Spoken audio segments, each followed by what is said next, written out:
years after buying this property, the Henrys received a letter from their homeowners association saying that they were doing an audit, and they noticed that I had a shed in my backyard and it wasn't approved by my homeowners association. Gavin, who is a disabled veteran, told the HOA the shed was there before he bought the property, and none of his neighbors have ever complained. That's when he was told it was now his responsibility to remove or change it or else. Put a lien on my house, and this is the problem now. But that was only the beginning of his problems. Since you can't see this shed from the front yard and no one came knocking at the Henrys' front door, they asked their homeowners association how they were able to perform an audit. That's when they were told over the phone that Google Maps was used to scope out their backyard. It's an invasion of our privacy, for one. The company that manages the HOA, Alliance Association Management, told us the board that did the Google Earth search has since been changed. Gavin received this email on Thursday stating the shed would still need to go. When we contacted Alliance, we were told a different story in a statement saying, quote, the current board is and has been actively working with the homeowner and offered to vote to grandfather in the metal shed at the next board meeting if he submits an ACC application. Story is getting a lot of people fired up online. A couple in Texas City being sued by their homeowners association. They could be on the hook for $100,000, all because of a few flower beds. I like pretty flowers. I like my yard pretty. We're being dealt with, let us say, unjustly. So delicate, cause a $100,000 problem. Dottie and Klaas Tadema live in this home in the Lago Mar neighborhood and planted new flower beds a little over a year ago. Instead, they got hit with a lawsuit seeking up to $100,000 in damages, claiming they deliberately disobeyed and ignored HOA rules. The couple paid the HOA $25 for an application to allow the home improvements. The HOA rejected that application in March. So the HOA filed this lawsuit about 6 months later. The HOA is fining them $3,000 for not fixing the violations. The Tademas wish they could speak with the HOA. I don't want to be sued for this crazy amount of money. I can't afford to hit this stuff. Not taken. Donald Hutchison tells me he thought it was his lucky day when a paving company knocked on his door, said they had just finished a nearby job and could sell him their leftover asphalt. He says he was quoted around $700 for one truckload. And then this happened. Well, when he came back, when they finished the job up, the guy brought a invoice in and said $12,360. And plus, people on his crew were bigger. So he wrote out the check for more than $12 grand. Weeks later, his new driveway is sprouting grass. And here's why. They just laid the asphalt, very thin layer, right over top of the grass? Right over top of grass. See this right here? So this is just, oh. Well, look at that. That just is completely separated. Donald was given this generic receipt with no company information. When he calls the number now, no one answers. If this sounds familiar, it should. I've been highlighting the shoddy work of traveling paving companies for years. Some workers have ended up in jail. Nevertheless, the same scheme is reported year after year. Here's what I've learned. If grass isn't dug out and proper base isn't poured, if the asphalt is not thick enough, it will crumble. Thanks to a mechanic who showed us that you don't always get the oil that you pay for. Terry Withrow used to work here at this oil shop called True Balance in Round Rock for 4 months. He says he took this picture of the high-priced Mobil 1 synthetic oil jugs that you see when you walk into the shop. But what customers don't see is this picture. He says it shows a True Balance employee filling those same jugs with cheap, regular oil. So we sent our producer in undercover to get his car's oil changed. We did the Mobil 1 530 synthetic for you, after tax $95.19. After the oil change, it's time to pull a sample of the oil True Balance put in our test car. Off to the lab. At Alcor Petro Lab, technicians run the sample through scientific tests that will tell us what kind of oil we got, showing the oil True Balance sold us. This isn't the only True Balance. It's a chain. As for the former True Balance mechanic who exposed all of this oil mess, I feel really bad for the customer. I couldn't do it anymore. I had to quit. She's the single mom with 2 kids, and that one-car garage, that's where she lives. You heard right. Nicole Jones and her children are forced to live in a garage right in the middle of one of America's wealthiest zip codes, Silicon Valley.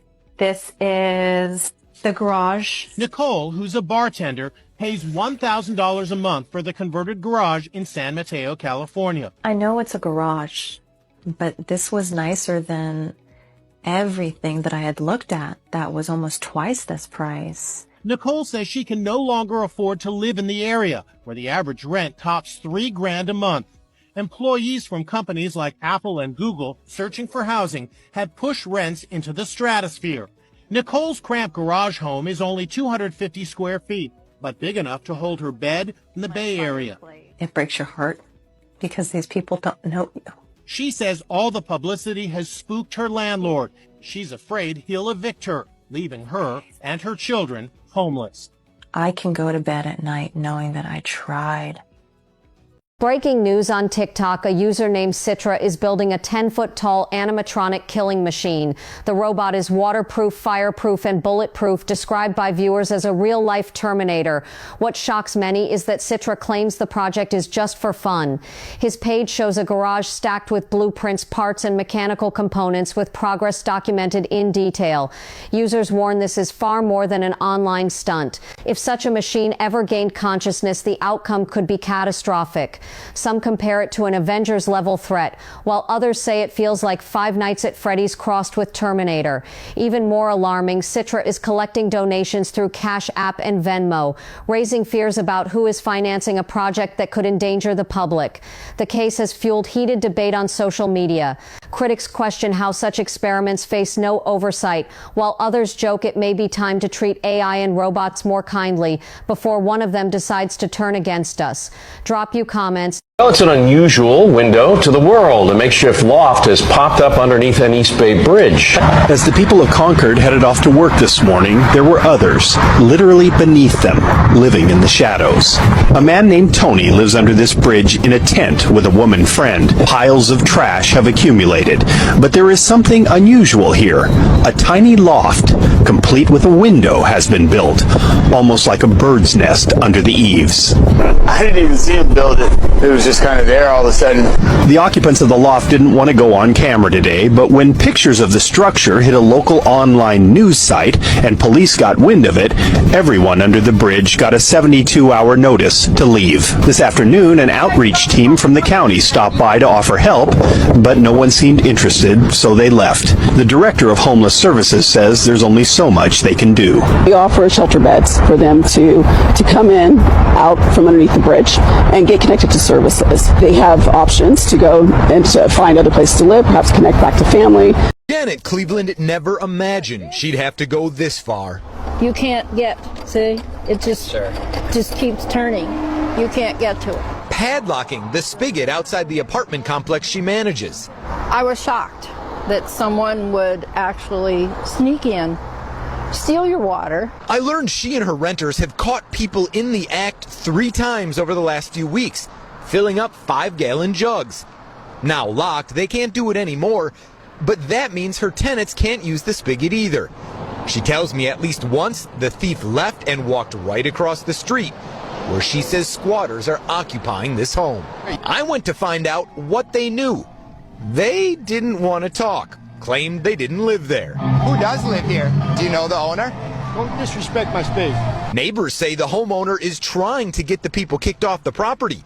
Utilities have been cut off to the home, thus the need for water. We're not even allowed to run the sprinklers because of the cost of water.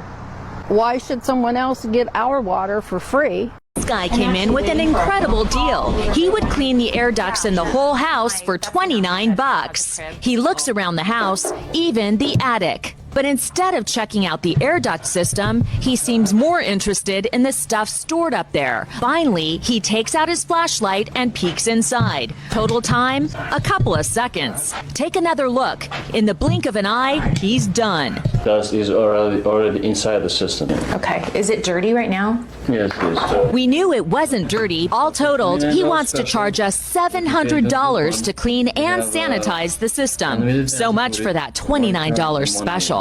I'm not actually the homeowner, and I'd like to know whether or not you were doing a bait and switch here.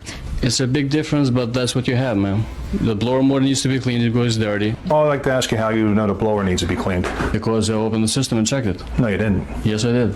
He did not open the blower. He offered to take us to the attic and show us the dirt, but then he does an about face, and he was out of here. Says for the past few years, he's been getting letters complaining about the condition of his property, specifically this pet door on his garage, which he installed when the home was built back in the 90s. When they filed the petition and filed it in court, they asked for $200 a day for every day that the violation existed. That pet door has been there 17 years. So in essence, they wanted $1.2 million.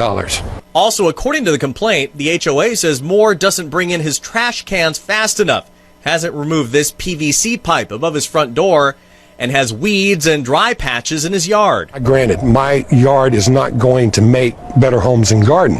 Right. But this is San Antonio. You know, I do the best I can. So you can honestly say you have not violated the rules? No, I haven't. But they continually want more and more attorney fees saying that I have. Well, the question, I guess, is why not remove the pet door, remove the PVC pipe, and make them happy? Well, I would do that, okay? But I'm not going to pay the $48,000 in attorney fees that they've racked up. David Simmons' electric meter spins so fast, it'll make your head spin. Just compare it to his neighbors. And these are the same size houses built at the same time by the same builder. I don't see how it can't be a meter issue. It just, and like I said, when you look at it, it just makes no sense to watch what it does. This is how fast it's going with nothing on, pretty much? With the basics on, yeah. Lights. Lights. No heat, no washer dryer, no oven. Anything presently. All that spinning leads to some shocking electric bills. $900, $1,000, $1,200.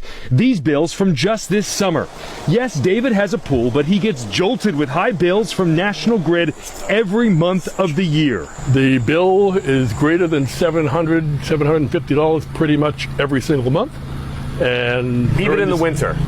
Yes. He says several electricians have been out to test his panel, look for errant wiring or any other energy hogs, but they've all come up short. I think either somebody's messing with me or I have a bad meter. We now have stockade fence. 63-year-old Elizabeth Hahn says she can't handle this view outside her home on Porter Avenue. A large wooden fence sits just inches from her property, blocking what she calls a vital walkway for her ill husband. They can't get the gurney around the corner. Through the back, they can't get in because they're not going to find the entrance. We need the access because if he doesn't get his dialysis, he dies. Hahn and her husband moved to Buffalo in 1999 and have owned this duplex ever since. She says she had a mutual agreement with her previous neighbor to use the walkway. But that changed in 2014 when a new homeowner moved in, who then put up this fence. We reached out to the neighbor several times, but so far haven't heard back. It's very frustrating because we have begged, we have pleaded, we've tried various contracts, we've had lawyers involved. A frustrating situation it may be. Illegal dumping investigation lands a local woman behind bars, and all because a deputy was at the right place. You can see this bright yellow sign right here. It says, "No dumping, we're watching." Loud dump trucks common along 56th Street, but the growing piles of asphalt out of place. It's really hard to catch someone in the act of this, which makes this so unique. But some good old-fashioned police work paying off. One deputy knew this truck was up to no good. So he pulled over and he watched, and he noticed them doing the illegal dumping. He was able to catch them in the act. The driver of the Marrero truck, a 22-year-old woman facing felony littering and trespassing on CSX property. These people aren't dumping paper or cardboard. They're dumping used asphalt. And think about that. If that were to get onto the railroad tracks, to get onto a road of some kind, that could really be dangerous. The sheriff's office tells me that the owner of the company says that he did not tell his driver to do this. Neighbors have to look at this brightly painted fence every day, and they're frustrated that a woman decided on these neon colors. This past summer, Donna installed a tall privacy fence on her lot along Trotter's Walk in Newton County. Turned out to be too tall. Complaints came in. The county told her to cut it down to size. She did. But over the Thanksgiving weekend, she painted it. Dick Hopkins lives 2 doors down. The neon colors are making him see red. But it's only on one side of the fence. On Donna's side, it's a bluish gray to match the trim on her home. I don't know what her problem is.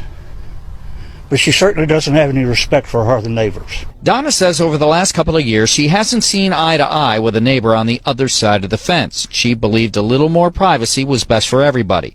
But she says the county incorrectly told her a 6-foot fence was fine. As for the paint job, the county does not regulate the color of a resident's fence. That paint is a 20-year warranty paint, so within 15 years, if it needs to be repainted, it'll be painted the same color.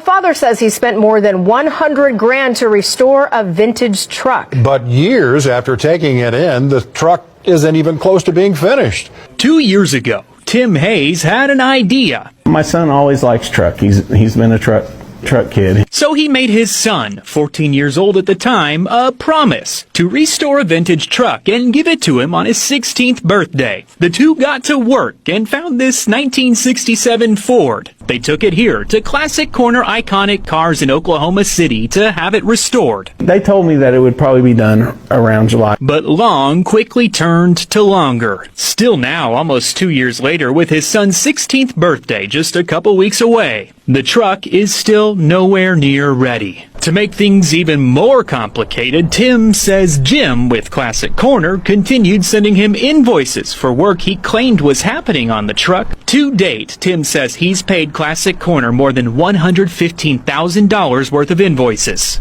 That's video of Oakland Department of Transportation crews tearing up homemade speed bumps at East 21st Street and 19th Avenue this week. Neighbors installed them out of desperation 8 months ago after claiming they pled with the city for 4 years to address dangerous sideshows in the area, and nothing was done. We paid for that piece without labor and money.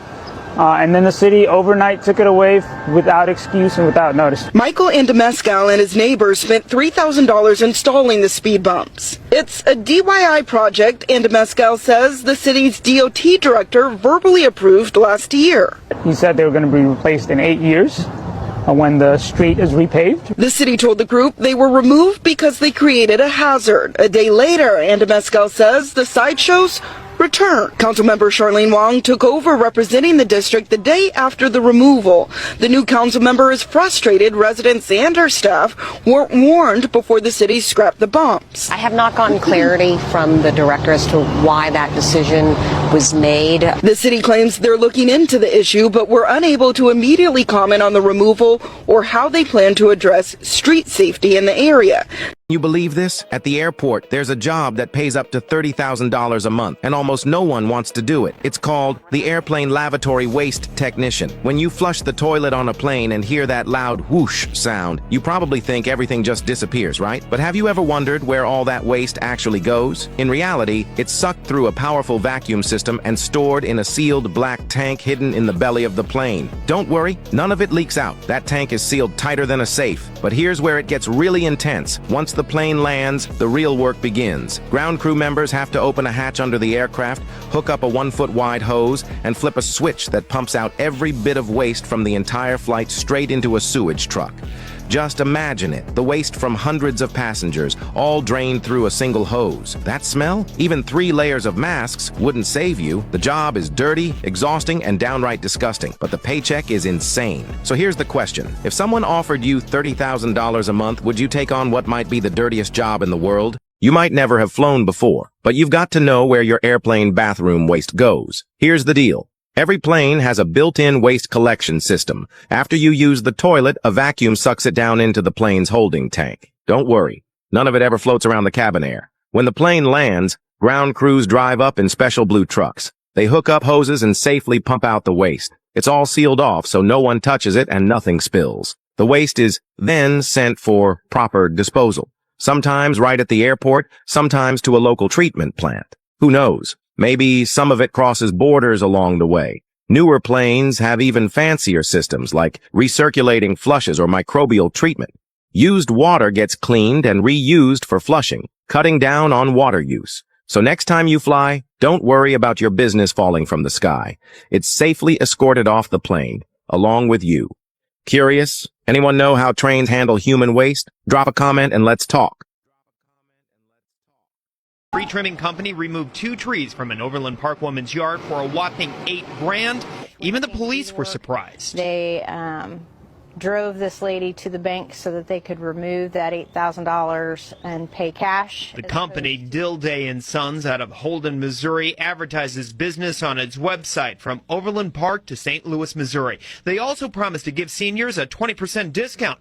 Family members of the homeowner called Overland Park Police when the crew showed up again recently to remove the tree stumps for an additional $1,000. That further business in this case was to remove the 2 stumps that were apparently left the first time and not included in that original $8,000. The company has an F rating with the Better Business Bureau. The owners did not return our repeated phone calls today. Please give me a call when you receive this. Experts predict with problems brought on by the emerald ash borer, which can kill trees, more homeowners will need to hire trimmers. The best advice?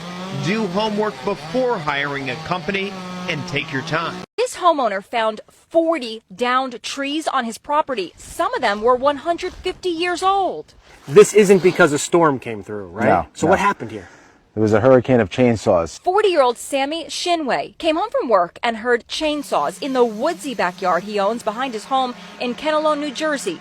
He confronted the work crew. They told me that they were hired to cut trees down. Except the problem is, this is your property, right? There's no question about that. Correct. That's not all. Some of the trees left standing had their tops lopped off. Those red cedar trees were topped off. They're eventually going to die. So who would do such a thing? Well, court documents say it was a neighbor identified as Grant Haber. He lives in this beautiful home. His motive? Get this. Shinway says his neighbor just wanted a better view. From above, you can see the before and after. Haber is facing fines of $32,000, but that may be just the beginning of his troubles. This was the Cybertruck that got polished, and they ended up calling the cops on it. As you guys know, Cybertrucks do not come polished. They just come with a regular steel look, just like that. And they ended up polishing the steel on this one, and it gave it that mirror-like finish, and a lot of people basically freaked out when they saw it going around. Because obviously it was just reflecting everything and causing some glare. So much to the point that you actually couldn't see it while it was going around. And essentially what ended up happening was, I mean, there's no problem with it, so they couldn't do anything about it, even though it was causing all this glare.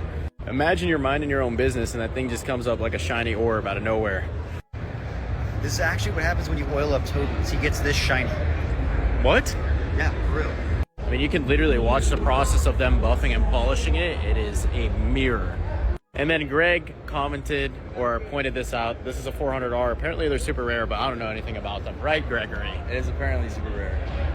To me, I didn't even know. Right-hand drive, too. He did to comply with an order from the city. City told him to get his boat out from public view. So he built a fence, only to have his neighbor, who's an artist, paint a photorealistic version of the boat on the fence. Now, pictures of the boat have gone viral online. The boat owner says the mural looks terrific.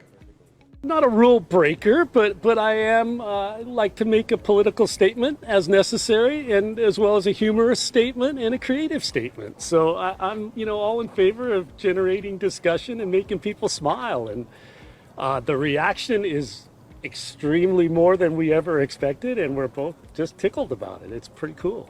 I'm a big proponent for public art in spaces. I love creating public art in spaces, and I think it engages people in ways that reaching out and having conversations doesn't sometimes, or if you're not there, it just kind of inspires conversation. The family took their car in to get an oil change, and 2 days later, the engine was destroyed with no oil inside. Back in April, Travis took his Acura there for an oil change. 2 days later, though, the engine seized up driving down the freeway. And it just sounded like somebody put a cinder block in a blender and just let it go. And that's when all the lights on the dashboard started flagging, hey, there's no oil, hey, cease function immediately. Eventually, the Acura was towed to a repair center in Chandler, where they found the engine had completely frozen up. So that engine is supposed to turn either one way or even the other, and it's just completely locked out. Repair technicians say there's really only one way that happens, running the engine with no oil in it. Travis and his wife Ashley submitted a claim to Take 5, but they ran into an issue when Take 5 demanded to see video showing a mechanic reproducing the oil leak. Wait, what? And they can't because the engine's seized. So it won't turn on, so they're not going to be pressurizing the engine in order to get any oil out. How did you feel when you found out roofers were doing your roof and you didn't ask them to? I wanted to get home right away. Son who called her to ask why she didn't mention they were getting a new roof. She says she rushed home to see a work crew had removed almost all the shingles from her home. The roofers had the wrong address and were supposed to be doing a roofing job 3 doors away. Campbell says there were roofing materials everywhere. They didn't just remove the shingles, they left the mess everywhere. Sides of the house, backyard, debris, everything. When Campbell contacted the roofing company, they admitted they made a mistake and had the wrong house. She thought they would replace her roof, and she was shocked when they said no. Campbell called the police, her insurance company, and another roofing contractor who put down an emergency wrap on her house to protect the roof until it can be completed. The company that took off her roof by mistake is 5 Stars Roofing of Markham. We want to be responsible for what we did. We will do her roof for free. If she wants us to do it, we can schedule it. Couple put in more than $10,000 worth of landscaping to their lawn, including these decorative white rocks. Now they may have to remove all of them. The association says these white rocks around Demarest and Jose Heinzen's home violate the neighborhood bylaws. The couple got a letter saying they have 2 weeks to remove the stones. To my amazement, we got a letter in the mail saying that, we can't have the white rocks. Like most HOAs, the Heinzens requires property owners to get approval before making certain changes to the exterior of their home, including landscaping. The Heinzens admit they didn't follow those rules. The Heinzens say they always work to keep their property in good shape. We take the initiative to give the house some curb appeal. We just had the house painted and everything without a letter from them. Mind you, we were probably one of the last ones in the neighborhood to paint the house, and we never got a letter about our house looking bad because we were always on top of it with pressure washing. The HOA tells us other rock colors are acceptable and they can work with homeowners on their landscaping designs. If nothing is done, the battle over the rocks may end up in court. Put plumbers to the test. It's this hot water heater. Before surrounding every angle with hidden cameras, we called in the experts. It's in great condition. This is in perfect working order, and it's definitely not broken. Steve Ciara with Honest Plumbing and Heating, John Heine with Heine Plumbing and Heating, and Bill Diamond with Diamond Plumbing and Heating all say, although it's older, it's in top condition. So can we create a small problem that any tech worth his salt would be able to come in and fix like that? Absolutely. It's very Show simple. me what we can do. Well, we could loosen this up right here. By doing that, we created a small water leak. The only water here is coming from this nut. Correct. And we could tighten it with this wrench. Yep. That's it. Simple as that. So, will they fix this simple leak, or will they try to sell me a new water heater? There is an issue with my hot water heater. 7 plumbers all quickly discover the leak and fix it with a simple turn of the wrench. You don't need a new water heater. This technician didn't even charge us a service fee. My jaw dropped. I couldn't believe that would happen. When Wallen received a bill from Waste Management. It was a big surprise. We ended up receiving an invoice from Waste Management with for roughly about $340. Normally the bill is about $60. Included with the bill was this image showing the garbage bin with the lid propped open and garbage spilling out. Along with it, an additional overage charge. We knew we hadn't overloaded the bin. That's when Wallen checked his security camera footage, shows the driver getting out of the truck, unlocking the garbage bin, partially pulling debris out, and leaving the lid propped open before getting back into his truck and dumping the load. Wallen said he contacted Waste Management offices in Winnipeg and Calgary. Waste Management is denying the allegation the garbage was manipulated in order to charge additional fees, and in an emailed statement to Global News said investigation determined the driver made an error in process, causing the overage charge. It went on to say it was unintentional and reversed the charges that were made in error. But Wallen isn't buying it and says it's not about the money, but more about the principle. Imagine living next door to this house with towering piles of junk for years. The mess is so colossal, it covers nearly the entire property. The stacks of boxes, clothing, and debris are piled up so high and so deep, they actually block the front door of the house. The junk is even spilling out over the homeowner's car. This fed-up neighbor can't believe it. I'm shocked every time I walk down the street. Have you knocked on the door and said, please take this away? I can't live like this? Oh, yeah. Suddenly, the man who lives in the hoarder house emerges. Your neighbors here have been upset for a long time. He has no response as he grabs an item from the car. Finally, a day later, cleanup crews arrive and begin the massive undertaking to clear the 8-foot wall of debris. More than 16 giant trucks are needed just to haul away trash. And there's the guy again who lives there. He doesn't look happy that his junk is being thrown away. Today, cleanup crews return. Relieved residents in this LA neighborhood look on as the front yard is finally rid of trash and their nightmare slowly comes to an end.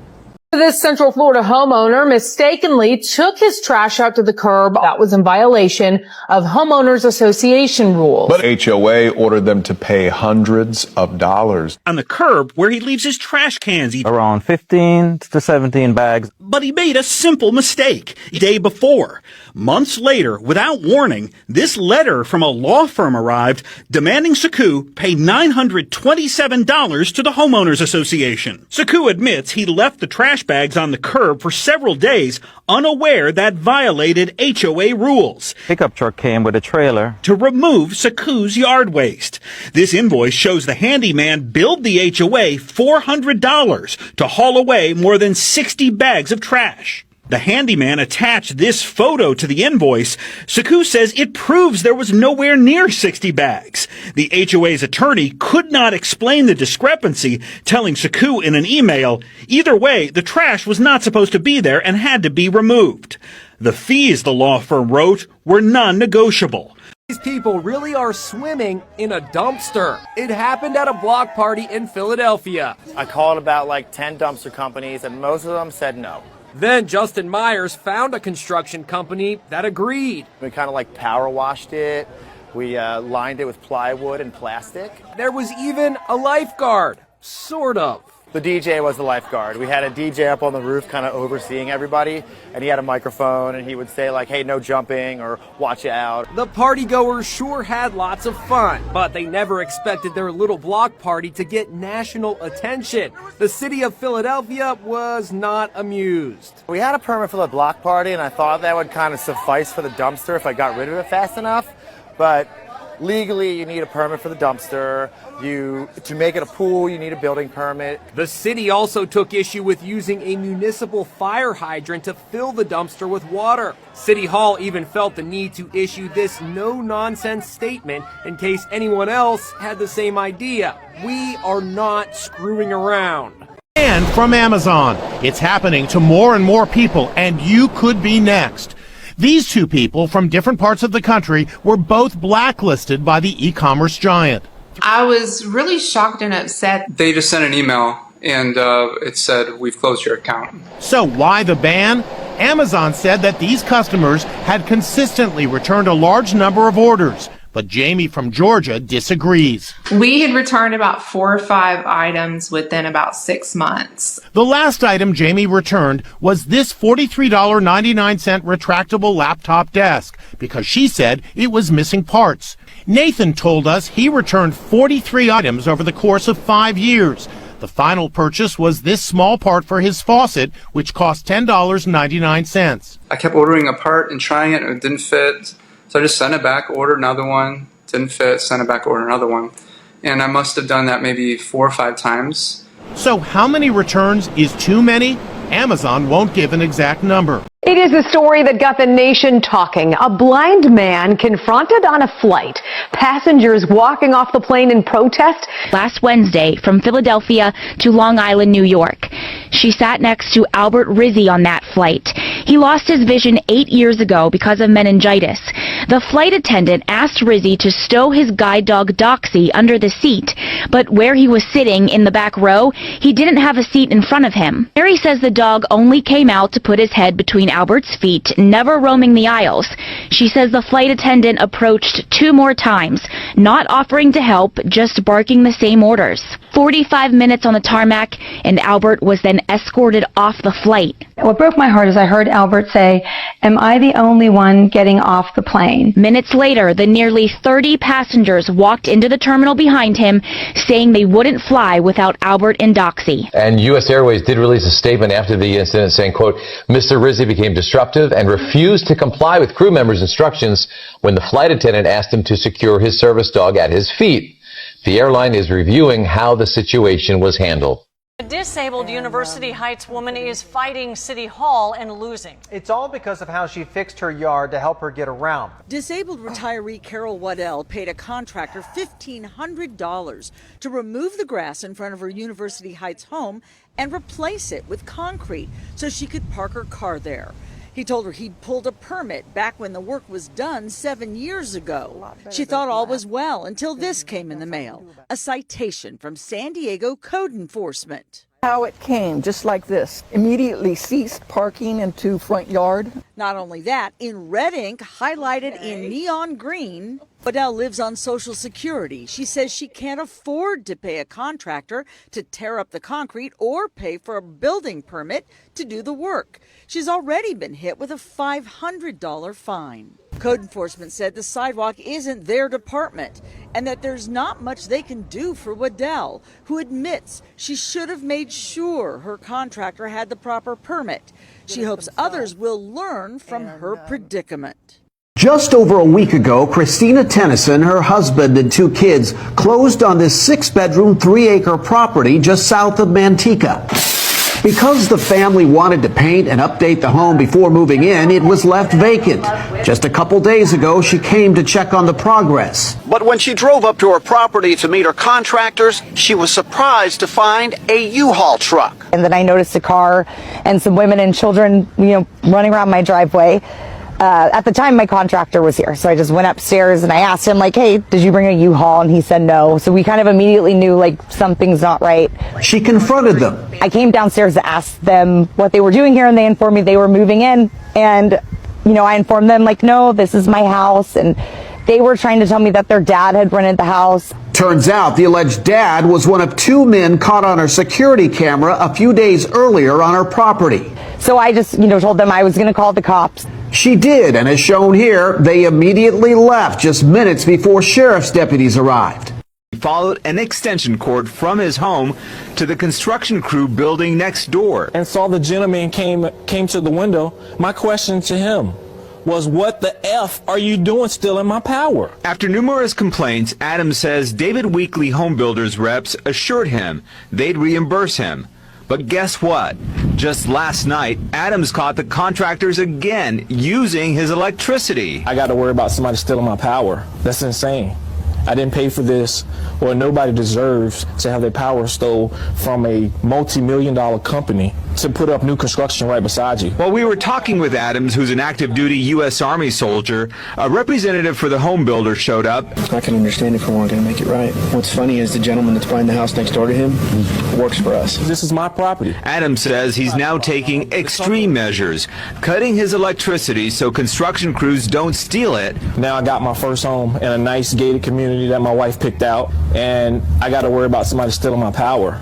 Well, Amazon just said, since everybody already knows what we are planning on doing, let's just go ahead and get the process started. So by tomorrow, 30,000 Amazon employees for their corporate office could start receiving letters of layoffs. This represents about 10% of their corporate staff. Now, this company does have 1.55 million associates approximately across their different operational channels, including their warehouses and such. So 30,000 is not a large number, but these are your higher paid Amazon employees. Now, there are questions on whether these layoffs are related to their investments in AI. It costs a lot of money to build up data centers. This could be a simple move to prepare for a holiday that they expect to be subpar.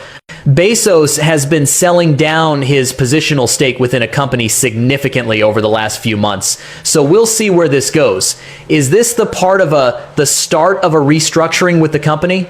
Or is there something else under the hood that we just do not know? You are my sunshine. He's known as the ICU grandpa. Some of my guy friends ask me what I do here, and I tell them, well, I hold babies. Sometimes I get puked on, I get peed on. It's great. David Dutchman cuddles premature babies in the hospital when their parents can't be there. It's okay. It's okay. Parents have other children at home, or they live farther away, and it's tough for them to get in here. He visits the NICU and PICU twice a week. His friends don't always get it. They say, why would you do that? They just don't get it, the kind of reward you can get from holding a baby like this. It's been wonderful because it gives me something to do that has meaning to it.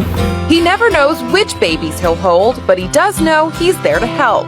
And hospital staff at Children's Healthcare of Atlanta are grateful. He's just a really special person to us as nurses, and our babies just adore him. A feeling that for David is mutual. A Kentucky homeowner calls it instant karma. He says a driver tried to run over a 9-foot snowman that he built outside of his home. This towering triple stack of snowballs in northern Kentucky has a lot of character. We were playing in the snow. She's from Mississippi, so this is the most snow she's ever seen in her entire life. I'm from Buffalo, so this is no big deal. I love the snow. Someone saw the soon-to-be Lutz family's creation and tried to fracture Frosty with the front end of their truck. But they quickly realized their mistake when the plowed-away snow showed Frosty's roots. Instant karma, Ken. It's hilarious. What goes around comes around in good ways and bad ways. So I guess probably everybody learns a valuable lesson here from Frosty. There may be a couple lessons in here. Believe in karma and smile through the tough times. Frosty sure is. I think he got the last laugh for sure. This machine messed up while bundling cotton, and boom, the cotton exploded everywhere. The worker was furious, but all he could do was bend down and pick it up by hand. This is a cotton harvester. Sure, it glitches sometimes, but modern cotton farms literally can't survive without it. Here's how it works. The front header pulls cotton off the plants, spinning brushes inside separate and collect the fibers at high speed. Then the cotton gets compacted and wrapped in the back. In the end, you get those big round cotton bales. Neat, tight, and easy to transport. Back in the old days, hand-picking cotton meant a person could pick maybe 50 to 100 pounds per day. Now, a single machine roll can weigh over 2,000 pounds, a full ton. No wonder manual cotton picking has almost disappeared. But this kind of power isn't cheap. The cheapest models start at about $120,000, and that's before fuel and maintenance. Still, farmers scrape together every dollar to buy one, because in today's cotton fields, there's simply no doing business without it. Could monitor the repairman's every move. And guess what? Yep, there was one in the bunch who spoiled a perfect record. This technician from a company called Gold Medal Service examined the unit, and when he returned, he had some bad news. It's not cooling efficiently, and you're losing it. Okay, so there's a leak in the system. Okay, so there's a leak in the refrigerant. Yes, it's a microscopic leak. He's trying to tell there's a microscopic leak somewhere. Is that true? No, it's not. It's not true. His price to fix that non-existent leak? We're looking at about $1,736. $1,736? That's really expensive. Time to reveal who I really am. I'm not really the homeowner. Does not need all the repairs that you just told me it needed. All you needed to do was to connect 2 wires that weren't connected. Were you trying to upsell me? He packed up his gear and drove off. He took off in such a hurry, he left this tool bag behind. This guy walked around our roof, lifted some shingles, picked off a couple of loose ones. Remember, Inside Edition's House of Shame has hidden cameras all around. That's mad. Even a one-way mirror that you can't see in, Very but cool. we Very can cool see mirror. out. Our experts were watching from a control room on the first floor. When the roofer finished, he came back in the house and he had some Turn on the bad roof, by the news way. to deliver. How long will it take and how much will it cost? It'll be half a day to a day job, Okay. Okay. and it'll be $1,800. Whoa! 1,800. That's a little excessive, and especially saying it's going to take a half a day. I think it's going to get a couple hours worth of work there, and that should take care of it. $1,800 is a lot of money for a couple of hours of work. Yeah. So it was time to let this contractor know he stepped into the house of shame. I'm actually not the homeowner. I'm Lisa Guerrero with Inside Edition. But he was in no mood to stick around. You're charging us too much, aren't you? Are you trying to rip me off? No. Now, this story is getting a lot of people fired up online. A couple in Texas City being sued by their homeowners association. They could be on the hook for $100,000, all because of a few flower beds. I like pretty flowers. I like my yard pretty. Dottie and Klaus Tadema live in this home in the Lago Mar neighborhood and planted new flower beds a little over a year ago. I had thought they'd give us a yard of the month sign or something. Instead, they got hit with a lawsuit seeking up to $100,000 in damages, claiming they deliberately disobeyed and ignored HOA rules about how front yards in the neighborhood should look. I feel like we have no freedom here. The couple paid the HOA $25 for an application to allow the home improvements. The HOA rejected that application in March. So the HOA filed this lawsuit about 6 months later. But I had no idea. I had no control over my yard. We paid for this home. The HOA is fining them $3,000 for not fixing the violations. The Tademas wish they could speak with the HOA. I don't want to be sued for this crazy amount of money.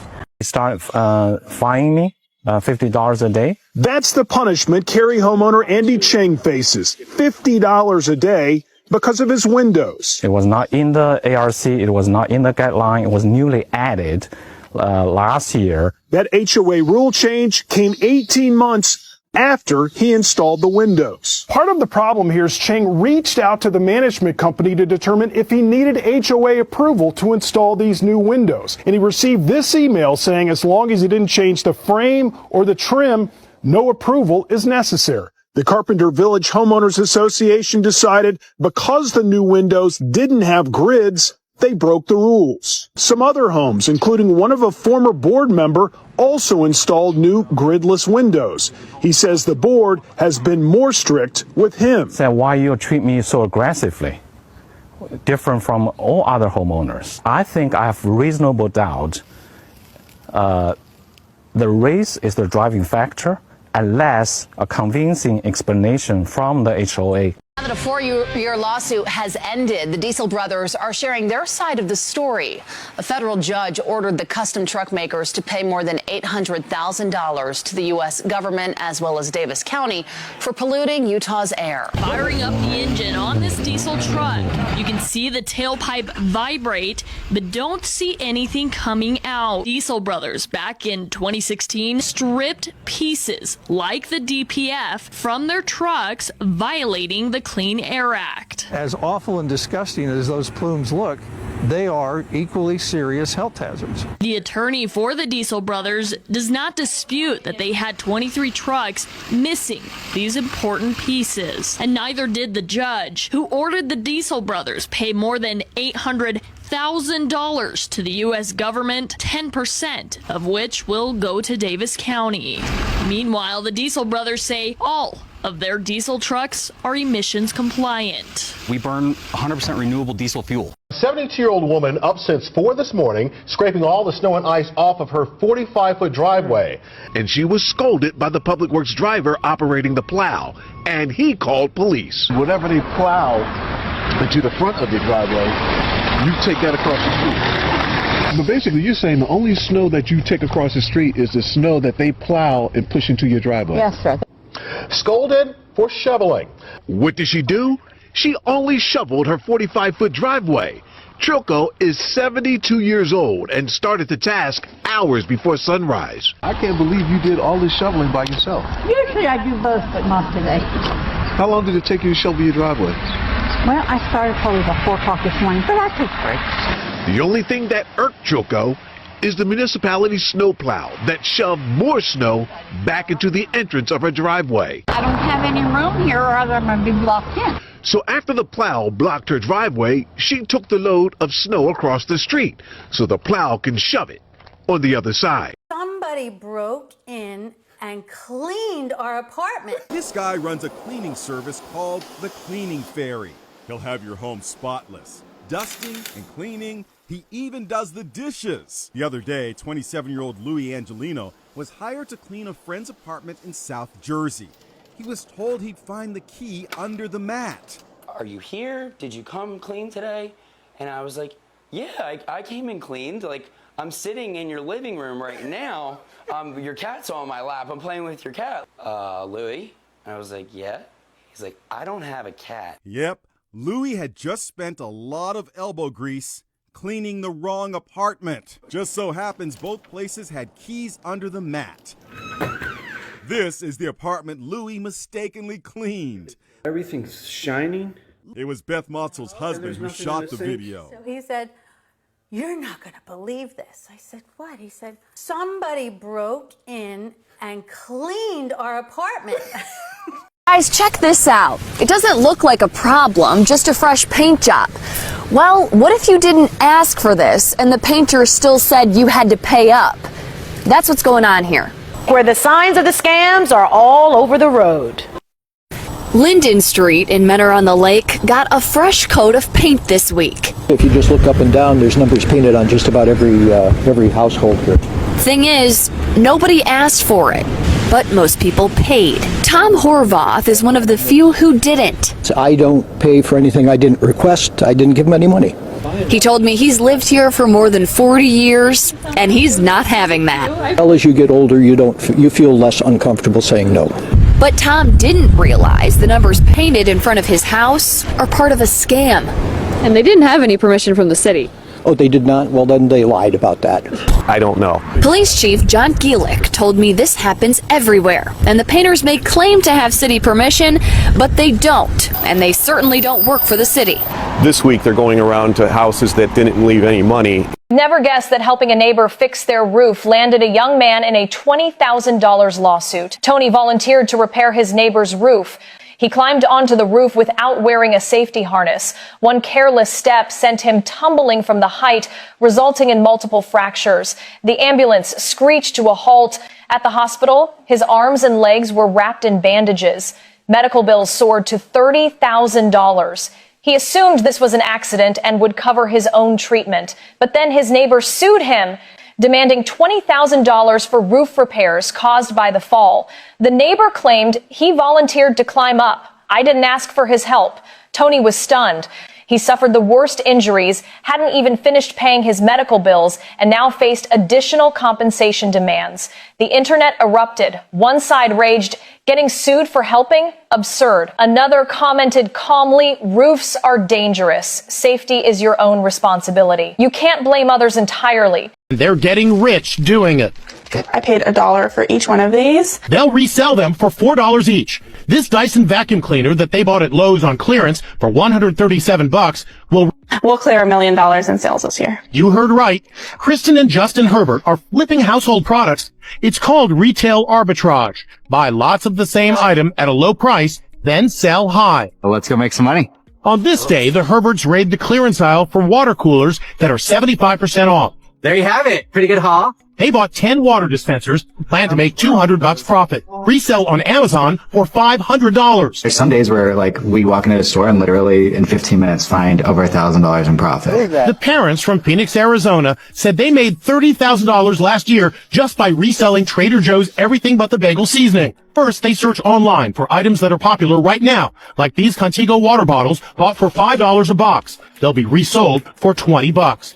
They also buy items that will soon be in high demand. Father's Day is going to be coming up, so I know that people are going to be buying stuff for their dad, tools. Good advice. Maybe one day you too can make $1 million part-time.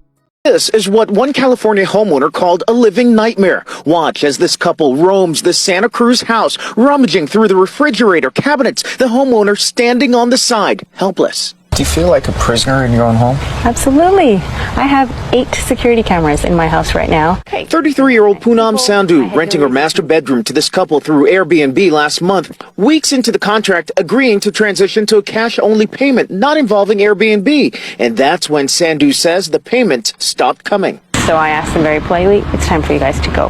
And did they go? They did not.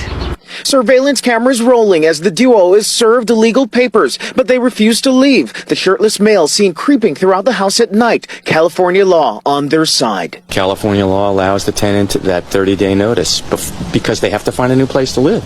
Yeah, and that's expensive. And some tenants have been using that to their advantage. Sandhu finally agreeing to pay $1,700.50 to get the pair to leave her own house. Everything gone. Everything they own. Clothing items, all my groceries. They cleared out my whole refrigerator full of groceries.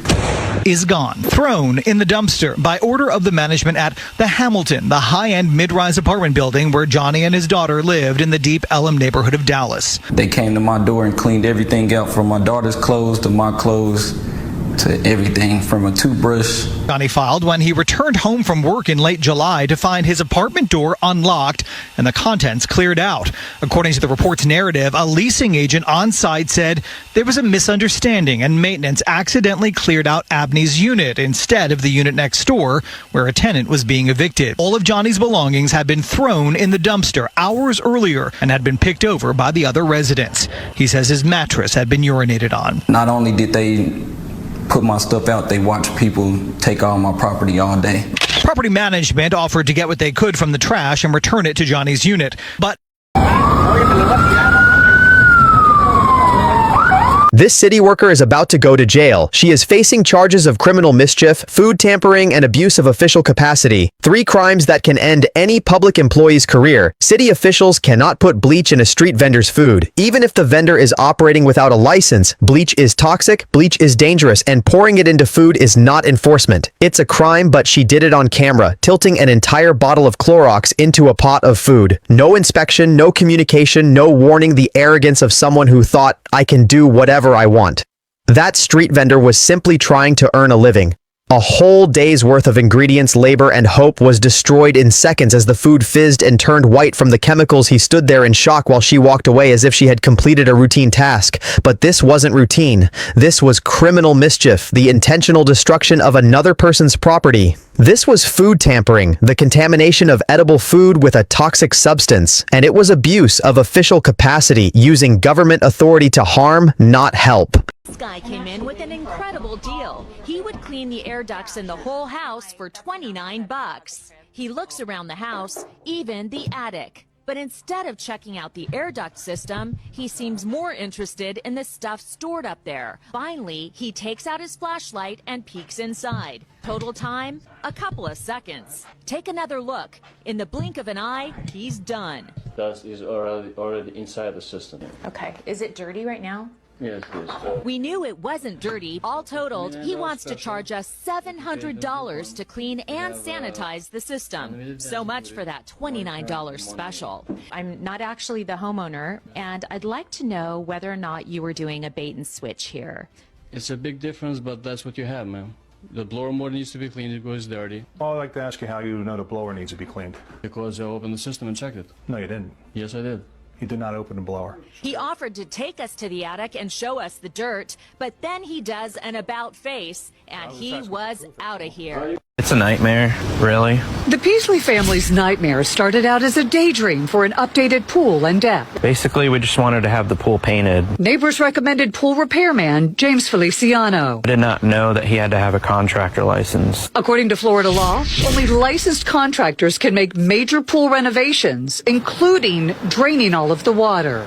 The deck is cracked completely. The Peasleys say the day after Feliciano finished emptying their pool, the deep end popped out of the ground. It's gotten worse over the last week.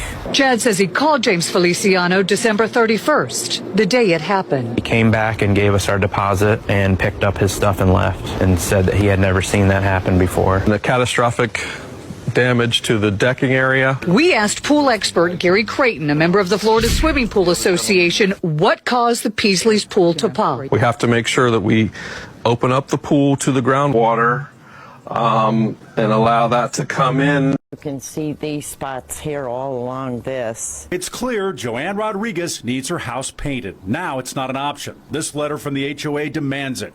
Joanne says she can't afford the painting outside. We'll give you a little time. I still wouldn't have the money. Eddie is her husband of 45 years. He has dementia.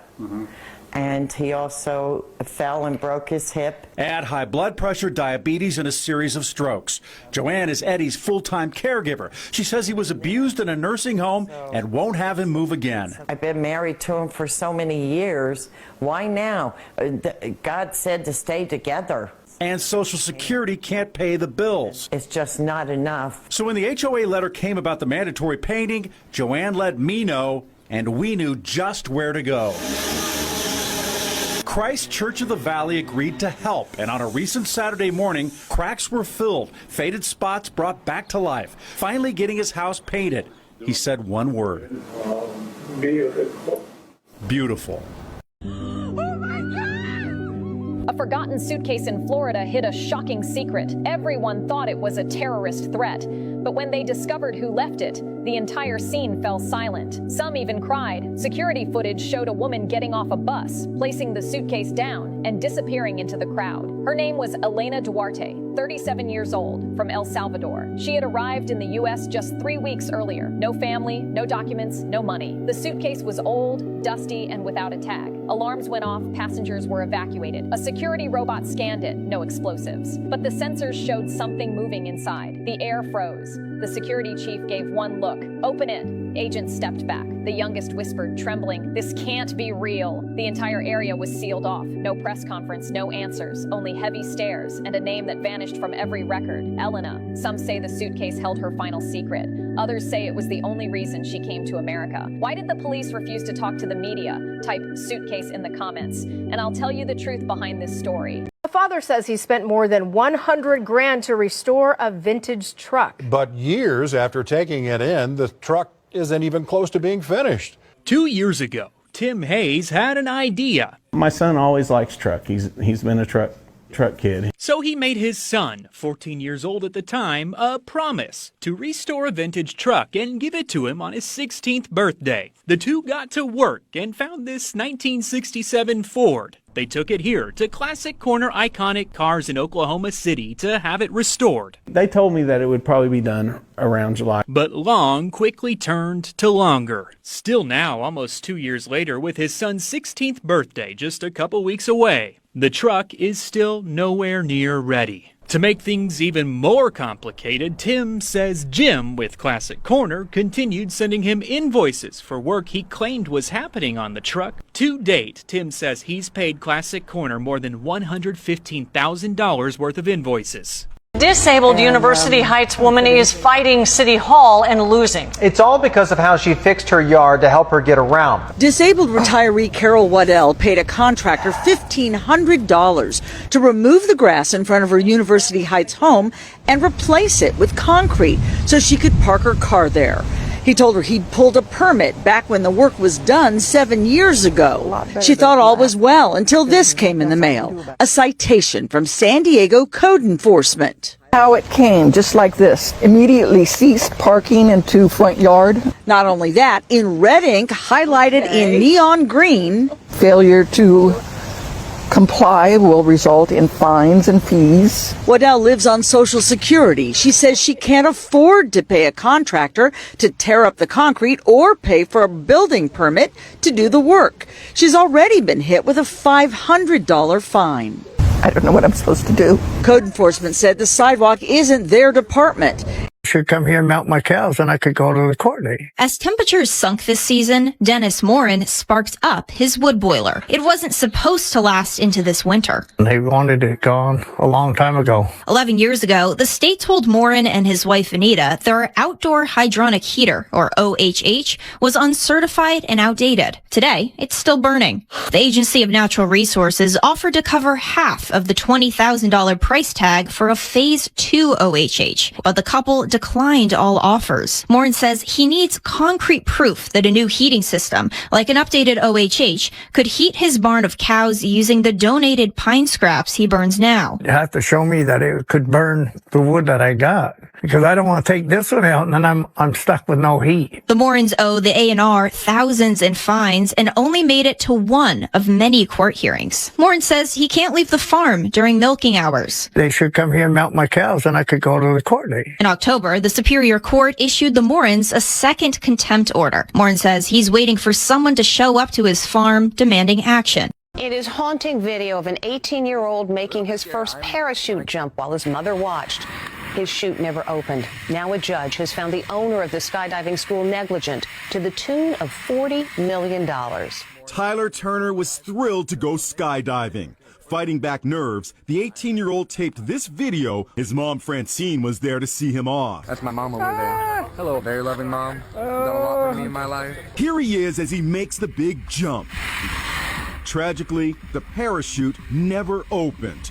Tyler plummeted 13,000 feet to his death, attached to his tandem instructor, who was not certified and was also killed. Since the 1980s, the skydiving company in Lodi, California, reportedly has been linked to 20 other deaths. Tyler had a bright future ahead of him. He was looking forward to starting college with a full scholarship to study biomedical engineering, after a judge awarded the family $40 million. A man was ordered by his homeowners association to keep his RV door permanently open for inspection or face eviction.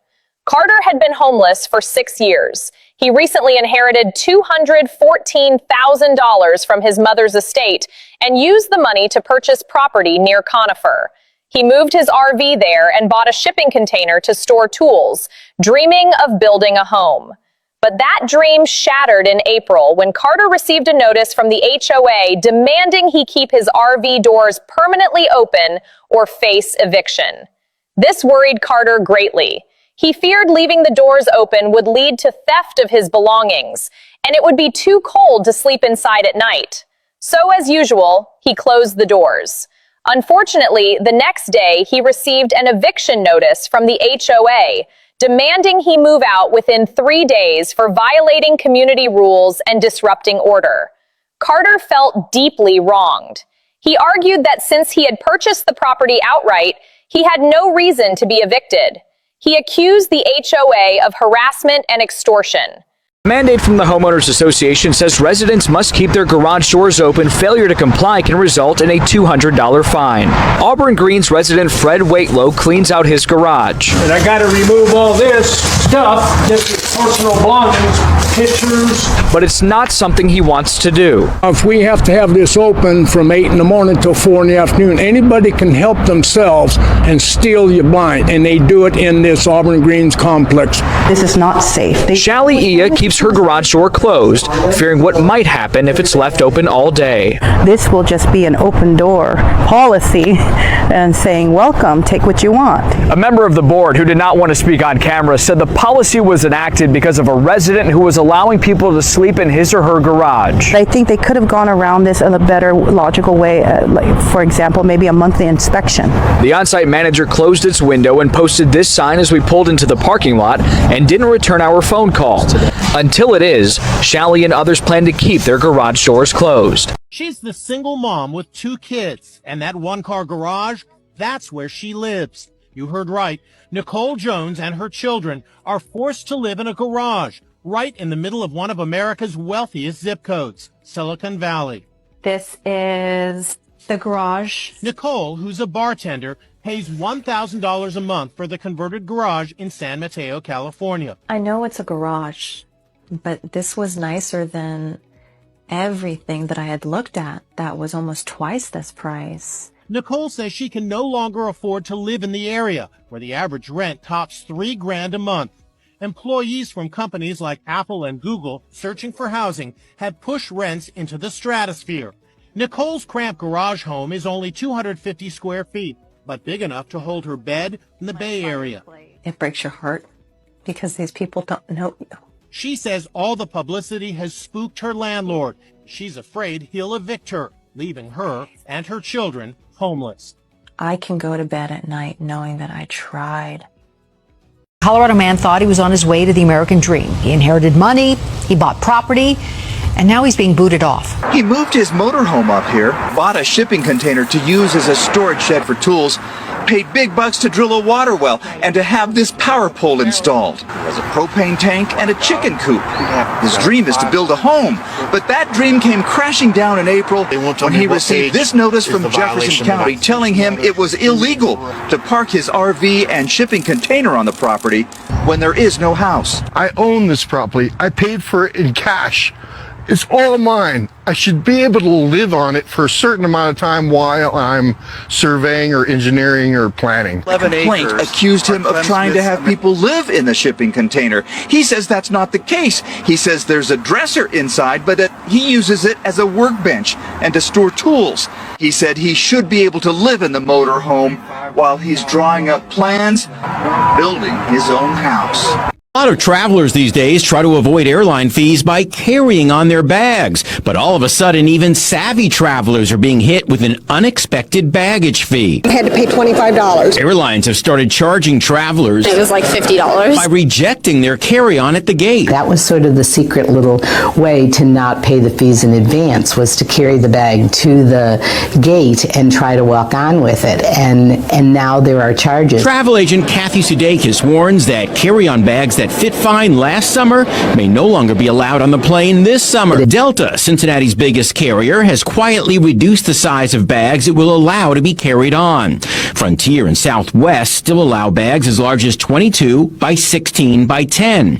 However, Delta and American now say bags have to be smaller than 22 by 14 by 9. The problem? Most carry-on bags sold at luggage stores are 15 inches wide. You may still slip through, but if the gate clerk tells you to put your bag in the test rack, you'll have to pay another $20. What was the problem with this? The problem is that it's not concrete and it's not a paver. But it's small. It's hardly noticeable. It doesn't meet their criteria, and they're not willing to make any modification. Michael Grove says the battle to save his little gravel path has become more than just a dispute with a homeowners association. The 40-year-old says he's fighting for other kids with disabilities. HOAs are big bullies in that they really don't take into people's considerations the disabilities and the things that go on in people's lives. Grove's 15-year-old son-in-law is autistic and suffers from epileptic seizures. He installed the gravel path 3 years ago because it gives his child a better chance of avoiding hitting his head on the concrete. Using a lead weight as an example, Grove shows how the gravel provides a softer landing. I think the board is ignorant to the fact that there's people with disabilities and that they have to accommodate them. Grove says when the Summerfield Riverwalk Village Association denied his request to keep the path because it violated their cosmetic code. A woman called consumer expert Amy Davis for some help when the HOA told her that she needed to remove the fence, the safety fence around her swimming pool. Their homeowner's insurance company told them they are required to have a fence around their pool, but just last year, 2 years later, the HOA told the family to take it down. 4 things motivated Susan Durgaprasad and her husband to install this safety gate around their backyard pool. It provides safety for the entire community and our family. But their homeowners association in Bender's Landing in Spring says this fence is not compliant with association guidelines and it must go. By email, Bender's Landing HOA president Bruce Johnson contends that corner lots like hers can only have a non-privacy fence constructed of iron. And the way Texas law works is it says if the deed restrictions don't impose a restriction, it's up to the owner to decide how to use their property. Still, the board has denied her appeal to allow her fence twice. Khan says she has 3 choices: move, pay for a much more expensive fence allowed by the HOA, or sue the board. One senior who ditched natural grass to make life easier is now seeing red, courtesy of the city. It may look real, but this is synthetic grass, and it's led to a turf war with City Hall. Homeowner Frank Leone installed the fake grass on his North York lawn because he's in his 80s. He's had a stroke and has limited mobility. Shortly after the turf went in, a complaint was filed by a neighbor. Frank got a notice from the city. Receiving help from former councilor Karen Stintz, Leone called a bylaw officer to inspect the lawn, getting approval last October. And he got it in writing. Leone thought it was over, but just a month later, a building inspector from the city said the lawn is not permeable, meaning water can't pass through it. And he's being charged for failure to comply with an order. This despite the approval of a bylaw officer. He's now being served with additional notices of violation, including fines, if he doesn't replace his grass within the next 30 days. According to Leone, he was told that the primary issue was a lack of water flow. It's a nightmare, really. The Peasley family's nightmare started out as a daydream for an updated pool and deck. Basically, we just wanted to have the pool painted. Neighbors recommended pool repairman James Feliciano. I did not know that he had to have a contractor license. According to Florida law, only licensed contractors can make major pool renovations, including draining all of the water. The deck is cracked completely. The Peasleys say the day after Feliciano finished emptying their pool, the deep end popped out of the ground. It's gotten worse over the last week.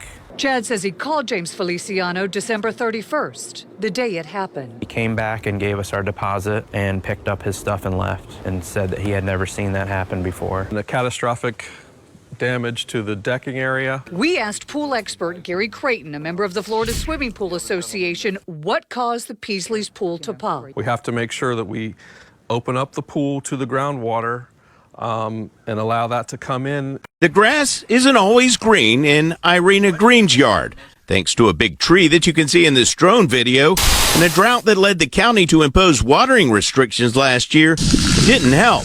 Looks like you got some pieces of sod here. Green says her yard is far from the worst in Riverview's Creekview subdivision. If you drive around my neighborhood, you'll see there's plenty of yards that are not up to par. But so far, she's the only homeowner to actually go to jail for failing to keep her yard up to her HOA standards.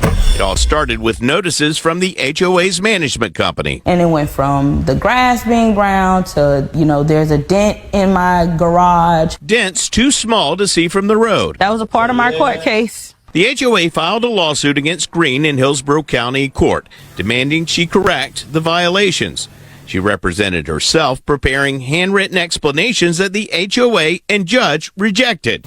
You believe this? At the airport, there's a job that pays up to $30,000 a month, and almost no one wants to do it. It's called the Airplane Lavatory Waste Technician. When you flush the toilet on a plane and hear that loud whoosh sound, you probably think everything just disappears, right? But have you ever wondered where all that waste actually goes? In reality, it's sucked through a powerful vacuum system and stored in a sealed black tank hidden in the belly of the plane. Don't worry, none of it leaks out. That tank is sealed tighter than a safe. But here's where it gets really intense. Once the plane lands, the real work begins. Ground crew members have to open a hatch under the aircraft, hook up a 1-foot wide hose, and flip a switch that pumps out every bit of waste from the entire flight straight into a sewage truck.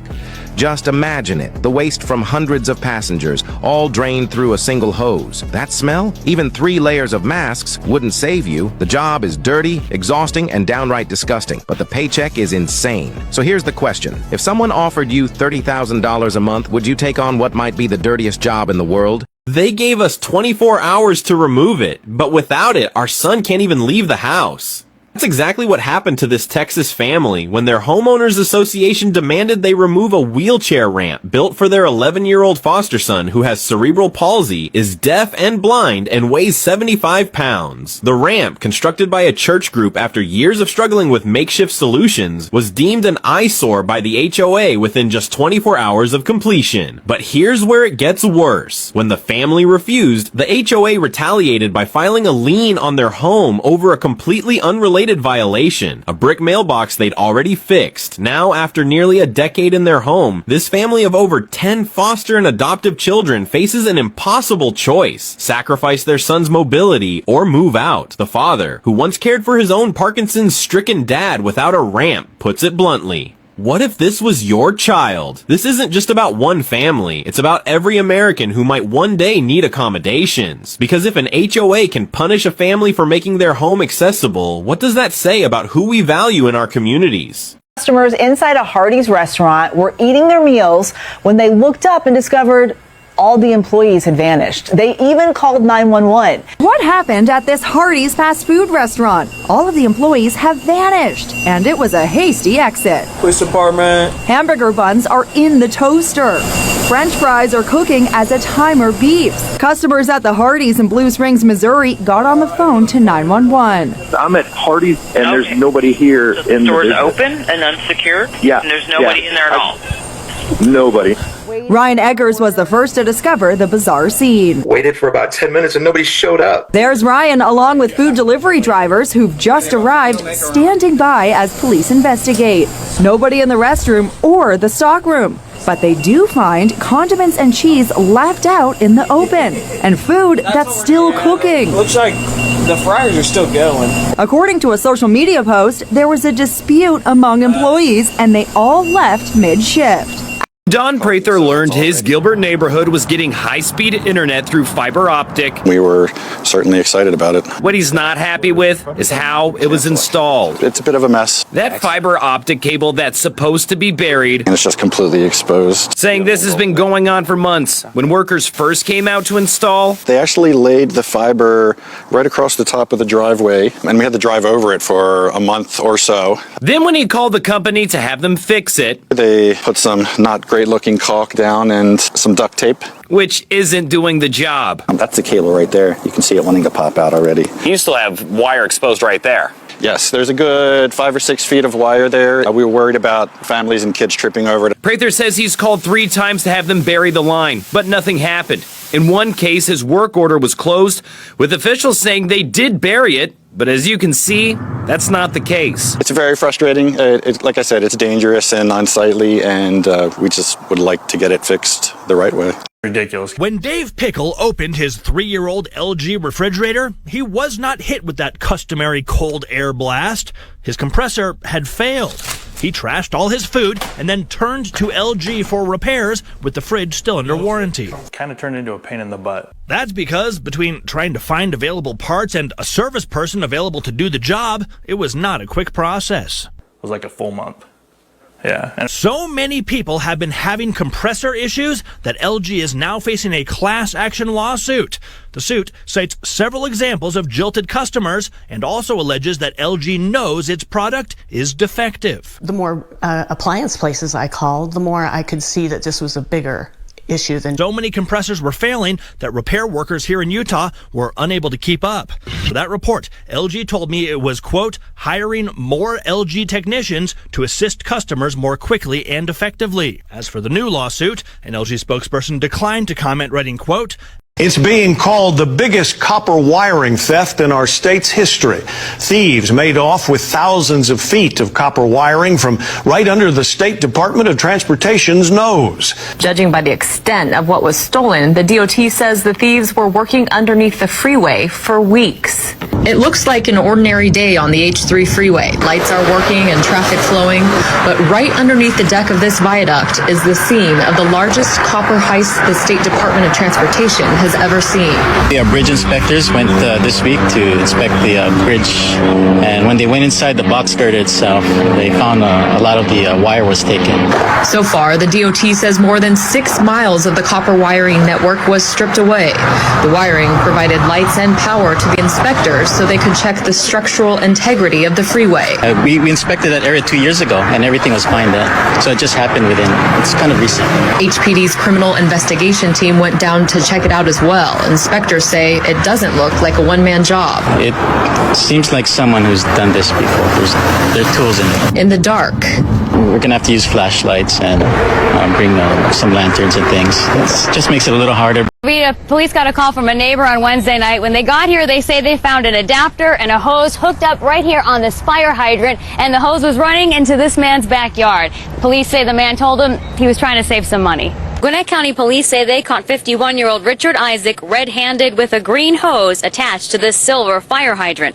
A neighbor called police around 11:30 Wednesday night. I requested the police report where the officer explained he found an adapter hooked up to the fire hydrant. Attached to that, the garden hose running straight to Isaac's backyard and into his pool. The hydrant! What was even more surprising to neighbors on Mint Julep Court was why he did it. The report says he told the officer the last time he filled his pool, it cost him too much much money. I wouldn't dream of doing anything like that. She'd have got him a ticket for being a ding-dong or stupidity.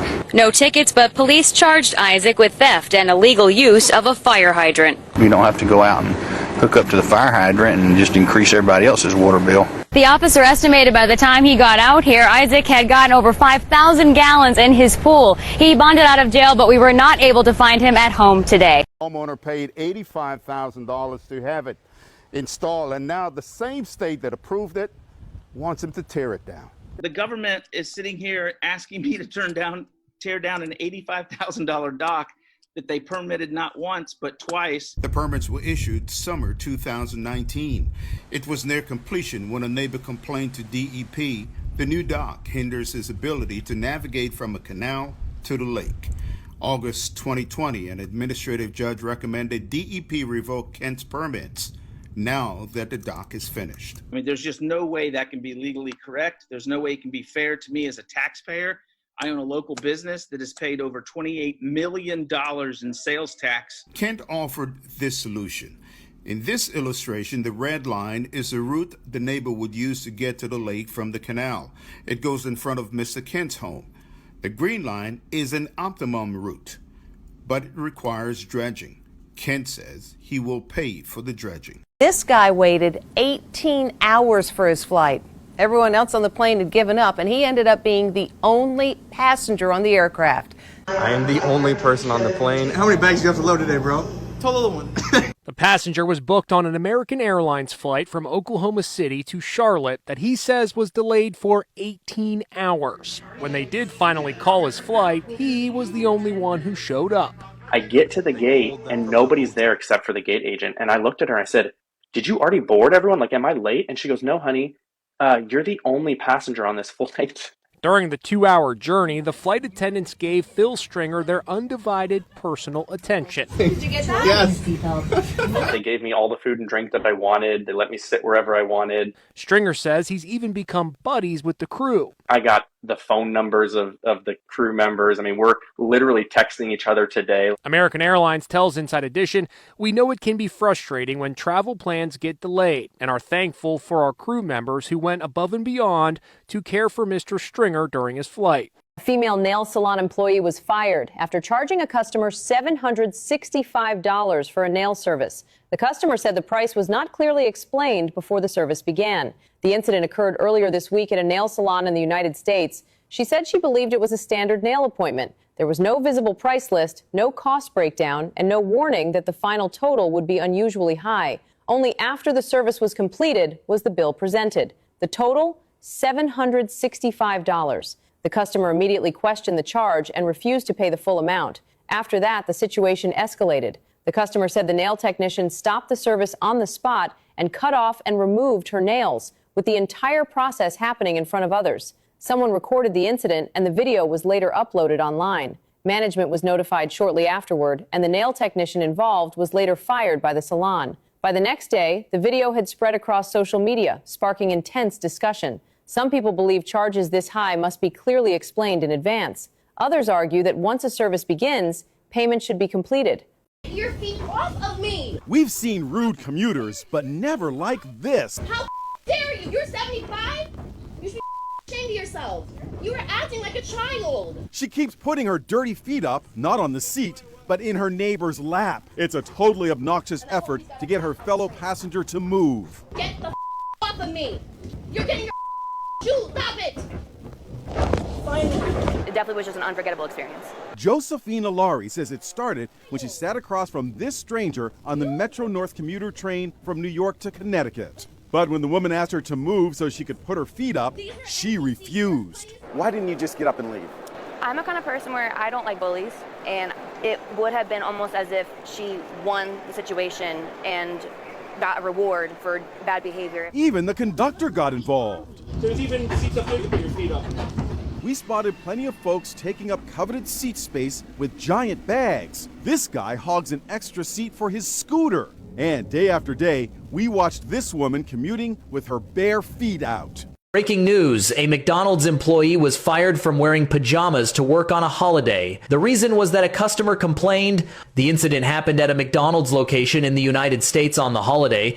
The store was short-staffed, and this employee was called in at the last minute. She didn't refuse, and she wasn't late. She simply showed up wearing pajamas with her work apron over them and went into the kitchen. She completed all her tasks, taking orders, preparing food, cleaning up. Nothing was missed. Customers received their food without any issues and there were no complaints on site. But after her shift, she was told, "You're fired." The reason was simple. Your clothing did not meet company image standards and violated the employee dress code. This wasn't a work mistake. It wasn't about her attitude. It wasn't about food safety. It was about this. You came in to work on a holiday, but you didn't look like you were working. Some people say rules are rules. Employees represent the brand image, not their personal state. Others ask, when someone comes in to save a shift on a holiday, shouldn't there be at least a little room for something non-standard? A couple traveled on a plane with 3 children, all under the age of 3, while the people sitting behind them looked like they were on a spa retreat. This somehow triggered the couple's dissatisfaction. You chose to become parents, and you chose to travel with your children. But that does not mean strangers are required to pay comfort or endurance cost of your choices. Those passengers did not complain, did not interfere, and did not cause trouble. They simply endured quietly and handled the noise politely. Is it wrong to calmly take care of yourself? Much of the criticism has been directed at the father for recording strangers without consent and then portraying them as cold or unfriendly. Many people believe that public space does not mean shared responsibility. Just because you're fighting hard on the parenting battlefield does not mean others are obligated to suffer alongside you. What truly makes people uncomfortable is not children crying, but turning personal life choices into a moral judgment of.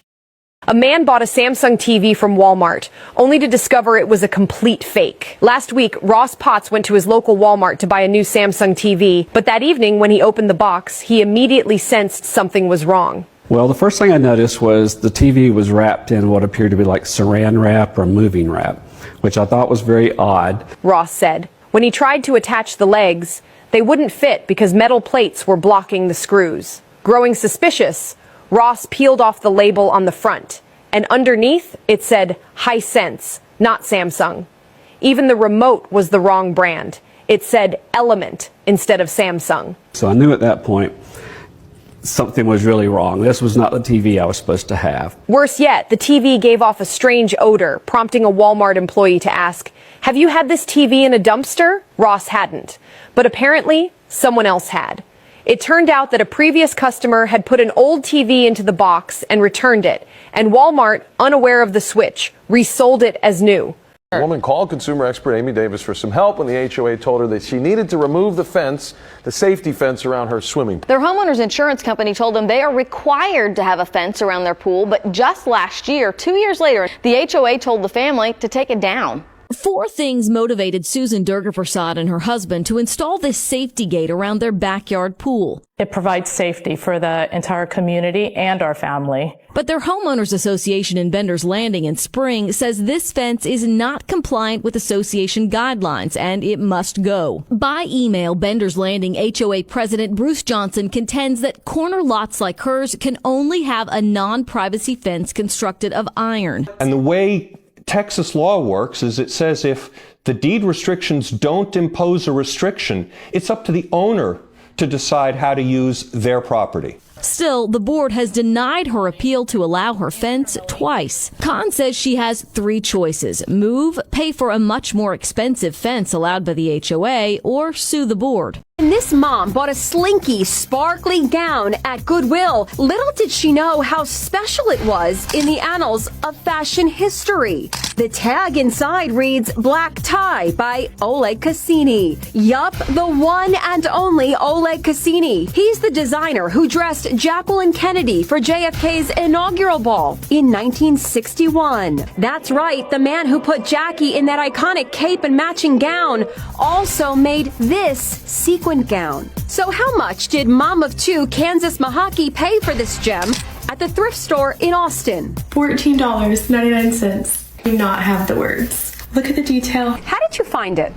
I saw a twinkle out of the corner of my eye and beeline straight to the dress. I had no idea what I had. I just knew that it was fabulous. I just typed in the name into Google search and it popped up with a bunch of pictures of Jackie Kennedy, and I was like, oh wow. Jackie Kennedy adored Oleg Cassini. He made her the fashion icon we still admire to this day. If you can't comfortably fit in the seat, meaning you need a seatbelt extender, or you take a part of another seat, you will have to buy an extra ticket, and it may not be refunded. If you can't squeeze into your seat, Southwest Airlines may soon be squeezing your wallet. I would rather prefer if Southwest could make like extra large or larger seats for like plus size people, you know? Starting next year, plus size passengers who take up space in a neighboring seat will be required to purchase an extra ticket. It's a controversial topic, but the airline says the policy is intended to accommodate all passengers, and some say the policy is necessary. Our daughter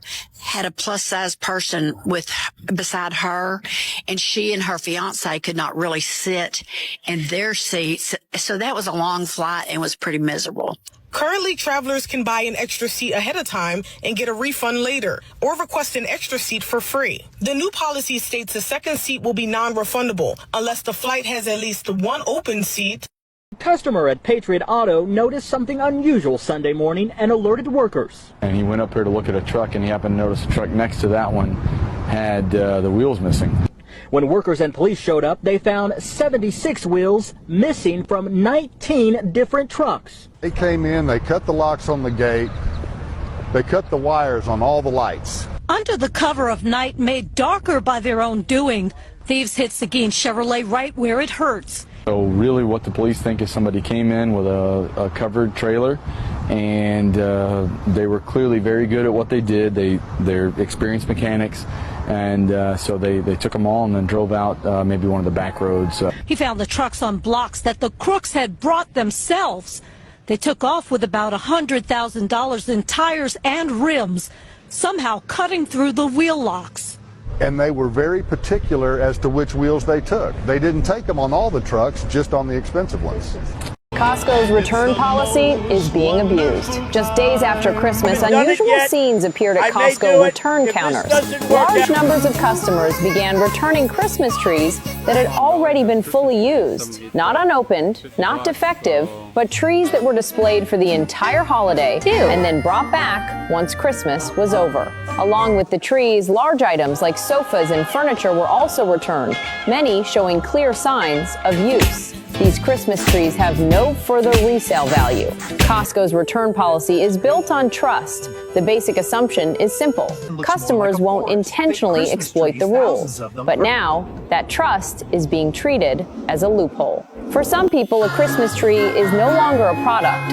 It's a holiday rental. A system designed to be customer friendly is slowly being worn down by the actions of a few. Do you see this as smart consumer behavior or something that's breaking the trust for everyone? Share your thoughts in the comments.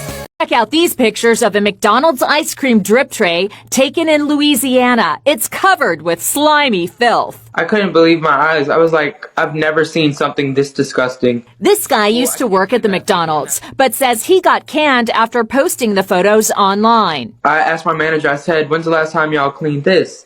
And she said, hurry up and bring it to the back before a customer sees it. Well, we wanted to know just how sanitary is your soft serve ice cream and yogurt. So we did some testing. We took samples from 40 places in the Seattle area, from fast food chains to independent shops, and then had them tested for bacteria. 9 out of 40 samples had elevated levels of coliform, a critical indicator of an unsanitary condition, which by itself does not necessarily cause illness. As a consumer, I would expect that my ice cream to be coliform free. It would certainly be an indication to the restaurant that they ought to investigate their sanitary procedures. Follow me, take you to know the latest real-time hot news. How does a New Jersey deli that sold only about $18,000 worth of sandwiches last year reportedly end up being valued at $100 million?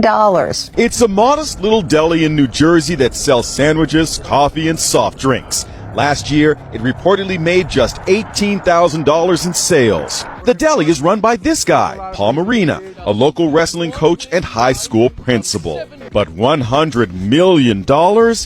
Even the business network CNBC can't believe it. Neither can one of America's wealthiest investors, David Einhorn, who quips the pastrami must be amazing. So again, how is that possible? Well, the deli sells shares on the stock exchange, and in this soaring market, just about every company is shooting up in value, including this lonely little deli. Over the years, the company has operated on the promise of we're going to create this chain of restaurants. So a lot of hope with regards to the stock. So hold the mustard, hold the mayo. Just give me $1 million with that pastrami.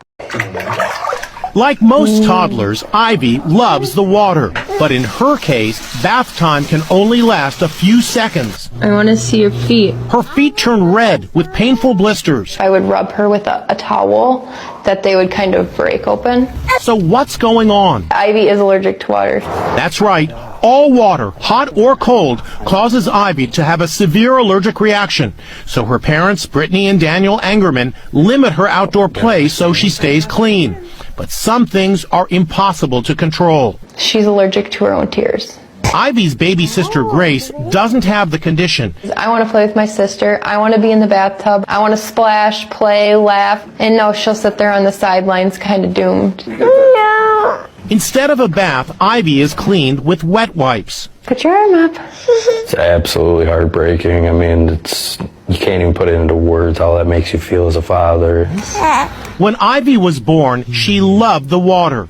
A first date at a restaurant took an unexpected and dramatic turn when a woman ordered 3 takeout meals for her children and asked her date to pay the bill. The man, who had met the woman through a dating app, expected a casual and pleasant dinner, but things quickly became uncomfortable and awkward. As soon as they sat down, the woman immediately ordered meals for her children, then casually told the man she expected him to cover the entire cost. Instead of refusing outright, the man stayed calm and suggested that she order even more food so she wouldn't have to cook the next day. Pleased by the suggestion, the woman added several high-priced items to the order. However, as they waited for the food to be prepared, the man excused himself to use the restroom. Instead of returning, he walked out, got into his car, and drove away without paying the bill. Now, social media is buzzing with divided opinions. Some people argue that the man should have been upfront about his discomfort from the beginning, while others believe the woman crossed a line by expecting a stranger to pay for her children's meals on a first date. So, was the man's response justified, or should he have handled the situation differently? What do you think?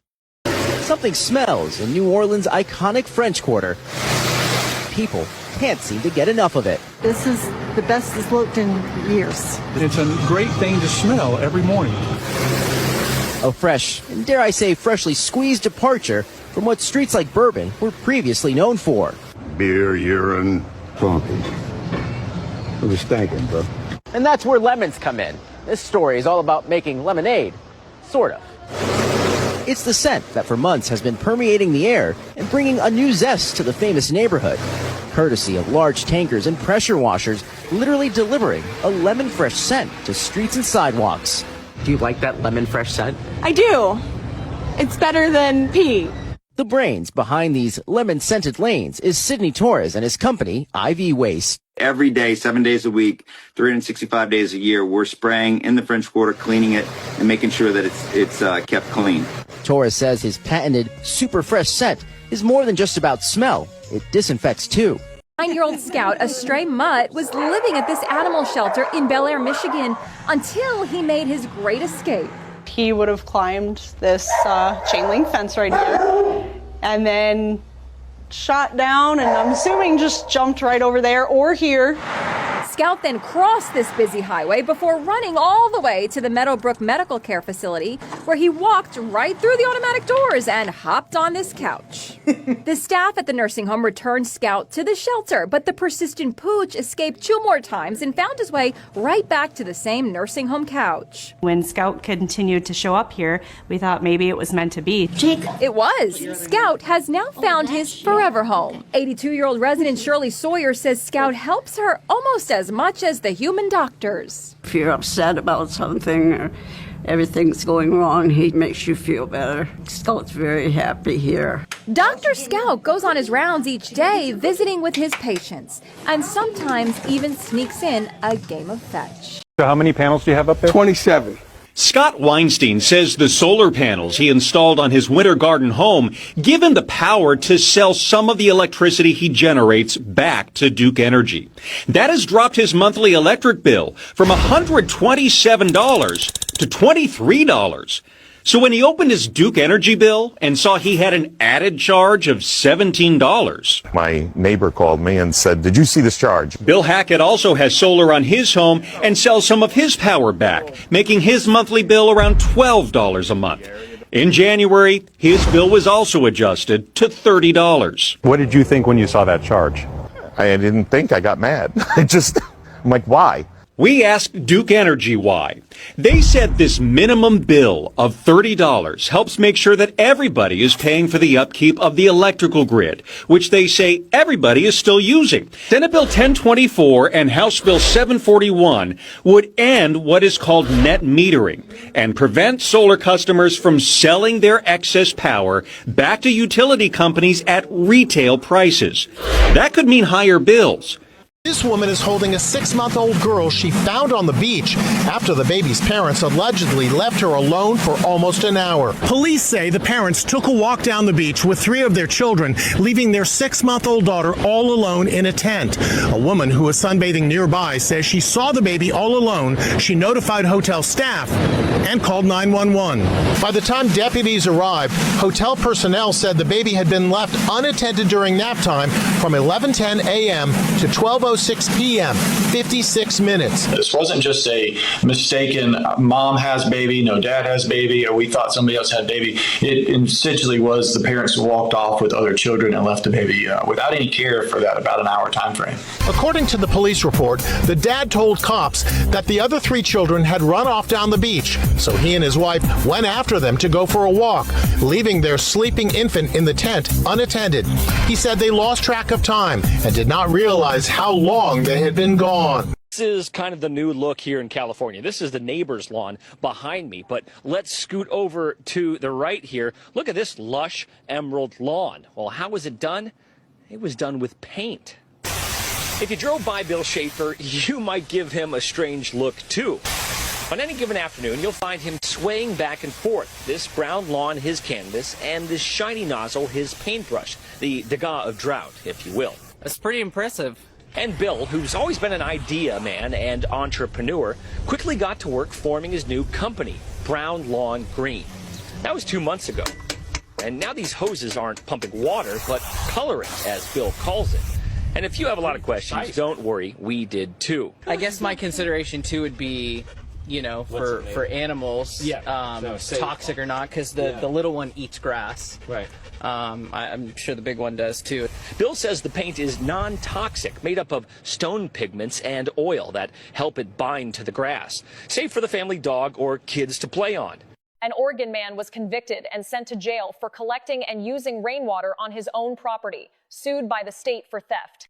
Rancher Gary Harrington built 3 large reservoirs on his own land to collect rainwater and snow melt. He claimed the water was primarily for fire protection reserves and for providing water to wildlife. But the state called it theft and prosecuted Gary. A municipal code stipulates that all water within city limits, including precipitation, is part of the public water supply. The city requested the court order the removal of his collection system and impose a fine. Despite Harrington's repeated appeals, arguing, "The water fell on my land. I'm not selling it. I'm simply using it on my own property." The court ultimately rejected his claims. Harrington was found guilty on multiple charges, including unlawful appropriation of state water resources. He was sentenced to 30 days in jail and fined over $1,500. The incident sparked intense backlash. Residents said it was simply tyranny. If a person cannot own the rain that falls on their own land, what do they actually own? Never guessed that helping a neighbor fix their roof landed a young man in a $20,000 lawsuit. Tony volunteered to repair his neighbor's roof. He climbed onto the roof without wearing a safety harness. One careless step sent him tumbling from the height, resulting in multiple fractures. The ambulance screeched to a halt. At the hospital, his arms and legs were wrapped in bandages. Medical bills soared to $30,000. He assumed this was an accident and would cover his own treatment. But then his neighbor sued him. demanding $20,000 for roof repairs caused by the fall. The neighbor claimed he volunteered to climb up. I didn't ask for his help. Tony was stunned. He suffered the worst injuries, hadn't even finished paying his medical bills, and now faced additional compensation demands. The internet erupted. One side raged, getting sued for helping? Absurd. Another commented calmly, roofs are dangerous. Safety is your own responsibility. You can't blame others entirely. Family from Detroit outraged after being kicked off their flight over a complaint about their hygiene. There's no body odor that we have. There's nothing wrong with us. Yossi Adler, his wife Jenny, and their baby were wrapping up their vacation in Miami and heading back home to Detroit. At least that's what they had planned. All of a sudden, as soon as they took us off, they closed the gate, and then they said, "Oh, sorry, sir. Some people complained that you had body odor. We're not letting you back on." The Adler family briefly boarded the American Airlines plane before they were asked to get off because passengers were complaining about their body odor. We don't have odor, okay? Nobody here has odor. Oh, stop. Give me that. Oh, stop, okay? This is cell video taken by Yossi talking with airline staff after being booted from their flight. They said they're taking our stuff off, and they lied. The Adlers say they were told their luggage would be taken off the plane, but that didn't happen, leaving them with only the clothes on their backs. We have our car seat, our stroller, everything. In a statement, American Airlines said they removed the Adlers from the flight after several passengers complained about their body odor. They were booked in a hotel, given meal vouchers, and booked onto a new flight the next day. We stopped several people in the airport, and it's embarrassing. Linden Street in Mentor-on-the-Lake got a fresh coat of paint this week. Thing is, nobody asked for it, but most people paid. Tom Horvath is one of the few who didn't. I don't pay for anything I didn't request. I didn't give him any money. He told me he's lived here for more than 40 years, and he's not having that. As you get older, you feel less uncomfortable saying that. But Tom didn't realize the numbers painted in front of his house are part of a scam. They didn't have any permission from the city. Oh, they did not? Well, then they lied about that. It could be watercolors. It could wash off in a week. I don't know. Police Chief John Gielick told me this happens everywhere, and the painters may claim to have city permission, but they don't, and they certainly don't work for the city. This week they're going around to houses that didn't leave any money off and telling them that they want money for what they did. So but Tom shows up at your door. The numbers. So this parking meter official suddenly realized one day that no one would actually notice if he just stole some quarters. You see, since Jeffrey Nadai was the one responsible for emptying all these parking meters in the first place, there was no way his boss would know if his stash was a few dollars short. The total amount was only counted after Jeffrey dropped these coins off.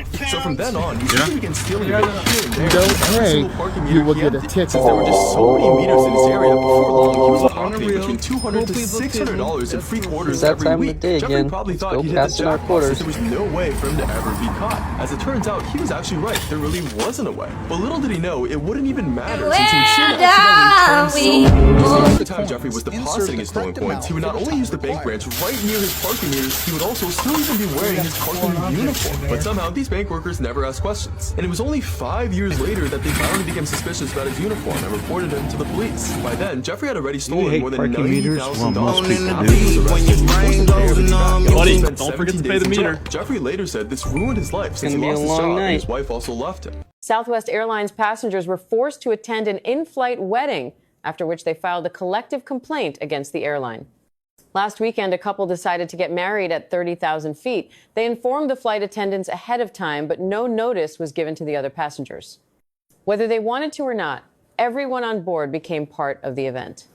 Southwest said it is the airline of love and was happy to help make the wedding happen. But during the ceremony, passengers were told they could not use the restroom. Many said they had to hold it in and sit through the entire wedding, feeling very uncomfortable. After the couple kissed, the bride threw her bouquet into the aisle. Then a guest book was passed around for people to sign. Many people expressed online that they tried to put themselves in the shoes of the other passengers, saying that being a wedding hostage on a plane was simply insane. Some people disagreed and said any event is better than nothing because flights are boring, but others replied that watching a wedding where, no one is also boring. If you were a normal passenger on that flight, how would you feel? A plumber just doing his job at Lakewood Church discovered an undisclosed amount of money. It was the craziest phone call we've ever had. This morning, the co-host asked people about valuable things they found and received a call from a plumber who recently did some work at Lakewood Church. There was a loose toilet in the wall, and we removed the tile. Well, they removed the tile, and about 500 envelopes fell out of the wall. And I was like, oh, wow. Back in 2014, the mega church made headlines after someone stole $600,000. In a statement, Lakewood Church said recently while repair work was being done at Lakewood Church, an undisclosed amount of cash and checks were found. Lakewood immediately notified the Houston Police Department and is assisting them with their investigation. HPD has not confirmed the money stolen years ago and the money found by the plumber are related. But Lindsay says investigators would have never known about the money if it wasn't for the plumber who discovered it. An Oregon man was convicted and sent to jail for collecting and using rainwater on his own property, sued by the state for theft. Rancher Gary Harrington built 3 large reservoirs on his own land to collect rainwater and snow melt. He claimed the water was primarily for fire protection reserves and for providing water to wildlife. But the state called it theft and prosecuted Gary. A municipal code stipulates that all water within city limits, including precipitation, is part of the public water supply. The city requested the court order the removal of his collection system and impose a fine. Despite Harrington's repeated appeals, arguing, "The water fell on my land, I'm not selling it. I'm simply using it on my own property." The court ultimately rejected his claims. Harrington was found guilty on multiple charges, including unlawful appropriation of state water resources. He was sentenced to 30 days in jail and fined over $1,500. The incident sparked intense backlash. We're built to explore the open road, but this is the end of the journey for hundreds of RVs stacked up in a North Seattle tow yard. It's the ugly underbelly of the homeless crisis. Bacteria, rodents, black water, all of it. City contracts with Chuck to haul away RVs after they're abandoned or residents are moved into housing from encampments. This is where Governor Jay Inslee said encampments like this are a scourge on the state. It is inexcusable to accept Washington with homelessness of this dimension. RV camps have caused major issues in Seattle. And we're just tired.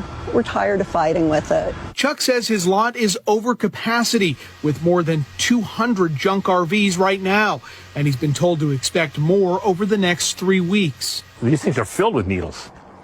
The single biggest fear I have is my guys getting stabbed. The red tape to get rid of RVs can mean months of delays. Some don't have VIN numbers on them, and Chuck has to try to find and contact owners before hauling them to a wrecking yard. Couple put in more than $10,000 worth of landscaping to their lawn, including these decorative white rocks. Now they may have to remove all of them. Association says these white rocks around Demarest and Jose Heinzen's home violate the neighborhood bylaws. The couple got a letter saying they have 2 weeks to remove the stones. To my amazement, we got a letter in the mail saying that, we can't have the white rocks. Like most HOAs, the Heinzens requires property owners to get approval before making certain changes to the exterior of their home, including landscaping. The Heinzens admit they didn't follow those rules. Their neighborhood bans white landscaping rocks. The HOA's management company told me in a statement, quote, Avalon Park was developed with traditional design principles that take into consideration the regional context. The Heinzens say they always work to keep their property in good shape.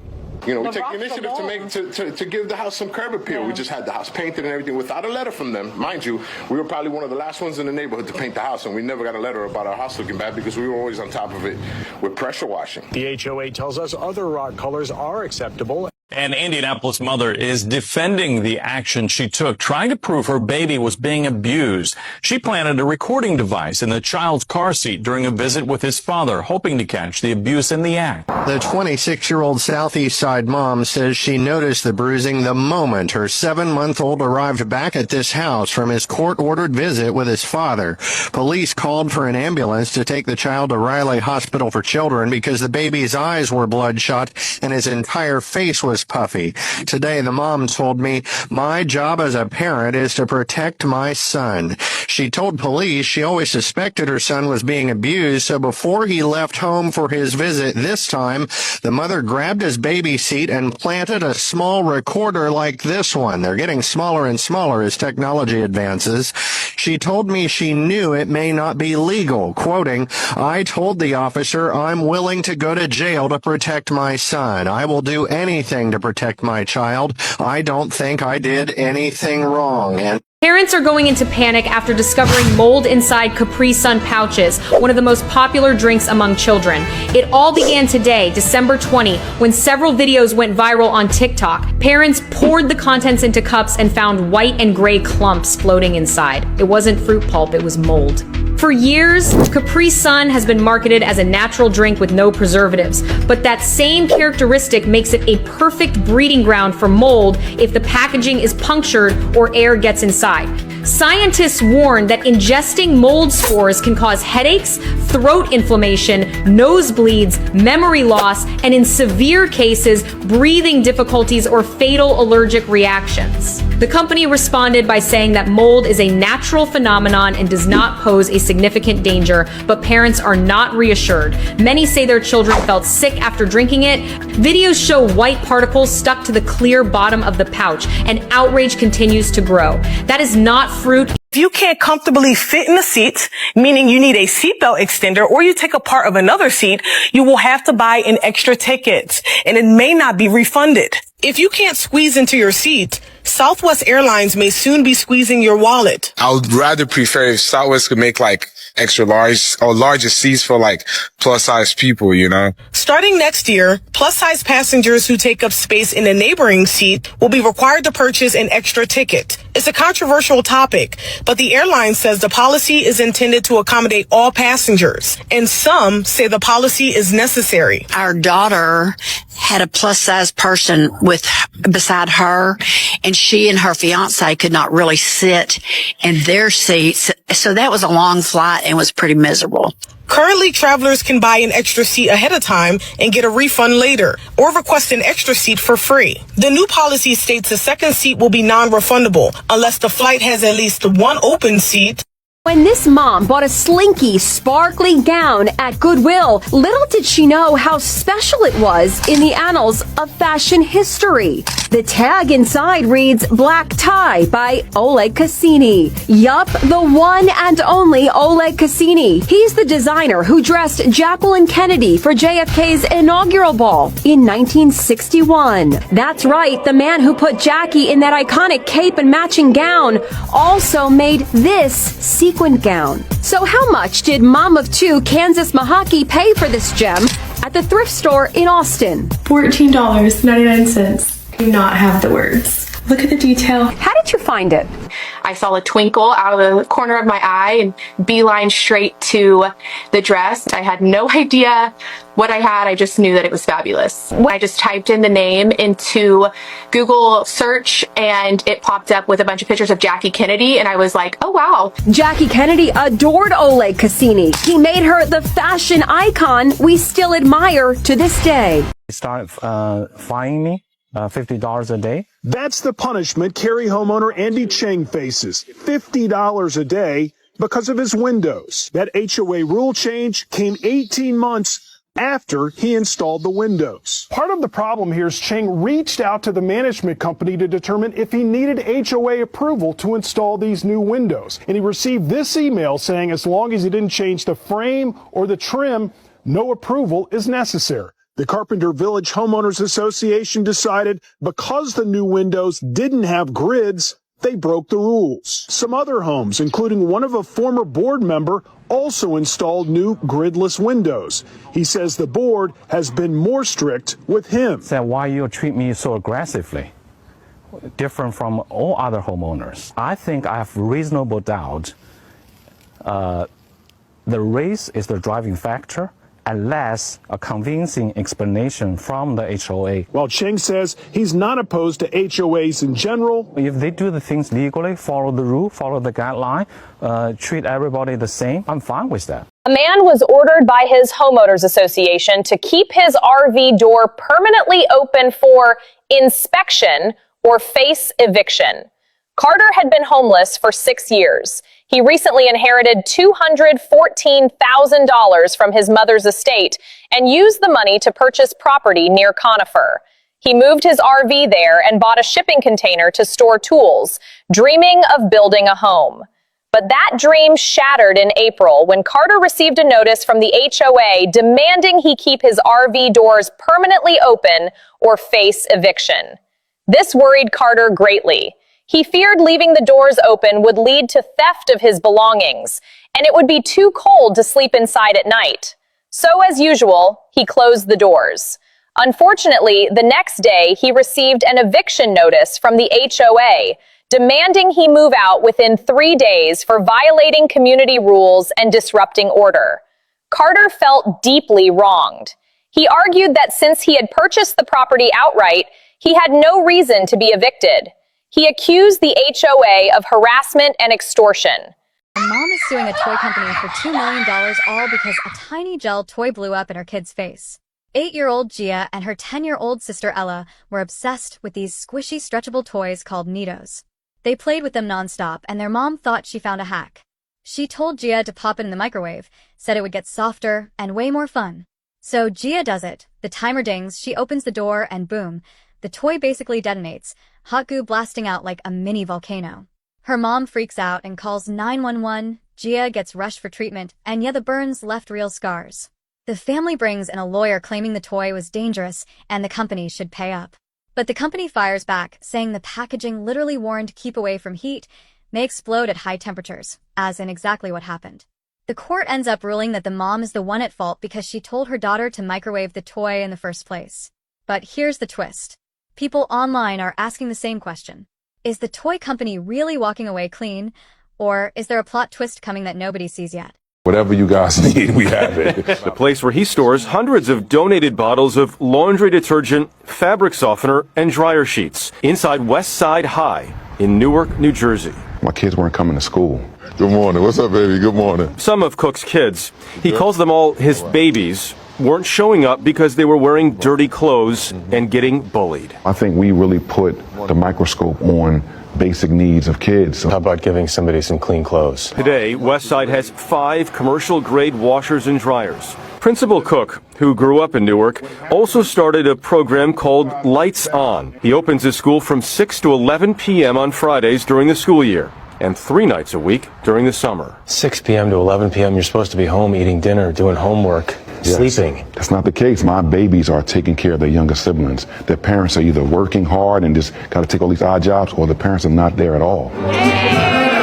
The kids use the gym, dance, and are fed warm meals. If you drive in the United States, be careful, especially if there are some decorations in your car, such as crosses, rosary beads, or even a simple plush toy. What you hear might change your way forever. Today, June 8th, you might become a criminal and be hung on the cross. Yes, you might spend nearly $7,000, but you don't know. What once seemed like just a small detail, a rosary, a plush toy, a dice, is now a multi-automated theme. All of this is attributed to a new order by Donald Trump, which authorizes artificial intelligence cameras to conduct real-time scans of windshields in order to refocus any interfering objects. There were no arrests, no officials, and no warnings. Camera detection. You're ready. $699 plus 3 dots on your driver's license and your driving record. Experts have condemned that this is not for safety, but an excuse to collect billions of dollars from the things we use every day. No matter what covers your eyes, whether it is hanging, fluttering, fur, a cross, perfume, nothing can be saved. Even a photo in your car can be used as evidence against you. This guy waited 18 hours for his flight. Everyone else on the plane had given up, and he ended up being the only passenger on the aircraft. I am the only person on the plane. How many bags do you have to load today, bro? Tell the little one. The passenger was booked on an American Airlines flight from Oklahoma City to Charlotte that he says was delayed for 18 hours. When they did finally call his flight, he was the only one who showed up. I get to the gate, and nobody's there except for the gate agent. And I looked at her and I said, "Did you already board everyone? Like, am I late?" And she goes, "No, honey. You're the only passenger on this flight." During the 2-hour journey, the flight attendants gave Phil Stringer their undivided personal attention. Did you get that? Yes. They gave me all the food and drink that I wanted. They let me sit wherever I wanted. Stringer says he's even become buddies with the crew. I got the phone numbers of the crew members. I mean, we're literally texting each other today. American Airlines tells Inside Edition, we know it can be frustrating when travel plans get delayed and are thankful for our crew members who went above and beyond to care for Mr. Stringer during his flight. A French YouTuber by the name Cyril Shiner thought it would be a wonderful idea to fill his bathtub with Orbeez. We're presuming this was a scientific experiment to see how much water these beads could actually hold. And in the video, he pours multiple boxes of Orbeez into his bathtub, but was not prepared for what was about to happen next. The tub was overflowing with these beads, and deciding it was time to wrap up this video, he pulled the plug on the tub, hoping they would all calmly exit through the drain. Instead, the jelly balls started popping up in his sink and filling his toilet. He then proceeds to flush the toilet, and well, this happened. En fait, qu'il fallait que j'appuie sur la chasse pour que ça s'en va. Du coup, je vais essayer ça. Who would have thought that flushing a clogged toilet would make it overflow? The idea for this video came after multiple accounts started going viral after posting ridiculous Orbeez videos. From filling up an in-ground pool to a parent's kitchen, the experiments with the colorful kids toy have been popping up everywhere. Allegedly, the Orbeez ended up blocking his entire neighborhood's drainage system. And I say allegedly because despite the video the YouTuber posted, many people are now calling it a hoax. The father says he spent more than $100 grand to restore a vintage truck. But years after taking it in, the truck isn't even close to being finished. 2 years ago, Tim Hayes had an idea. My son always likes truck. He's been a truck kid. So he made his son, 14 years old at the time, a promise to restore a vintage truck and give it to him on his 16th birthday. The two got to work and found this 1967 Ford. They took it here to Classic Corner Iconic Cars in Oklahoma City to have it restored. They told me that it would probably be done around July. But long quickly turned to longer. Still now, almost 2 years later, with his son's 16th birthday just a couple weeks away, the truck is still nowhere near ready. To make things even more complicated, Tim says Jim with Classic Corner continued sending him invoices for work he claimed was happening on the truck. To date, Tim says he's paid Classic Corner more than $115,000 worth of invoices. Customer got upset because an all-you-can-eat fish fry didn't live up to its name. It's false advertising. Bill Wisseth has a beef with the all-you-can-eat fish fry at Chuck's Place in Thiensville. He was there Friday when the restaurant cut him off after he ate a dozen pieces. We asked for more fish, and they refused to give us any more fish. The restaurant says it was running out of fish and patience, arguing Bill has been a problem customer before. They sent him on his way with another 8 pieces, but that still wasn't enough. He was so fired up, he called the police. Why did you think you needed to call the police about it? Well, because I think that people have to stand up for consumers. And he wasn't done. He came back 2 days later with a picket sign. Elizabeth Remming is a waitress there and says they've tried to work with Bill over the years, like letting him have a tab he still hasn't paid off. What do you have to say about that? Well, I've got a running account here. Bill isn't backing down, saying his fish fry fight isn't over. 4 city employees in Fort Worth have resigned and are facing a criminal investigation after they were caught on camera paving a driveway. Patching and repaving roads after water line repairs is part of normal water department work. Fully repaving private driveways is not. Are you with the water department? Do you work for them? Y'all work for the water department? Oh, okay. The work caught the attention last week of Bob Willoughby, who lives down the block. There were clearly marked Fort Worth water trucks on the street, but all the active work was on private property. He also recorded part of his phone call with the department before sending them the video. They didn't do no work there. They had to redo anything. They're just giving that guy a new driveway, okay? Within a day of the city seeing the video, all 4 employees had resigned from their jobs. The water department also talked to the customer who had the driveway paved. Of all the places in the city this could have happened, it happened on Willoughby Street. Is what they're doing down there, is that legal what they're doing is what I'm getting at, I guess. Fort Worth police have now taken over the investigation to figure that part out. This homeowner found 40 downed trees on his property. Some of them were 150 years old. This isn't because a storm came through, right? No, so no. what happened here? It was a hurricane of chainsaws. 40-year-old Sammy Shinway came home from work and heard chainsaws in the woodsy backyard he owns behind his home in Kenilworth, New Jersey. He confronted the work crew. So what are you guys doing? And they told me that they were hired to cut trees down. Except the problem is, this is your property, right? There's no question about that. Correct. That's not all. Some of the trees left standing had their tops lopped off. Those red cedar trees were topped off. They're eventually going to die. So who would do such a thing? Well, court documents say it was a neighbor identified as Grant Haber. He's a counterterrorism expert who's appeared on right-wing media. From above, you can see the before and after. Haber is facing fines of $32,000, but that may be just the beginning of his troubles. $1 million. It's not about, you know...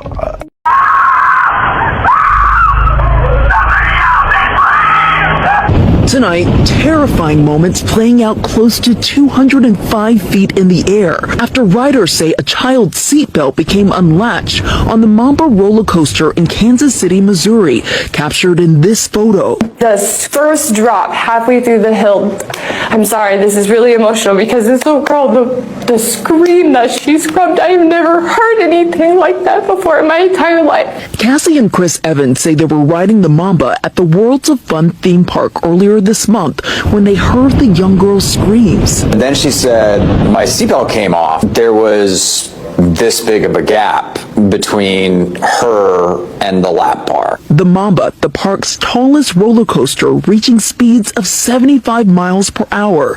The two quickly clutching both the girl and her friend until the end of the 3-minute ride. Afterward, reporting the incident to a ride attendant. 19-year-old out to buy his grandfather some socks came across a bag with $135,000 just sitting near a Wells Fargo ATM in Albuquerque. Jose Nunez Romanes told CBS affiliate KRQE he called the number on the ATM, then police, because he knew trying to keep the money meant he would have to deal with mom. Back of my head, I was just thinking about my parents, especially my mom. What would she would do if I came home with the money, and what she would do with her chancla to hit me. It turns out the Wells Fargo subcontractor whose job it is to fill the ATM left the cash there by accident. The mayor and police chief recognized Nunez for doing the right thing when no one was looking and invited him to apply as a public safety officer while still in school. Nunez also got a $500 check from New Mexico energy provider PNM, a gift card, and $500 cash from a local restaurant. Ryan Urlacher. Nunez told the New York Times he's wanted to be a crime scene investigator. Couple splurged on a 5-star resort for their baby moon, but there was something really strange about the place. This was kind of creepy, but we had this whole entire resort to ourselves. At first, it started as a joke because I started recording on our first day and not seeing anybody but employees. But you can see as the days progress, it starts to freak us out. Everywhere Cameron and Carly went at the Gran Velas Resort in Cabo San Lucas, Mexico, it was just the two of them. Things started getting a little creepier as we realized the activities were also by ourselves. So this is our room door. Echo! How is this place paying for all these lights? How are these fire pits being lit all day, all night for us? Who is paying for all this? Instead of being bothered by the situation, Cameron and Carly, who live in Utah, leaned into it. This entire kingdom just for us. Breaking news, a TikTok creator known as Citra is nearing completion of a 10-foot-tall electronic killing machine build that has drawn widespread attention and concern online. Several months ago, Citra began posting videos documenting a project he has been working on in his garage.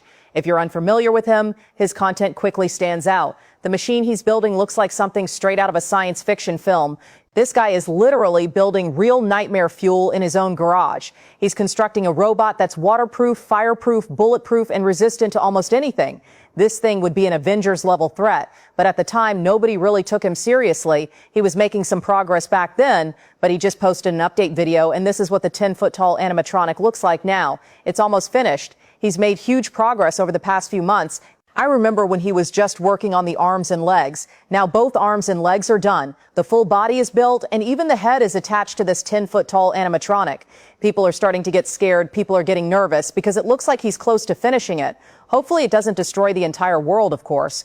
But I'm really curious what you think about all of this. Already seen this unsettling video that's been quietly blowing up online. A young mom films how she protects her child while shopping in a supermarket, and the reason behind it is genuinely disturbing. In the US, there are frequent reports of children being targeted in busy stores, and this video shows how seriously some parents take that risk. At first, everything looks normal. She places her child in the trolley like any other parent would, but then she adds something unexpected. She clips a heavy-duty carabiner, making it far harder for anyone to lift the child out quickly or without drawing attention. That's not where it ends. She secures the child on the trolley's built-in platform using a strip of strong double-sided tape. It sounds extreme, but it stops sudden movement and makes it almost impossible for the child to be pulled away in a split second. Only after that does she add a final layer, a proper safety belt around the child's waist. It keeps them firmly in place even if the trolley jolts or someone bumps into it in a crowded aisle. And only then does she start shopping, calm but alert, knowing that if something were to happen, it wouldn't be quick, quiet, or easy. Shay Frost says his lips became irritated after being kissed live on stream by Selena Powell. Do we have a connection now?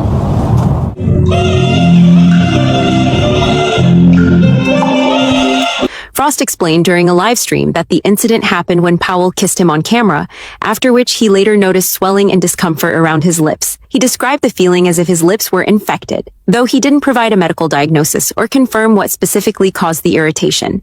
The moment spread quickly online because it happened in real time, turning what seemed like a spontaneous interaction into a viral discussion. Viewers debated whether it was just a minor skin reaction, hygiene-related irritation, or something unrelated to the kiss itself. Frost said he planned to monitor the symptoms and seek medical advice if the swelling continued. Health experts caution against self-diagnosing infections since irritation can result from many non-serious causes. Powell has not publicly responded. Harmless live stream moment or a kiss that went viral for the wrong reason? A mandate from the Homeowners Association says residents must keep their garage doors open. Failure to comply can result in a $200 fine. Auburn Green's resident Fred Waitlow cleans out his garage. And I got to remove all this stuff, this personal belongings, pictures. But it's not something he wants to do. If we have to have this open from 8 in the morning till 4 in the afternoon, anybody can help themselves and steal your blind. And they do it in this Auburn Greens complex. This is not safe. Shally Ia keeps her garage door closed, fearing what might happen if it's left open all day. This will just be an open door policy and saying, welcome, take what you want. A member of the board who did not want to speak on camera said the policy was enacted because of a resident who was allowing people to sleep in his or her garage. I think they could have gone around this in a better, logical way, like, for example, maybe a monthly inspection. The on-site manager closed its window and posted this sign as we pulled into the parking lot and didn't return our phone call. Until it is, Shally and others plan to keep their garage doors closed. The latest news about Baby Punch after being accepted. So many people are coming to see him now. Everything connected to him has suddenly become famous. He has officially unlocked a brand new skill, walking like a tiny human. The funny thing is, he doesn't know how to stop. He just keeps waddling, wobbling, and trying to balance like a human baby. His little toes grip the ground, arms flailing, tiny legs shaking, and it's absolutely hilarious. Punch is also showing courage. If anyone threatens him, he stands tall and throws tiny "don't mess with me" poses. Even after he got accepted, he still loves his favorite toy and carries it everywhere like a priceless treasure. Sometimes he plays alone, sometimes with his monkey friends, social mode fully activated. He adores his new family. And from Amazon, it's happening to more and more people, and you could be next. These two people from different parts of the country were both blacklisted by the e-commerce giant. I was really shocked and upset. They just sent an email and it said, "We've closed your account." So why the ban? Amazon said that these customers had consistently returned a large number of orders, but Jamie from Georgia disagrees. We had returned about 4 or 5 items within about 6 months. The last item Jamie returned was this $43.99 retractable laptop desk because she said it was missing parts. Nathan told us he returned 43 items over the course of 5 years. The final purchase was this small part for his faucet, which cost $10.99. I kept ordering a part and trying it, and it didn't fit. So I just sent it back, ordered another one, didn't fit, sent it back, ordered another one. And I must have done that maybe 4 or 5 times. So how many returns is too many? Amazon won't give an exact number. Just one small thing. This is a 2-car garage. Or is it? Come on. Keep going. Oh, stop. This is a Honda Accord. This is as far as it goes, man. Yeah, their 2-car garage is more like 1 5/8. Bring it down right on the back wall. The Kendalls asked about it during construction. Talked to the foreman, and we said, hey, it looks kind of small. He said, listen, they know what they're doing. They know how to set it up for you to have a 2-car garage. It'll be fine. But it's not fine. Take a look 2 doors down. Right, so this is a small model Lexus, and they've got it in there about as far as it'll go.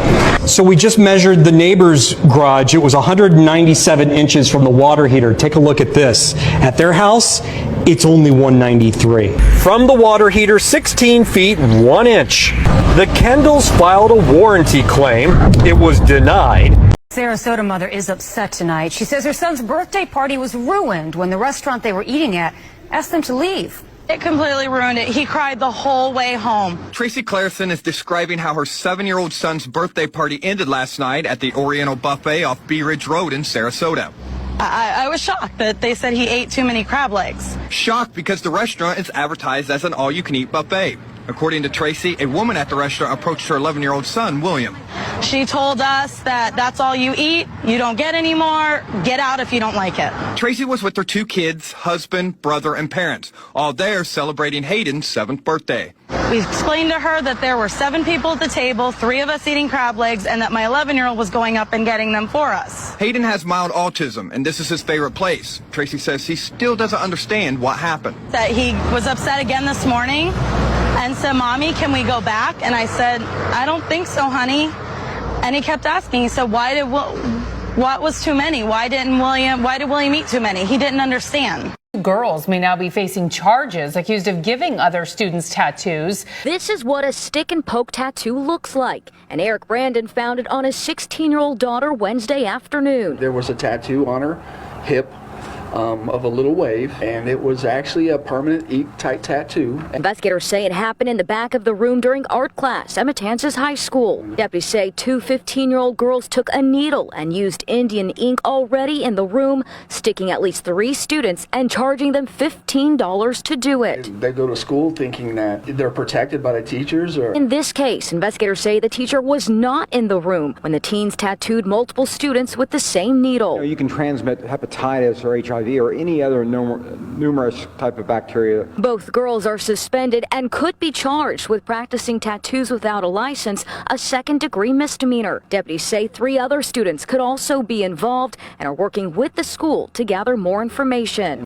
This homeless man's life was changed when he found a lost diamond ring. Billy Ray, who didn't have a home and struggled a lot in 2013, had his life change when he found a lost diamond ring. He was 55 years old, used to sleep under a bridge every night, and asked people for spare change during the day. He was really poor, but he didn't know that things were about to get better. One day, a lady named Sarah accidentally dropped her diamond engagement ring into Billy's cup while giving him some change. They both didn't notice it right away and went their separate ways. Later, when Billy was going through the money he collected, he found the ring. At first, he thought it might be fake and not worth much, but when he had it tested, he learned it was real and worth about $4,000. Even though Billy needed the money, he couldn't bring himself to sell the ring. Instead, he chose to do the right thing and returned it to Sarah. His kindness was returned in an amazing way. Press the plus button to see what happens next in part 2. His mother of two just died from drinking too much water. 35-year-old Ashley Summers apparently overwhelmed her body while trying to hydrate in the summer heat. It was a hot summer day, and Ashley told her family she felt like she was suffering from dehydration, so she did what most people would do. She grabbed a couple bottles of water, consuming 4 16-ounce bottles in just 20 minutes. Ashley's brother, Devon, says she soon began feeling sick. She had her head in her hands the whole way home because she just felt so dizzy. And they got home. She started to walk across the garage to go into the house, and she passed out and never regained consciousness after that. So what does water intoxication do to the body? When we talk about taking in water, we talk about the fact of how much can your kidneys get rid of that fluid at a normal level. If you drink too much fluid too fast, you're not going to get rid of that fluid. You're holding on to it. Ashley's death is not an isolated case. Somebody broke in and cleaned our apartment. This guy runs a cleaning service called the Cleaning Fairy. He'll have your home spotless, dusting and cleaning. He even does the dishes. The other day, 27-year-old Louis Angelino was hired to clean a friend's apartment in South Jersey. He was told he'd find the key under the mat. Are you here? Did you come clean today? And I was like, yeah, I came and cleaned. Like, I'm sitting in your living room right now. Your cat's on my lap. I'm playing with your cat. Louis? And I was like, yeah. He's like, I don't have a cat. Yep. Louis had just spent a lot of elbow grease cleaning the wrong apartment. Just so happens both places had keys under the mat. This is the apartment Louis mistakenly cleaned. Everything's shining. It was Beth Motzel's husband who shot the video. So he said, "You're not going to believe this." I said, "What?" He said, "Somebody broke in and cleaned our apartment." SpaceX just accomplished something considered to be nearly impossible only 10 years ago, and it's being dubbed the craziest achievement in aerospace. In 2015, Elon Musk's SpaceX shocked the world by successfully creating the first orbital-class rocket named Falcon 9 that could take off from Earth, go to space, enter into orbit, and then land back on Earth. But what SpaceX achieved less than a decade later makes Falcon 9 seem juvenile. Since 2015, SpaceX has perfected their rocket technology and conducted over 338 successful takeoffs and landings of the Falcon 9 rockets, each time delivering satellites into space at a much lower cost than any competitor, making SpaceX into the most successful private space company in the world. However, they weren't stopping there. Elon had set his sights on reaching Mars, and to realize that vision, SpaceX needed to design a massive spacecraft called the Starship that could carry humans into space and be fully reusable. The biggest challenge was creating a rocket 7 times the mass of the Falcon 9 and developing a method to catch it upon landing using 2 giant mechanized arms, essentially like catching an elephant with chopsticks. But in an astonishing display of engineering, SpaceX successfully accomplished this feat on its very first try. Yep, this is actually happening, and millions of dogs are being infected with deadly diseases that after just one lick is causing people to have multiple organ failures and all limbs amputated. People were terrified after one woman had a tiny paper cut on her hand, and after her dog licked it, she woke up the next morning with her hands and legs needing immediate amputation, and this could be happening to other dog owners. The doctor told the woman that if she did not get amputated, the virus would have spread through her entire body in a matter of just hours, and eventually her heart. People thought this disease wasn't common, but were shocked that over a whopping 70% of dogs will have it, and it will remain dormant in them. Doctors have started warning others against having dogs lick any wounds and avoid licks to any parts of the face, including eyes, nose, and mouth, as your life may end in just one day. With the CDC stating that if people have any sort of weakened immune system, this disease can happen to them, known as the Capnocytophaga bacteria. Although this woman's condition is rare, if a dog passes this on to you with other bacteria, it could be the end of your life. Walmart apologizing for that hideous sweater right there on your screen, selling sweaters that appear to show Santa Claus there with lines of cocaine. The sweater says, "Let it snow," and includes 3 white lines. Part of this description says this, quote, "The best snow comes straight from South America," and that Santa really likes to savor the moment when he gets his hands on some quality grade A Colombian snow. The sweater was sold online by Canada by a third-party vendor there. Since then, they tell us it's been moved. Former member of the boy band One Direction has died. Police have confirmed this to ABC News. The 31-year-old pop singer was found dead by paramedics in Buenos Aires, Argentina. Police say he fell from the 3rd floor of his hotel in the neighborhood of Palermo there. We have breaking news right now at 3 o'clock. ABC News has confirmed former One Direction member Liam Payne has died. Police say Payne fell from the 3rd floor of his hotel room in Argentina. He was staying at the Hotel Casa Sur in Palermo. He rose to fame as one of the founding members of the boy band One Direction. Liam Payne was 31 years old. Now have a lot more information about Liam Payne's passing. It seems as though some of the original reports were inaccurate, so here is everything that we know now. Also, I'm going to go ahead and put a trigger warning. The topics I'm about to discuss may be hard for some to hear. Okay, so I'm going to try and go in chronological order of the events that occurred. It has been revealed that before Liam Payne passed, cops were called to his hotel because an aggressive man who could be under the influence of drugs and alcohol was causing chaos. And it has since come out that that man was Liam Payne. As for his cause of death, it has been revealed that he jumped from the balcony of his room. Photos from his room were also revealed. The TV is smashed and drug paraphernalia was found. Liam has opened up about his struggle with drugs and alcohol in the past. He went to rehab in 2021 and was sober, and unfortunately, he relapsed. Search is underway for a loved-up couple who are believed to have shut down 2 City Loop train stations. They're accused of becoming intimate in a stairwell connecting platforms at Melbourne Central Thursday evening, damaging a water pipe and fire sprinkler, triggering the automatic evacuation of that station and Flagstaff. The incident caused significant delays for thousands commuting home from the Olivia Rodrigo concert at Rod Laver Arena.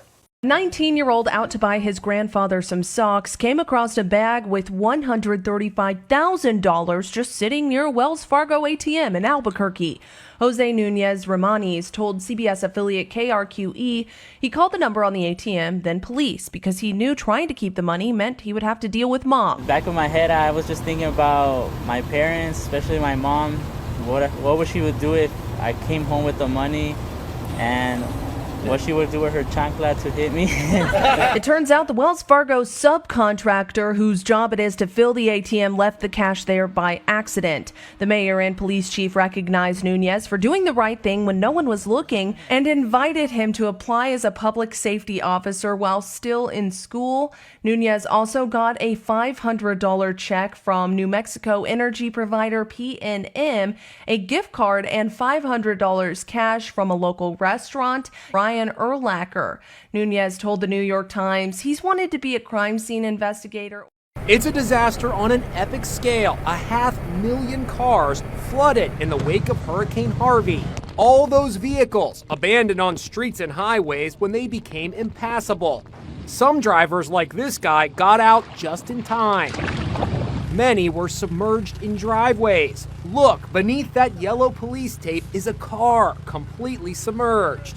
Can any of these vehicles be salvaged? I spoke with auto expert Lauren Fix, known as the car coach. So many of these cars are full of water. How can you tell if it's salvageable? Well, the vehicle was floating completely underneath. It's junk. Just forget about it. Get rid of the vehicle. Right. Okay. If it's below this point, which is called the sill, then you're probably going to have to do brakes, fuel lines, exhaust system, and all the computers need to be checked. That's really something that's important.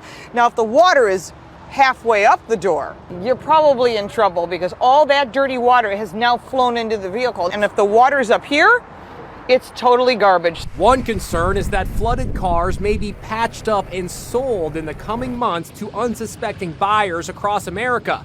They could become death traps. Safety systems don't work, anti-lock brakes don't work, and the car could stop and die at any time. And even worse, there's zero warranty. You're doing awesome, buddy. I know this sucks. We're gonna get you down, all right? I'm dead. What? My arms are dead. Hey, what did you just do last night? Had way too many cocktails afterwards. We're gonna get you down, all right? I know you're cold, buddy. We're gonna get you down, all right? Deep breaths. Keep that oxygen. You want to keep that oxygen in you. Hey, it's a rescue situation. I have one. It's gonna start going a lot faster now. Leroy. Bad Leroy Brown. Baddest man in the whole damn town. Yeah? All right. We are getting a look at the new changes that will affect your taxes. The IRS announcing new tax brackets today. The lowest bracket of 10% that applies to people making just under $12,000 for single filers and over $23,000 for married couples filing together. The highest bracket here is 37%. This is for people making over $626,000. The standard deduction will also rise to $30,000 for married couples filing jointly and $15,000 for single taxpayers. And some other changes here will include the earned income tax credit, which is rising from $7,800 to a little more than $8,000. This will apply for the tax returns filed in 2026. Eric Menendez has a secret daughter. The notorious killer is the only father she's ever known. So far, my friend thinks it's really cool that I have a dad that's in prison. Deborah first met Eric's daughter in 2005 when she was 10 years old. Her mother is Tammy, who married Eric behind bars. She asked us not to show the child's face or use her name. She wore her love for Eric on her T-shirt. It says Daddy's Girl. And her fingernails were painted pink, one top with the letter E for Eric. You say he functions as anybody else's dad would.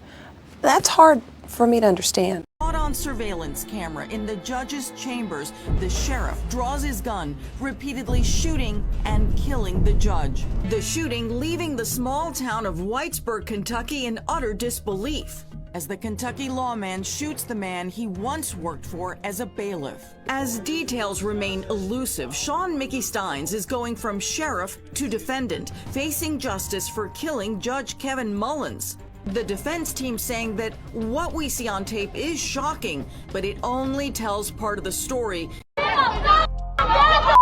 This woman is about to do the unthinkable to this child.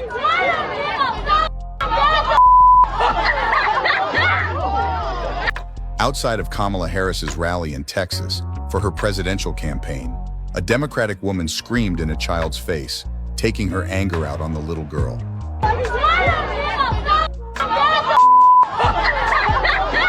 It is unclear what caused the outburst, but the man was holding a microphone and then addressed the situation to the crowd moments after.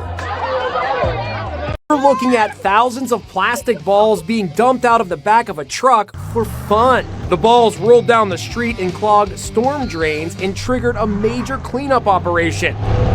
Who would do something so stupid and irresponsible? This is probably the first time we've done something this illegal. The bed of the family's pickup truck was filled with water and plastic balls. It's a scary stunt. As the truck swings around corners, Rocco and Rebecca come close to being flung right out of the vehicle. Fortunately, no one was hurt, but after the fun was over, the contents of the truck were dumped into the street. UW students who parked their cars along Greek Road spent a chunk of their mornings sweeping up glass and tallying up their losses. I thought my car honestly was going to be okay because usually I do have pretty thick windows and it's like blackout, and no. Seattle police say a pair of vandals went block by block, bashing out car windows and rifling through the interiors. And I came out here, my car was parked right on 17th and just window was smashed, and I was like, oh, damn. And I just looked around and there were like 20 other cars just so I could see right there that were smashed. To me, it seems like they hit about like 30 cars. Seattle police got calls of two people driving up and down the streets where UW's fraternities and sororities are located, breaking into cars one by one. However, few students reported that much ended up being stolen, though there were clear signs that someone had been inside. Nothing was stolen. They just kind of like trashed everything on the inside, like took like everything out, but nothing was actually taken. Many students thought this crime spree may have just been a sick thrill for two people who wanted to cause a lot of property damage. Young girls fell from the 7 train in Corona and were run over. This was him dancing in Columbia at 4 years old. Now it's a cherished memory. Anything that brings this grieving mother closer to her son. Milene Sorzano tightly held his towel at their Queens home Monday, quietly crying, recalling how she warned the 13-year-old 8 months ago not to subway surf anymore. Sorzano says she found videos on his phone showing him riding on top of trains he posted to social media. His parents sought help from his school and social workers, but Adolfo was killed last Wednesday as part of a tragic trend. It's a joyride that ends with nothing but no joy at all, and families will continue to deal with it indefinitely. 13-year-old Crystal Romero died while her friend was left clinging to life. The young girls fell from the 7 train in Corona and were run over. 6 children have died so far this year, half of them in the last month. Jaywalking is now the right of all New Yorkers. Who cares? So what else is new? Officially, now it's not against the law. I jaywalked my whole life here. I lived here for 60 years and I jaywalked. Yep, no more tickets for taking your life in your hands. Hurry, hurry, hurry. This was Jay running here in Brooklyn, but we saw the same in Times Square and City Hall. Look at the red shirt guy. Trucks were honking at him. He waved everybody on. This is the wide turn jaywalk, the wave and walk, the in-between cars jaywalk. You worry about being a driver in the city and hitting somebody. No. And then they sue you No. because it's not against the law. No, you gotta be alert. You're in New York. Look alive. Some New Yorkers think this is a ridiculous conversation. Jaywalking has always been a New York City civil right. These 2 women walked and were an undertow even, encouraged other people. You get a chance, you go. Take it. If it's safe? If it's safe, you go. Watch both ways, because now we got these guys. A fight broke out between the mayor of Dale City and his neighbors. Both sides are claiming a piece of property that's about 4 feet wide and 100 feet long. Dina Hale's family has owned her Dell City home for more than 50 years. When she finished paperwork to build a new fence, she never thought it would turn into a feud with the mayor. I feel bullied. I mean, I'm going to admit it. It's kept me up at night over a stupid fence. Dina Hale says a survey and a fence permit she got weeks ago, both originally stamped by the city, prove a particular piece of land behind her home, about 43 inches wide and 100 feet long, are hers. But when the mayor found out her plans, he beat her to it and started to put his own fence up. And because I was trying to delay their progress till I could find the proper authority, I turned my water sprinkler on them. The mayor called the cops. So as Dina watched the fence go up on her property at the time, she also faced possible consequences. According to the Dell City Police Department. I couldn't go out into my backyard without getting yelled at. Florida cop hit an 8-year-old child on a bike with his patrol car. The Sarasota Police Department released body camera footage of the incident, as well as a statement from their police chief. The officer was leaving the scene of a separate call for service when the child entered the intersection. Emotions ran high as neighbors and family members of the little boy rushed to the scene of the accident. It's okay. There were several intense moments as they waited for medical help to arrive, and officers started chest compressions on the child. Come on.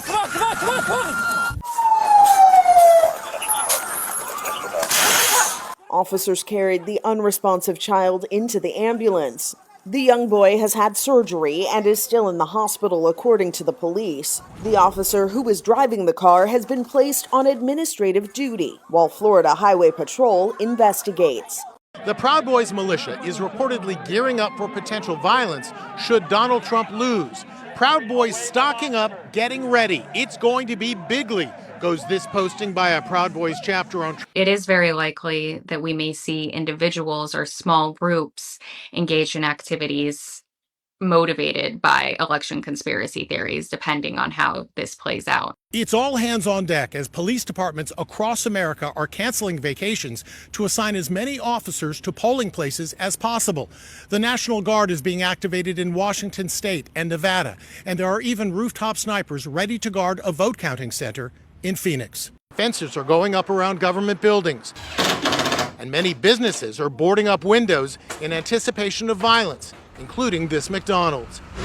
Runback, the company that prints ballots for 30 states, is also distributing panic buttons for election workers that call 911. And in LA, bomb-sniffing canine teams are checking mail-in ballots for explosives. It seems to be a very tense situation across the country. We always have to be prepared. You prepare for the worst and you hope for the best. Menacing kidnapper flees down the street. In his arms, a toddler just snatched from a playground. But not so fast. It's big sister to the rescue. Look as the brave 8-year-old races after the kidnapper. And not far behind, her 10-year-old brother, also in hot pursuit. He's still got the baby stroller. It happened in the small town of Sprague, Washington. Population just 500. 8-year-old Delisha and 10-year-old Brendan were playing in a park near their babysitter's house With them, baby brother Owen, who was just 22 months old. The kidnapper grabbed little Owen and took off. A surveillance camera outside a grocery store captured the frightening figure. Delisha screamed her head off as she followed the real-life monster, drawing the attention of these teens. It really turned into blood-curdling screaming. When you kind of pick up, there's a girl running behind him. He's running down an alleyway with a kid. Things don't look right. Kathleen Beatty, the personal safety expert known as the Safety Chick, says making a racket is exactly the thing to do in such an emergency. The kidnapper was so worried he put Owen down in a vacant lot before escaping. A little boy who now has two new heroes in his life, Big Sis and Big Brother. It's a new dawn in America, and we're looking at the nation's new power brokers. Team Trump gathered on stage with him at his victory party. Unbelievable people standing by my side. These people have been incredible. Flanking him, Melania, and 6'9" Barron. On the other side, daughter-in-law Laura, tipped for a major role in his new administration. Will she be replacing Ivanka? We have a new star. A star is born, Elon. Elon Musk has become a key figure in the Trump inner circle. He was photographed last night at Mar-a-Lago huddled with Trump and UFC boss Dana White. White took the mic to praise Trump as the crowd chanted his name. He's the most resilient, hard-working man I've ever met in my life. His family are incredible people. He credited podcast stars like Joe Rogan for Trump's success. They helped convince young men to back Trump. This woman mistook glue for her eye drops. This is them rinsing my eye out. Brianne Shipley woke up in the middle of the night to take her eye drop medication, however. She accidentally grabbed her nail glue and poured it into her infected eye. Okay guys, I'm at the ER because I was half asleep and I needed to put my antibiotic eye drops in tonight. And instead of grabbing the eye drops, I grabbed the Kiss nail glue. So this is them rinsing my eye out. They already took out 3 shards of super glue, and I'll post pictures of the super glue too. Doctors removed chunks of the glue from her eye using Q-tips. 3 days after the accident, her vision is still blurry, however, it is improving. They are the exact same size. They both have the rough edges. After it happened, I literally was screaming hysterically, telling my phone to call 911, trying to wake my son up, and they did a really great job at the hospital. I don't think there's going to be any permanent damage. 43 rhesus monkeys carrying a deadly virus escaped from a biological research lab yesterday, sending residents of a small South Carolina town rushing downstairs. The rhesus macaques escaped from the Alpha Genesis Primate Research Center, which conducts experimental tests on primates for a variety of infectious diseases and diseases. We can confirm that 40 primates escaped from the Alpha Genesis facility located on Castle Hall Road. Traps have been set around the area, and the Yemassee Police Department is currently at the scene using thermal imaging cameras to try to locate the animals. Residents are strongly advised to keep doors and windows closed to prevent these animals from entering their homes.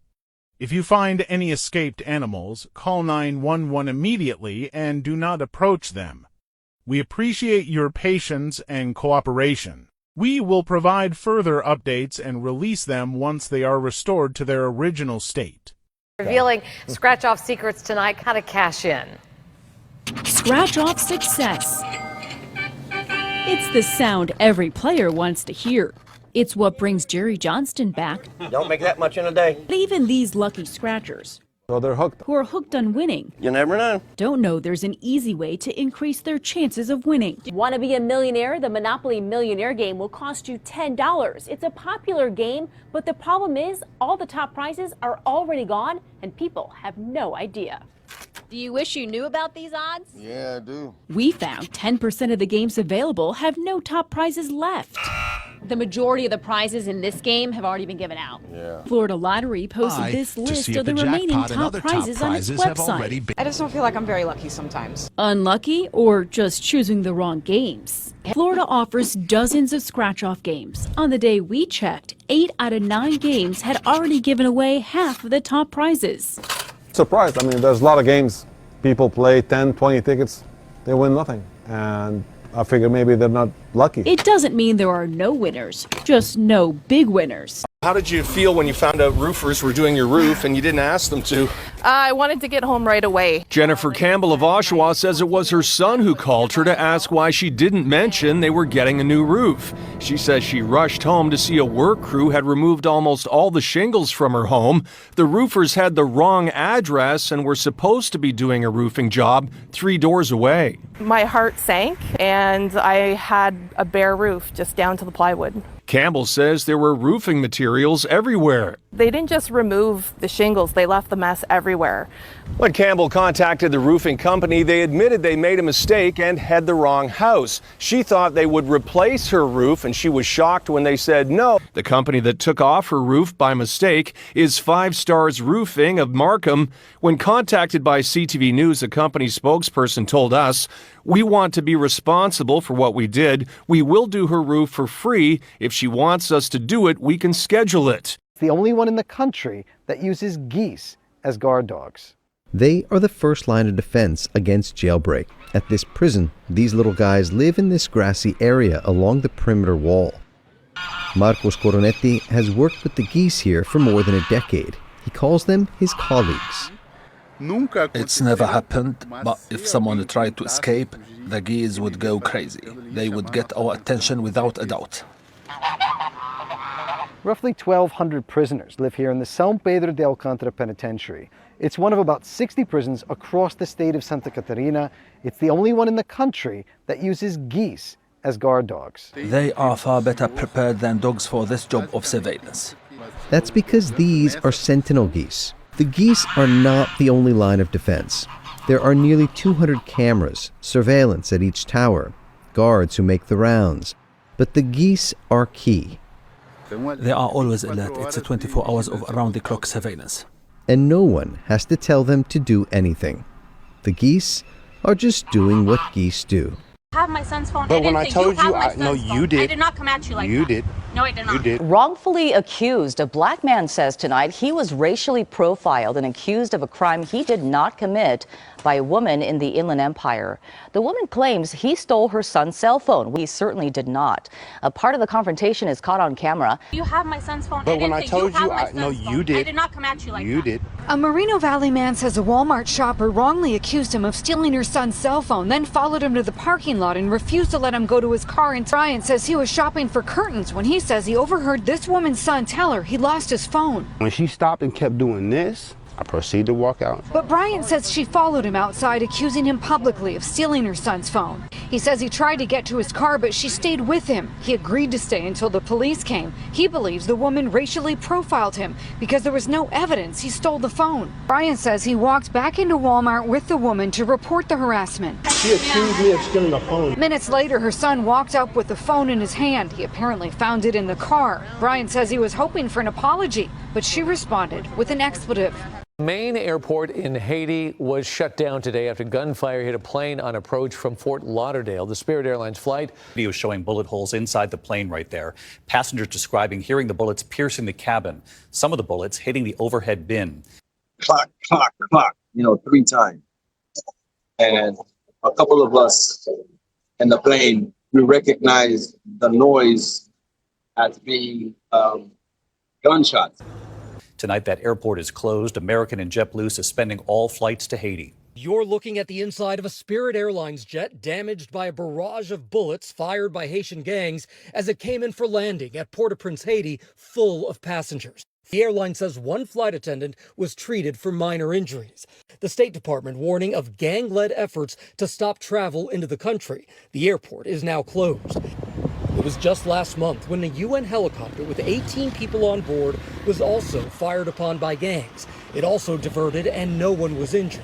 Gum Wall is completely gone. In Seattle, there is an entire wall that tourists from all over the world visit just to put their chewed up piece of gum on it. The trend of sticking your used gum to the wall has been going on for 30 years and has become a major tourist attraction for the city. However, citizens who live in the area and people who are visiting are now going to the wall and noticing that all the gum has been removed. People are absolutely shocked as this is the first time that they have ever seen the wall cleaned in decades, and the city made absolutely no announcement that they were were going to be removing the gum wall beforehand. Apparently, it was just becoming so unsafe and unsanitary that the city could not keep up with it at all. I mean, just imagine 30 years of gum piling onto each other. It sounds like an outbreak is about to happen at any minute. Literally all of the recent Google reviews of the wall are negative, saying that it's just disgusting to be there and you're constantly stepping in gum that's fallen onto the floor and ruining your shoes. Not to mention there is a really disgusting trend happening where people would go and lick the gum off the wall to go viral on TikTok. These twin sisters pull a twisted switcheroo to cover up a fatal car crash.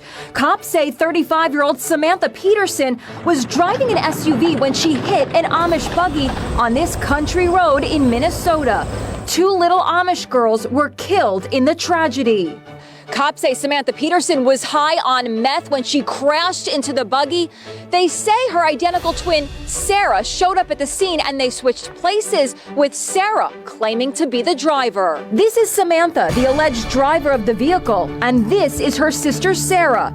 Cops say Sarah went along with the scheme and switched places, telling her twin at the crash scene, "There's no way they would ever know the difference between the two of us." Samantha allegedly admitted everything to a friend, texting, "I hit that Amish buggy and killed 2 people. Made Sarah come there and take the fall for it so I wouldn't go to prison." Samantha has been charged with vehicular homicide. Sarah is facing charges including taking responsibility for criminal acts. This is the gut-wrenching moment when thrill seekers were left dangling 200 feet in the air when bosses shut down their fairground ride because of bad weather. The storm that descended on Six Flags theme park in Mexico City prompted bosses to shut down the ride urgently, leaving dozens of screaming people hanging in the air as the wind howled around. The Supergirl Sky Flight, which usually spins at about 40 miles per hour and is described by Six Flags as merciless, halted. It's not clear how long the visitors were left trapped in the sky.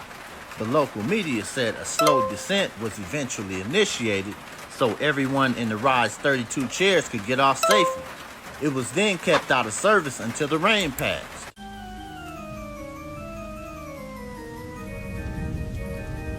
This is the gut-wrenching moment when thrill seekers were left dangling 200 feet in the air.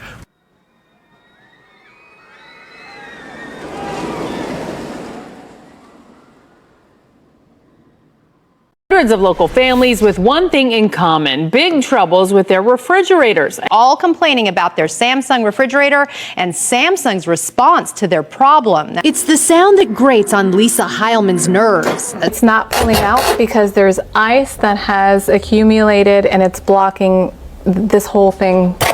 But what is even more irritating for her is what she has to do to her ice maker time and time again. Ridiculous. It would usually take me a good half an hour to an hour to do this. This is the ice maker here. She bought this new sleek 4-door Samsung refrigerator last year. It's not making ice now, but it's completely frozen at the top. And if I leave it alone, it'll freeze all the way around. Joan says she's even had repairmen out 2 separate times to fix the problem with the fridge, which was still under warranty. It didn't help. If you were to do it all over again, would you have bought this refrigerator? No, I would have gone with a different brand altogether. I would have paid $2,000 more for the other brand to not have to deal with this. Child went to the airport and took an unexpected trip when he climbed onto a baggage conveyor belt and got carried away. It happened at Hartsfield-Jackson International Airport in Atlanta. Authorities say the 2-year-old slipped away from his mother as she was trying to print their boarding passes. He was then able to slip by the Spirit Airlines ticket counter through an unmanned section. As soon as the mother noticed her child was missing, she alerted a Spirit staff member. The airport surveillance cameras captured the toddler's entire journey. After he swept out of sight of the first camera, employees checked to see if he was still within their reach. But it was too late. The next camera shows him trying to crawl away before he goes through a scanning machine, climbing over luggage that followed him. It didn't work. Employees in the bag room were shocked to see the boy come through on the belt, and they rushed to help him, calling for an ambulance after they noticed his hand was swollen. Authorities say the child is going to be all right. The TSA and the airline are investigating the incident, so stowaways don't try to follow his path. Breaking news: a 7-year-old has been hung by a 4th grader in their elementary school bathroom. Authorities say the incident took place on Friday at C. Paul Barnhart Elementary School in a suburb about 23 miles southeast of Washington. The parent said, quote, "My child, who is a second grader, was hung in the boys' bathroom by a fourth grader." She continued by saying, quote, "I received the most traumatizing phone call from the school stating that my child was being rushed to the children's hospital. Paperwork from the boy's hospital visit listed one of his injuries as a neck contusion, which is caused by blunt trauma. Furthermore, his mother said, quote, "If you look at my son, he has marks under his eyes like blood vessels. He still has bruises on his neck from being choked." The public school where the incident took place confirmed the incident and chalked it up to, quote, "horseplay." They did so in a letter sent home to parents. However, the boy's family feels that is not sufficient. His mother said, quote, "It doesn't make sense to me if you're horseplaying how you get caught up on a hook inside of a bathroom." The hook the mother is referring to is on the backside of the bathroom stall.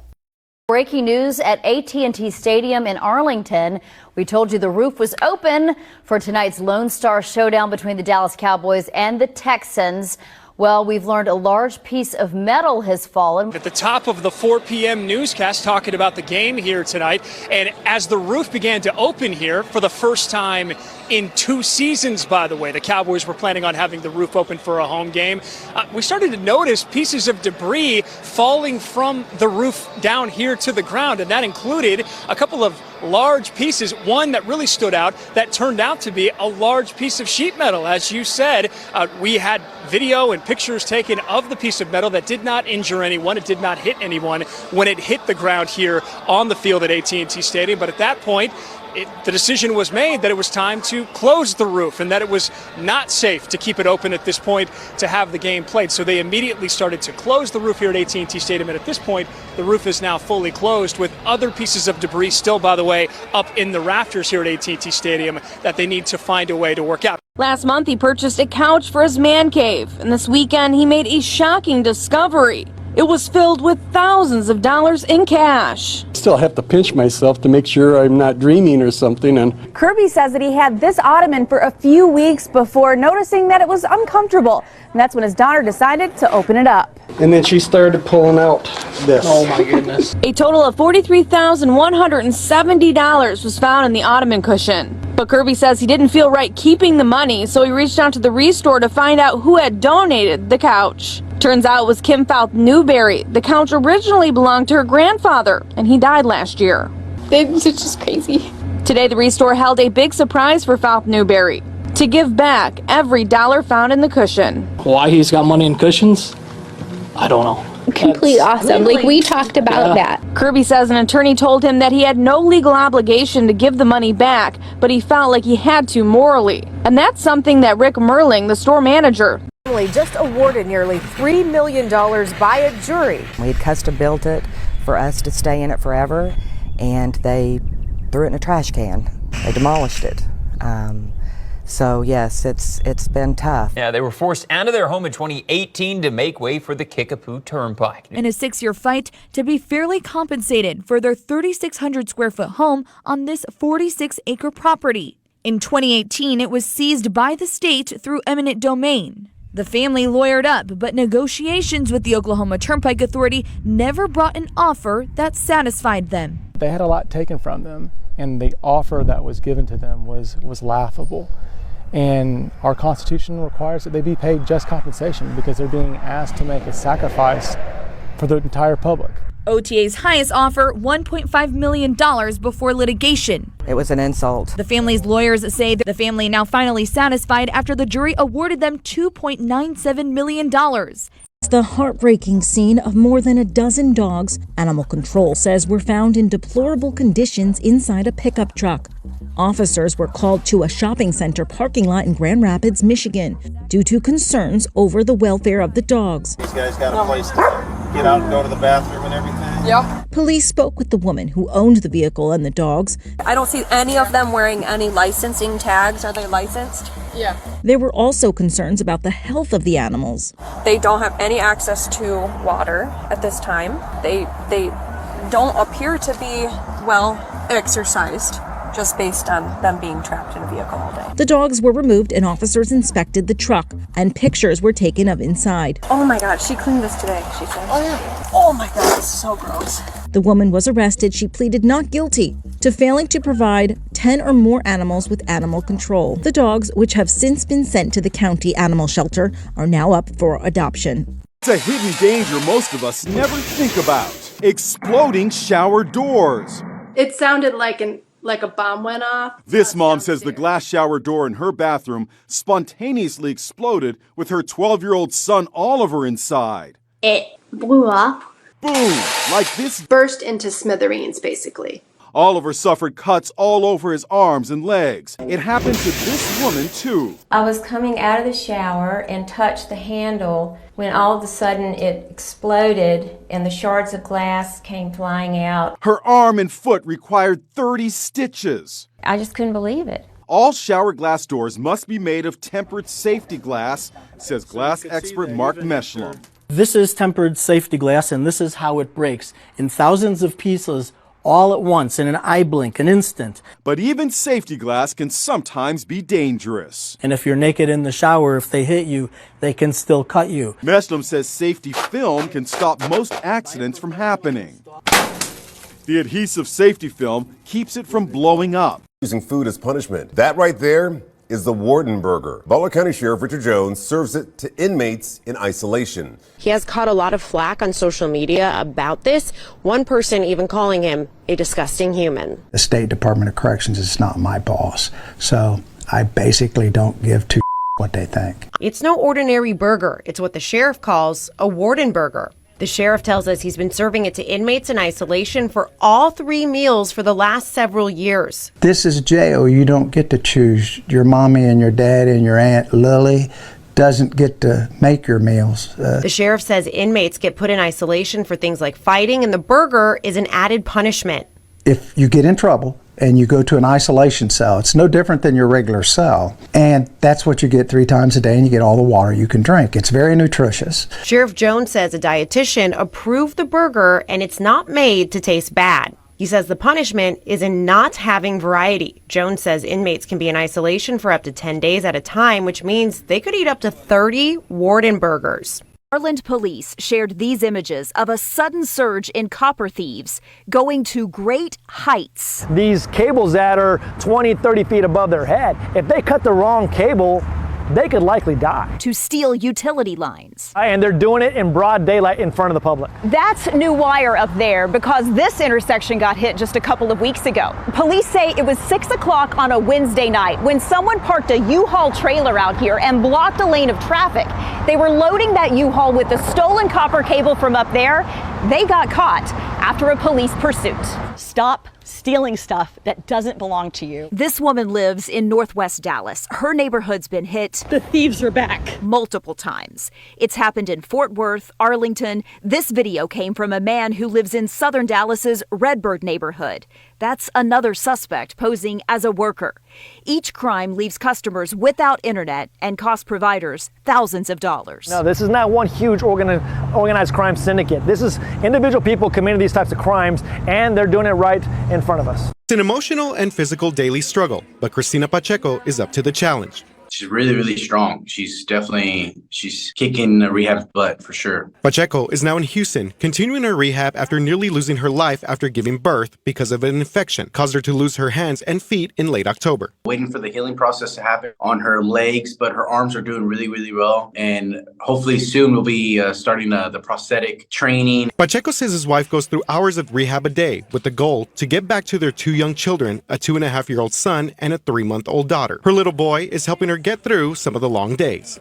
The best medicine she's going to have is going home and being with the kids. And that's been her mindset, just getting home to the kids and loving the babies. The Pleasanton Community and School District held a huge fundraiser for the family 3 weeks ago. Jacob says the love and support from all over the country has been overwhelming. It brought us to tears, really, just that feeling. You know, me and my wife cried about it, and just happy tears of how supportive and how much the community does for us. Jacob says his wife is a fighter and ready for the next step in her recovery. Stowaway somehow sneaking onto a transatlantic flight from New York's JFK airport and flying to Paris without a ticket. The TSA says the passenger was screened at the security checkpoint, but somehow managed to bypass all checks for a boarding pass or ID before sneaking onto a sold-out Delta flight, where, according to witnesses, she tried to hide during the flight by moving between bathrooms. The FBI aware of the incident. Delta saying it's conducting an exhaustive investigation and will work collaboratively with other aviation stakeholders and law enforcement. Meanwhile, another Delta flight, this one from Paris to Atlanta, had to be diverted because of an unruly passenger. The FAA reports more than 1,800 cases of unruly passengers this year, including this incident on a recent flight from Austin to Los Angeles. Officials now saying the man in the video, who had to be restrained by other passengers, was under the influence and was suffering from a medical episode. 44-year-old mystery has apparently been solved. The disappearance of wealthy couple Charles and Catherine Romer, who vanished in 1980. Back in 1980, they were driving back from Florida and stopped for the night at a Holiday Inn in Georgia. They were never heard from again. Elderly Scarsdale couple mysteriously vanishes. It was believed they had met with foul play because Catherine Romer wore $80,000 in jewelry. Now, after all these decades, this hobbyist has figured out what happened. Last week, Jason Serrata used sonar to scour the pond behind the Georgia motel where the Romers were last seen. Lo and behold, he found the wreckage of a car. You can make it out in this digital image. He contacted authorities, and look what divers found after the pond was drained. This is believed to be the Romer's Lincoln, bearing a license plate with their initials. Christine believes she knows what happened. Her elderly grandfather, unfamiliar with the location, may have mistakenly driven into the pond. News on a story that we covered when it happened. A woman charged in a drunk driving crash that killed a bride on her wedding night is now pleading guilty. Jamie Komorowski appeared in South Carolina in a courtroom within the last hour. She was accused of hitting a golf cart carrying Samantha Miller and her husband in Folly Beach, just outside of Charleston, back in April 2023. The newlyweds were driving away from their wedding reception. Miller was killed. Her husband suffered a brain injury and several broken bones, but did survive. And state prosecutors say that 27-year-old Jamie Lee Komorowski, who at the time was 25, was driving in a rental car, going 3 times over the speed limit, so 65 miles per hour in a 25 mile per hour zone. Her blood alcohol content. Special dance for the most special person in Sam's, most important person in Sam's life, and it was me. She played our song, and that's the last time I hugged my kid. Absolutely heartbreaking to listen to. Now, Jamie Lee Komorowski faces anywhere from 3 to 85 years in prison, and we don't know. Surveillance video shows a flash mob of thieves about to strike an Apple store at a mall in Fresno, California. It took only seconds for 4 young men in hoodies to make off with $27,000 in iPhones and laptops. These frightened girls huddled together as the thieves bolted past, knocking down a Good Samaritan who tried to block the exit. Security expert Pat Brosnan. They didn't get deterred by anything else. They came and knew precisely what they were taking. That's a pro operation. Last Friday at an Apple store on Long Island, New York, 5 suspects scoped out the place, casually positioning themselves around the store. They act like typical shoppers, checking out the coveted cell phones. They basically strategically position themselves in a store. When the moment's right, they sweep up whatever product they've come for. Now watch. In seconds, the brazen thieves literally yank the phones from security cords and flee with $19,000 in stolen phones. But Apple may be outsmarting the thieves. The pricey iPhones all come with a kill switch that activates once the stolen phone leaves the store's Wi-Fi range. We are debunking a myth about air conditioners. The units that sit outside your house are in the sun, so it might seem like a good idea to give them some shade, maybe use an umbrella or a tent, but experts say that will actually do more harm than it will good. Whether you've seen it on social media or just thought it might be a good idea, air conditioning experts say putting an umbrella or tent over your unit is the worst thing you can do. All it's going to do is have the heat hit the top and then bounce right back down on the motor. So what that'll do is draw the amperage up on the motor, and that'll cause premature failure. Siderian Constant, owner of Constant Air Heating and Cooling Service Company, says a motor replacement could cost up to $1,000. But he wants Southeast Texas homeowners with tents to know there are better ways to keep your units cool. The water hose could be helpful. It depends if it's like through moderation in the actual compressor. So you want to make sure every time you cut the grass, go out there, turn the unit off, turn the disconnect off, rinse it with a water hose. It might seem like a good idea, but take it from the experts and give your unit some room to breathe. A disaster warning sending shockwaves along the Pacific coast. A 7.0 earthquake striking Northern California, knocking bottles to the floor and doors off their hinges. Here, littering supermarket aisles, making waves in swimming pools. This is a big one, guys. And bringing fears of a tsunami.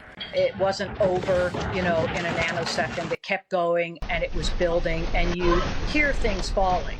NOAA issuing a tsunami warning for hundreds of miles of coastline stretching from California's Bay Area to southern Oregon. The potential of devastating flooding forcing evacuation orders in California cities like Berkeley and Half Moon Bay. Residents ordered to move inland immediately. You take cautious steps to protect your safety. So that's why I'm up here at a high point. The tsunami warnings lifted a few hours after the quake. Historically, this point just offshore of Northern California has had more magnitude 7s than anywhere else in the state because we have 3 different tectonic plates that come together there.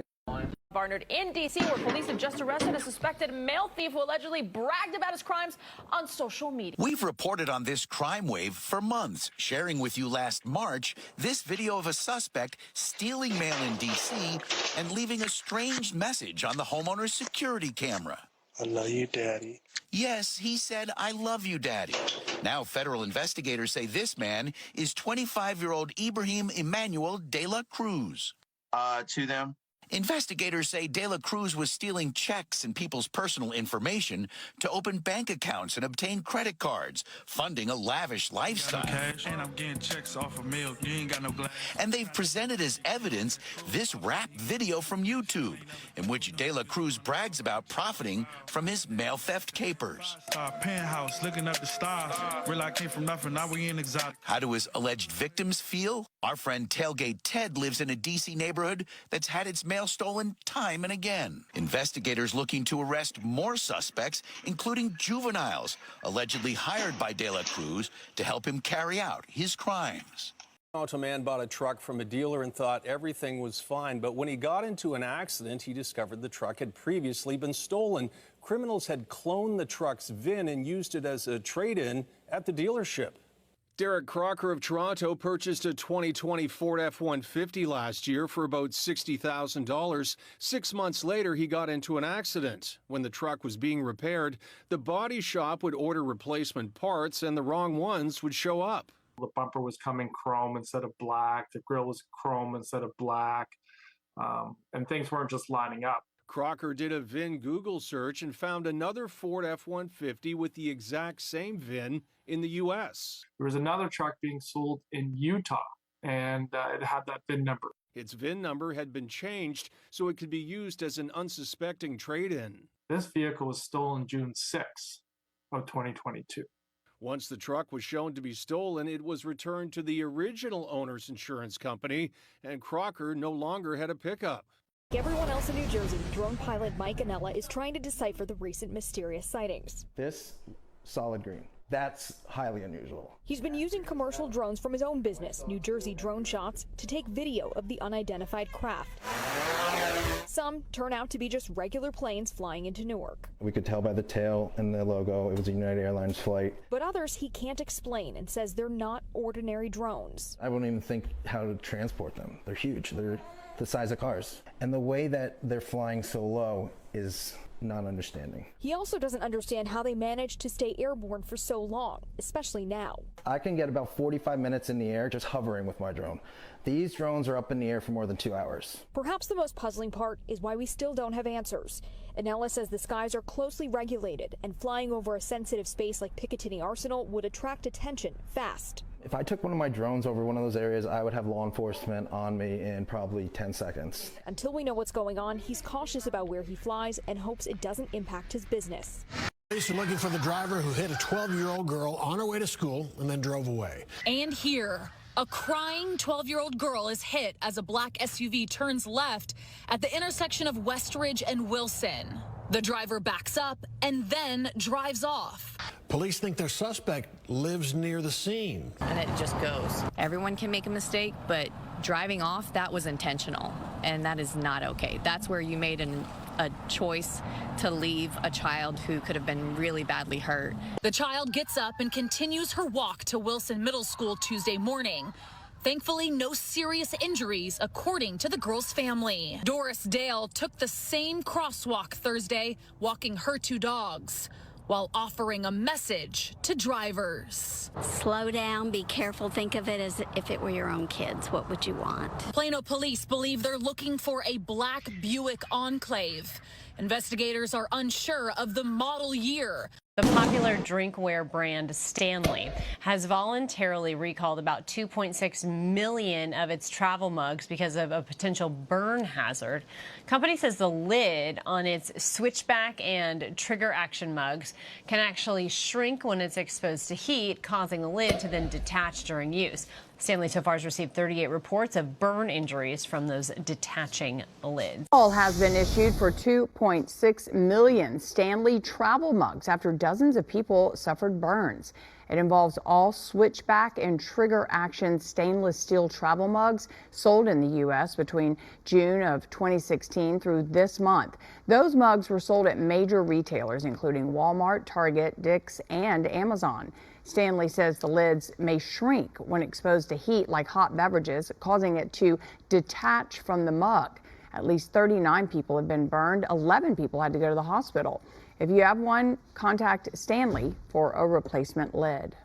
John Reyes tells NBC4 Los Angeles this is just some of the treasure discovered while cleaning out his father-in-law's home. Reyes was knee-deep in a crawl space when he hit the jackpot, discovering roughly $10,000 in pennies, many of which could be rare. I've had quite a few collectors tell me that this is something that should not be sold until we know what's going on. The windfall started to become a downfall when Reyes says banks told him there wasn't enough room in their vaults to store all of his change. Reyes says his father-in-law believed in the value of metals, buying and storing pure copper pennies as investments before he died. We started going through the arduous process of looking at the pennies, and that quickly turned into, we don't know what we're doing, and then we decided to pop open a couple of beers and have those instead. Banking on the belief some of the pennies are collectibles, Reyes is listing the cash, or in this case coins, for $25,000. Soon the family could get a big payday, hoping to prove a penny is worth more than a cent. I only have 4 minutes to go to the bathroom, so I don't really have enough time because we're always in a rush. Those 4 minutes 11-year-old Eric Orozco is talking about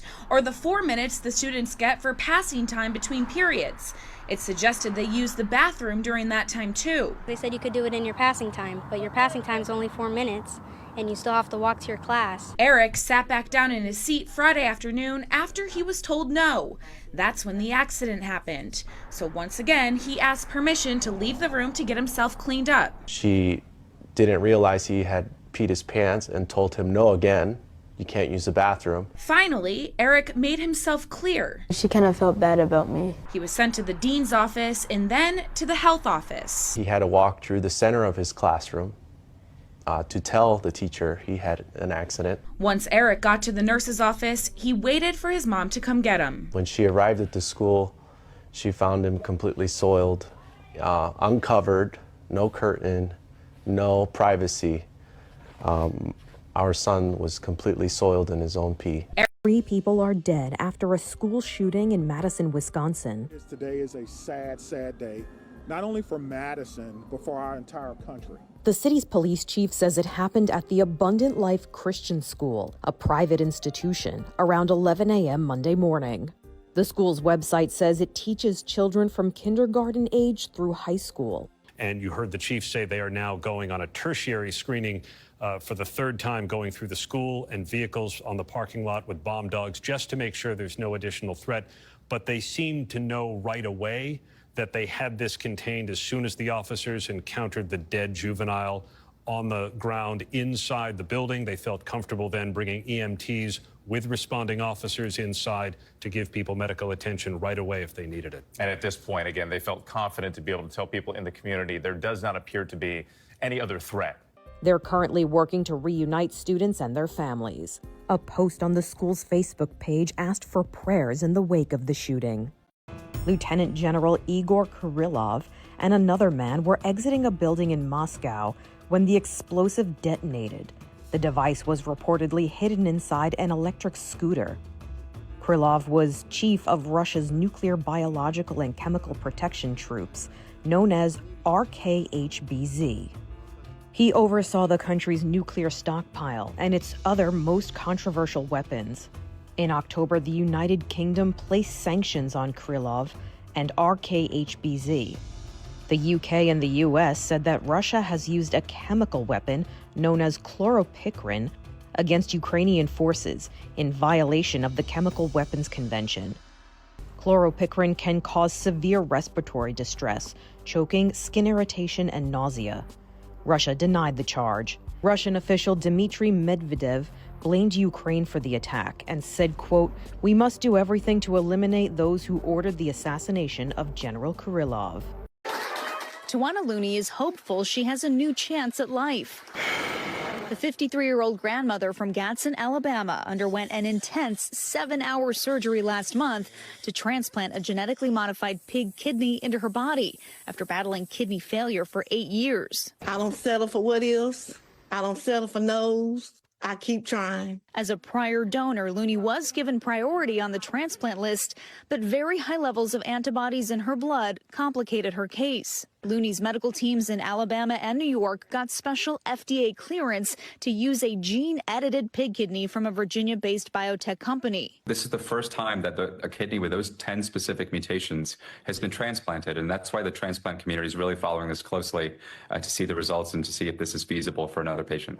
Well, Tom, tonight she is actually back in the hospital, but that is part of her ongoing treatment program. Doctors want to watch closely to make sure there are no signs that her body is rejecting this organ, and they will be continuing to adjust her medication while she's under observation. Her visit to St. Mary's Cemetery in Sacramento, Sonia Rodriguez noticed her daughter Jessica's headstone moved. She used to be placed directly in the center of that bench, and now she's way over to the left. This green marker shows a man who died in April is freshly buried there. His marker is right exactly where my daughter's used to be. But she says a staffer in the office denied it. And then the lady giggled and said, "We don't do that here." Death care expert Valerie Rose says sometimes mistakes are made when measuring plots. Ethically, a cemetery is going to always tell the family members what's happened. Nobody told you. Nobody. But the cemetery owned by the Diocese of Sacramento later admitted they did move the grave over inches to make room for that man who just died and apologized for not telling the family. How egregious is that? Well, it's pretty egregious. It's incredibly unethical. Take a beat before you chug down that Wild Cherry Capri Sun pouch. Heinz is voluntarily recalling more than 5,000 cases of the drink because they could be contaminated with cleaning solution. The company says it made the discovery after some customers complained about the taste of its product. It says some diluted solution was introduced into a production line inadvertently. The affected product is the Wild Cherry flavor with a best when used by date of June 25th, 2023. Heinz says it is committed to upholding the highest standards of quality, and it is working with distributors and retailers to remove potentially affected products from circulation.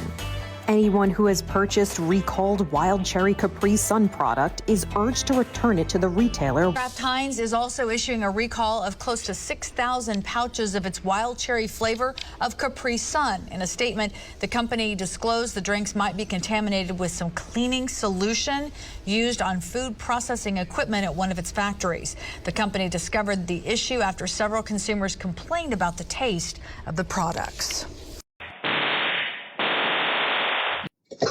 Shut up, bitch. I'm trying to steal. Now at 10:30, residents in Valley Village and Sherman Oaks say they are being targeted by ruthless burglars who are terrorizing their community.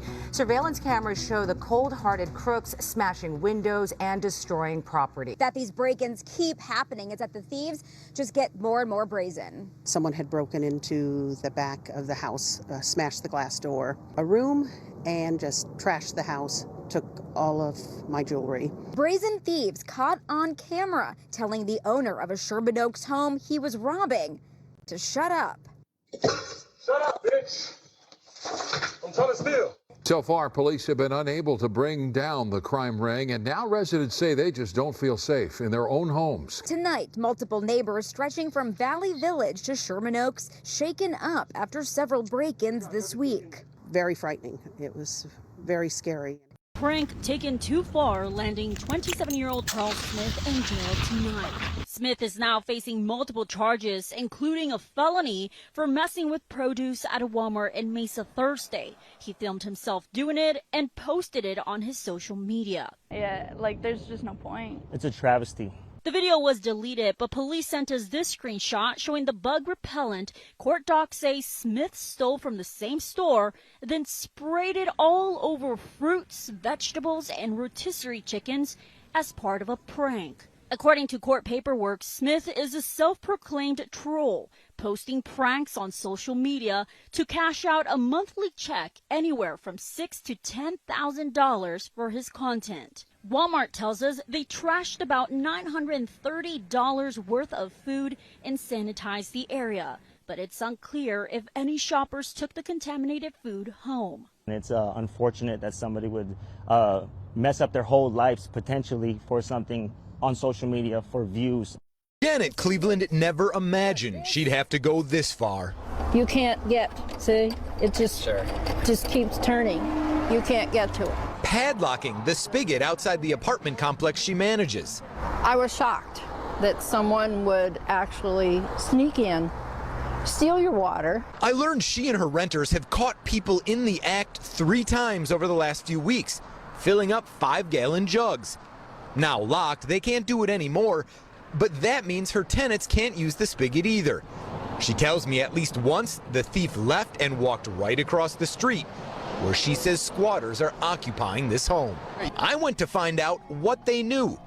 They didn't want to talk, claimed they didn't live there. Who does live here? Do you know the owner? Don't disrespect my space. Neighbors say the homeowner is trying to get the people kicked off the property. Utilities have been cut off to the home, thus the need for water. We're not even allowed to run the sprinklers because of the cost of water. Why should someone else get our water for free? Seal Beach police say 3 women were caught on camera stealing from an Ulta beauty store earlier this month. Police say they stole more than $1,600 worth of items. All 3 women are from Southern California and between the ages of 24 and 26. They tried to get away in the parking lot, but police quickly detained them. Felony, new laws. Stealing is a felony, and this is Orange County. They don't play. That's why I asked what county is this. That's where I went to jail last year and got on probation for a year for stealing out of Target. The women were also linked to a theft at a nearby Kohl's store. The alleged crime comes shortly after California's Prop 36 took effect. The new law creates stricter penalties for organized theft. So Seal Beach police released this video highlighting a recent retail theft to promote the changes that were all brought up by Prop 36, which now creates stricter penalties for organized theft. Now, video is part of the department's Don't Steal in Seal social media campaign and highlights 3 people who stole over $1,600 worth of merchandise. Well, home buyers, beware. It's always a smart move here to have a professional inspect your home before you place that final bid. Yes, it is. A viewer sending us these pictures, though. After buying the home of their dreams, they realized looks can be deceiving. Electrical outlets inside the home were just stickers with no connections behind them. And that's not the only logistical problems they are now having to fix. We try to test every outlet, but in certain outlets, you may plug it in and there's nothing at all. So that actually doesn't have any power, and that's something that I would put on the inspection report. Josh Whitney is the owner of Done Right Home Inspections. His job is to find any potential issues with a home before it's sold.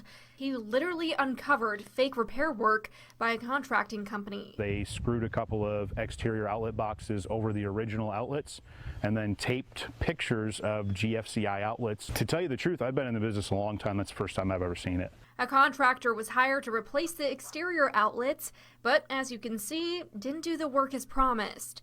Woman using a receipt she found on the ground to steal from a local Walmart. At first glance, you might think this shopper inside a Port Charlotte Walmart is just looking at her shopping list. But really, she's taking a long, hard look at someone else's receipt. This woman walked into Walmart with a receipt, shopping cart, or on the ground or in the trash, and selected items that were listed on that receipt, and selected the items and brought them to the return counter. Trading the items she passed off as her own for cold, hard cash. Some Walmart shoppers today troubled. She didn't seem to care about the surveillance cameras catching her. You know, I was noticing the surveillance cameras today, so yeah, I am kind of surprised. But like I said, maybe sometimes people are desperate or... This return scammer taking advantage of swamped employees, dealing with other customers' returns. This is a busy time of year for returns, so this mistake was easily made. The Charlotte County Sheriff's Office posting the surveillance pictures of the woman onto their Facebook page, asking for the community's help to ID the return scammer. It's bad on the economy, it's bad. He did to comply with an order from the city.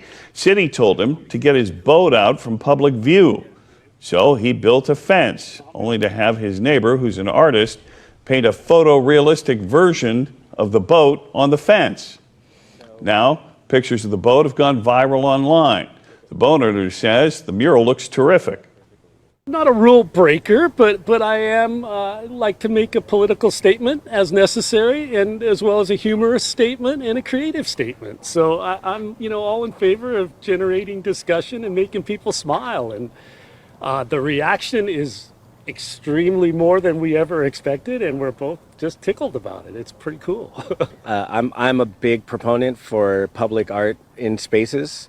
I love creating public art in spaces, and I think it engages people in ways that, reaching out and having conversations doesn't sometimes, or if you're not there, it just kind of inspires conversation.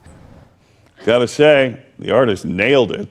Says other homeowners who got similar letters have already reached out to him for murals at their homes. Today is that day. A couple in Georgia said their adopted children for 3 years and sell them to other men. Just been sentenced to 100 years in prison. Major trigger warning. William Dale Zulick, 33, and Zachary Jacoby Zulick, 35, are a gay couple who adopted two boys around the age of 3 in 2018. However, the couple frequently as the two boys at home and documented the terrifying process for making children's films. They used social media to sell their two children to at least two men. In 2021, 27-year-old Hunter Lawless was arrested for carrying a large amount of CP materials and participating in child trafficking. He told investigators that these materials were obtained from the father of these boys, Zachary. The police raided the couple's home and found thousands of photos and videos showing them as their two adopted sons and even selling them to other men. This is another man involved in the case, who paid the couple to treat two boys at will in the terror house they created. They are now sentenced to 100 years in prison each without parole. Let's pray for these two poor children. Couple splurged on a 5-star resort for their baby moon, but there was something really strange about the place. This was kind of creepy, but we had this whole entire resort to ourselves. At first, it started as a joke because I started recording on our first day and not seeing anybody but employees. But you can see as the days progress, it starts to freak us out. Everywhere Cameron and Carly went at the Gran Velas Resort in Cabo San Lucas, Mexico, it was just the two of them. Things started getting a little creepier as we realized the activities were also by ourselves. So this is our room door. Echo! How is this place paying for all these lights? How are these fire pits being lit all day, all night for us? Who is paying for all this? Instead of being bothered by the situation, Cameron and Carly, who live in Utah, leaned into it. This entire kingdom just for us. Imagine this happening to you. 2 brazen burglars bursting into your home. You can hear the sound of glass smashing as a burglar makes his way through the back door. Then he lets his buddy in through the front. Both of them quickly case the place. Hey, take this right here. You can see the alleged burglars heading upstairs looking for loot. Everything seems to be going according to plan. But what these guys don't know is that homeowner Damien Gerard, a graphics designer, has been watching their every move live as it happens from the safety of his office 5 minutes away. What are you thinking? My heart dropped, actually. I said, it took me a second to process the whole thing as I was running out the door calling 911. Major emergency. My house is being robbed by 2 individuals. Please get somebody there right away. Cops arrived with guns drawn and headed straight upstairs. You can actually see the shadow of the other suspect as he jumps out the window. This is my daughter's bedroom. They went out this window right here into the park. They apprehended him a few blocks away. And that's my camera right there. Damien says the security camera was automatically activated by the loud noise. Fernando Carmona, left tackle for Arkansas. Check this out, what he does right here. Watch this. Steps on the dude's freaking ankle, his left ankle. Bro, what are you doing, dude? I mean, man, you should be fine, bro. Or you should never be allowed to play football again. That's horrible, bro. Like, what are you doing, man? Let me know in the comments what you guys think. I mean, me personally, now that there's NIL and you get paid money to play and stuff, man, you should find this dude. You know what I mean? Like, what possesses you to go and step on somebody's ankle? I mean, I know, like, football's a dangerous sport, but this should never happen. Baskerville would tweet after the game, "There's no denying that Arkansas played a great game last night. I am not taking that away from them. But number 55, Fernando Carmona, blatantly stepping on my ankle and pressing down on it on purpose is straight up dirty." Okay, so we now have a lot of new updates in regard to the terrorist attack that happened in New Orleans early this morning. And yes, I am calling it a terrorist attack now because the FBI has confirmed they are investigating it as a terror attack. Now, one of the things that we know is now the person who was driving that truck. And that individual was 42-year-old Shamsud Din Jabbar. Authorities are also investigating the truck itself, trying to determine if it even belonged to the suspect, which they said appears that probably not, that it could have been stolen, borrowed, or rented. They're also saying that the suspect was wearing body armor at the time of the attack. Now, the other things I can tell you at this moment are that the totals are as follows. 10 people dead, and now we have 36 people at least who are injured. There are also still, as we speak, as I record this, bodies still on Bourbon Street as they're still investigating that scene. On top of that, authorities are still sweeping the French Quarter looking for explosive devices. Apparently, they have found some man-made ones. Apparently, a couple have been detonated, it sounds like, by police because small explosions had been heard earlier this morning. Now, initially, there was a press conference scheduled for about 45 minutes ago, but they did delay that. So we are still waiting on that press conference to get more information. And once we have all that information, of course, I will be back on to update you guys with whatever that is. He now sits with 18,000 unused bottles in his home and storage unit. Pandemic meant an opportunity. After the first COVID-19 death in the United States, Colvin went state to state clearing out sanitizer shelves, while people in the Tennessee Valley struggled to find one. The bulk of it was purchased with just driving around to retail stores in the Chattanooga area. Colvin bought the sanitizer with the intention of selling them for profit on Amazon before they took his listings down. Now, feeling the same panic as many others.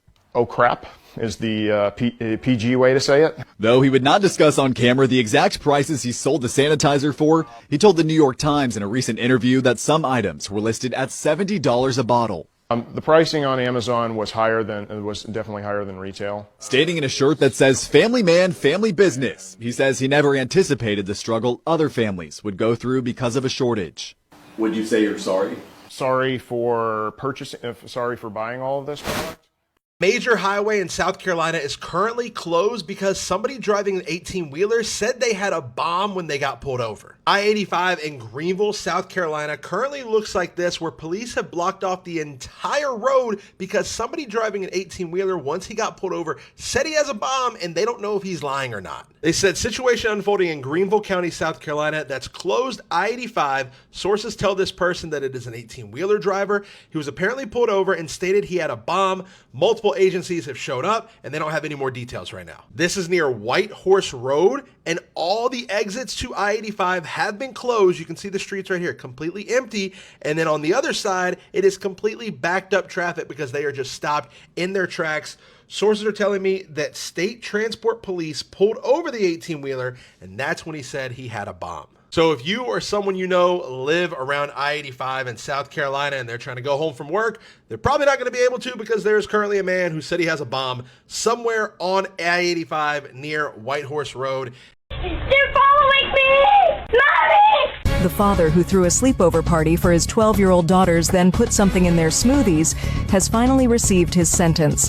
This is the 57-year-old Michael Maiden. His 12-year-old daughter invited her 3 friends to stay at home for the night. Michael Maiden made smoothies for them. The girls noticed that there were white spots in it but didn't care about it, so the girls drank it, except for one girl who didn't like smoothies. So he made her a fresh glass of juice and encouraged her to drink it. After a while, the girls felt dizzy and hot and eventually fell asleep. The only one who didn't drink the smoothie was able to stay awake. She noticed that Michael Maiden went to the basement where they were staying several times to check that they were asleep, and he even put his hand under the nose of one of the girls to make sure she was breathing, and the girls immediately texted her mother begging to come and get her, after which all the girls' parents came and picked up their children.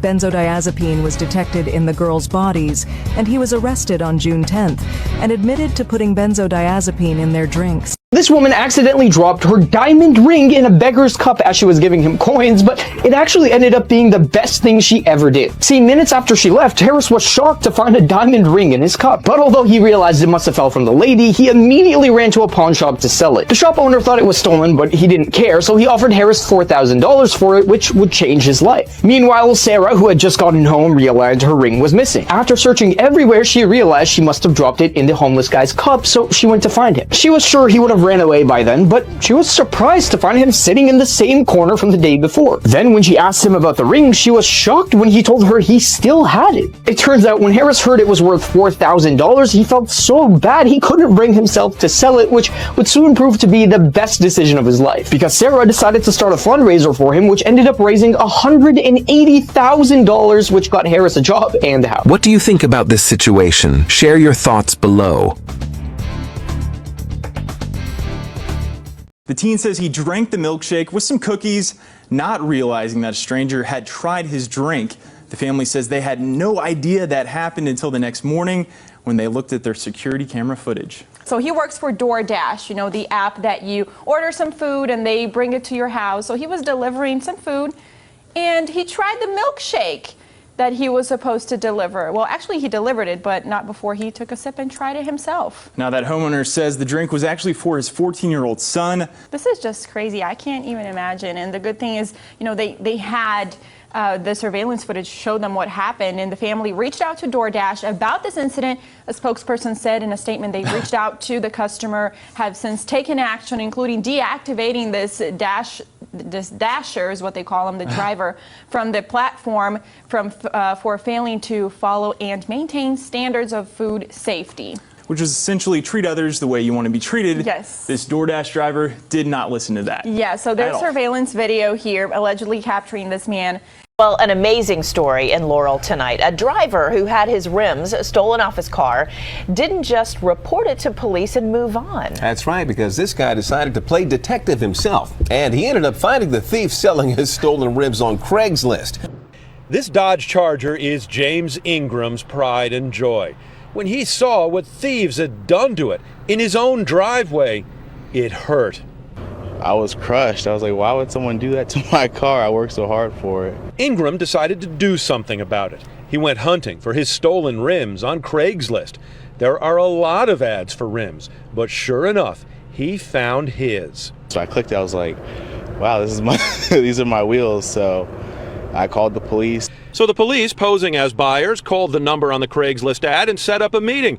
At the scheduled time and place, police say a man named LeVar Petty rolls in. If you're going to sell them online, that could be the police that's contacting you. I was surprised, but he slipped up, so that's what happens. Judgment Day for TikTok, with arguments at the Supreme Court today over the fate of the app. The social media platform, used by an estimated 100 million Americans, is set to be banned in the U.S. beginning January 19th, when a law signed by President Biden is set to take effect. Last year, TikTok was given an ultimatum: sell to a U.S. company or be shut down. But China has signaled it won't allow TikTok's algorithm to be sold. This is a case where Americans are utilizing a foreign publisher to express their opinions. That's something the First Amendment would protect. But there's bipartisan support for this ban. Many lawmakers and experts insisting the app poses a national security risk, saying there's little to stop China from accessing Americans' data. Stuck in the middle, millions of people who rely on TikTok to make a living. The company says 7 million American businesses use it. For a lot of us, this is going to be a huge income loss. President Trump made saving TikTok a campaign promise.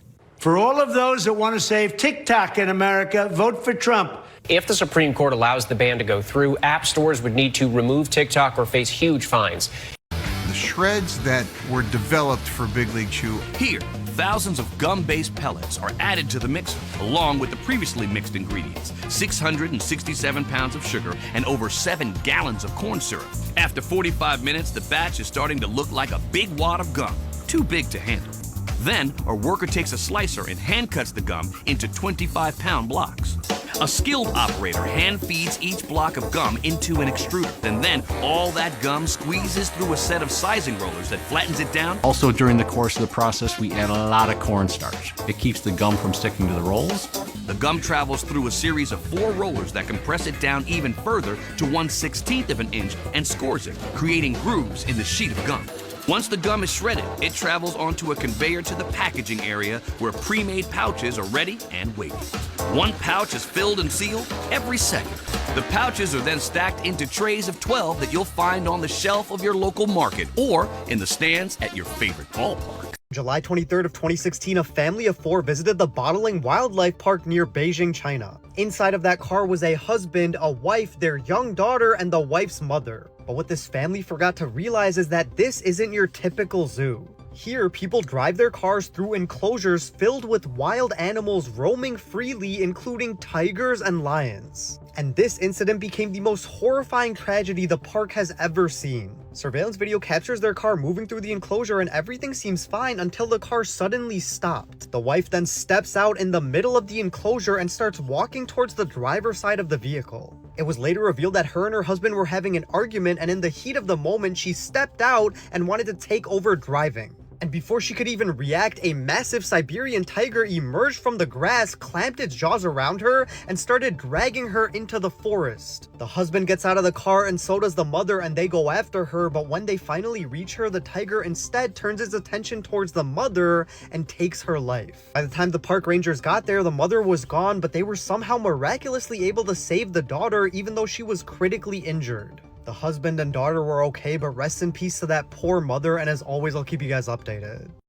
It's a heart-stopping double rescue of a dog and his owner, and it's all caught on camera.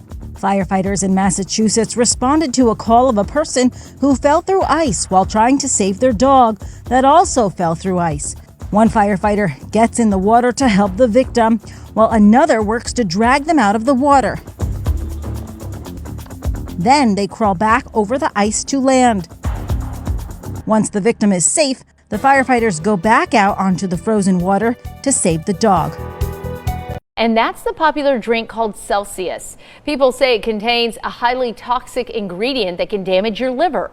We all know that person that's so tired, running on empty, and they're just chugging those energy drinks. They're known to boost your energy levels. It's why people across the nation drink Celsius.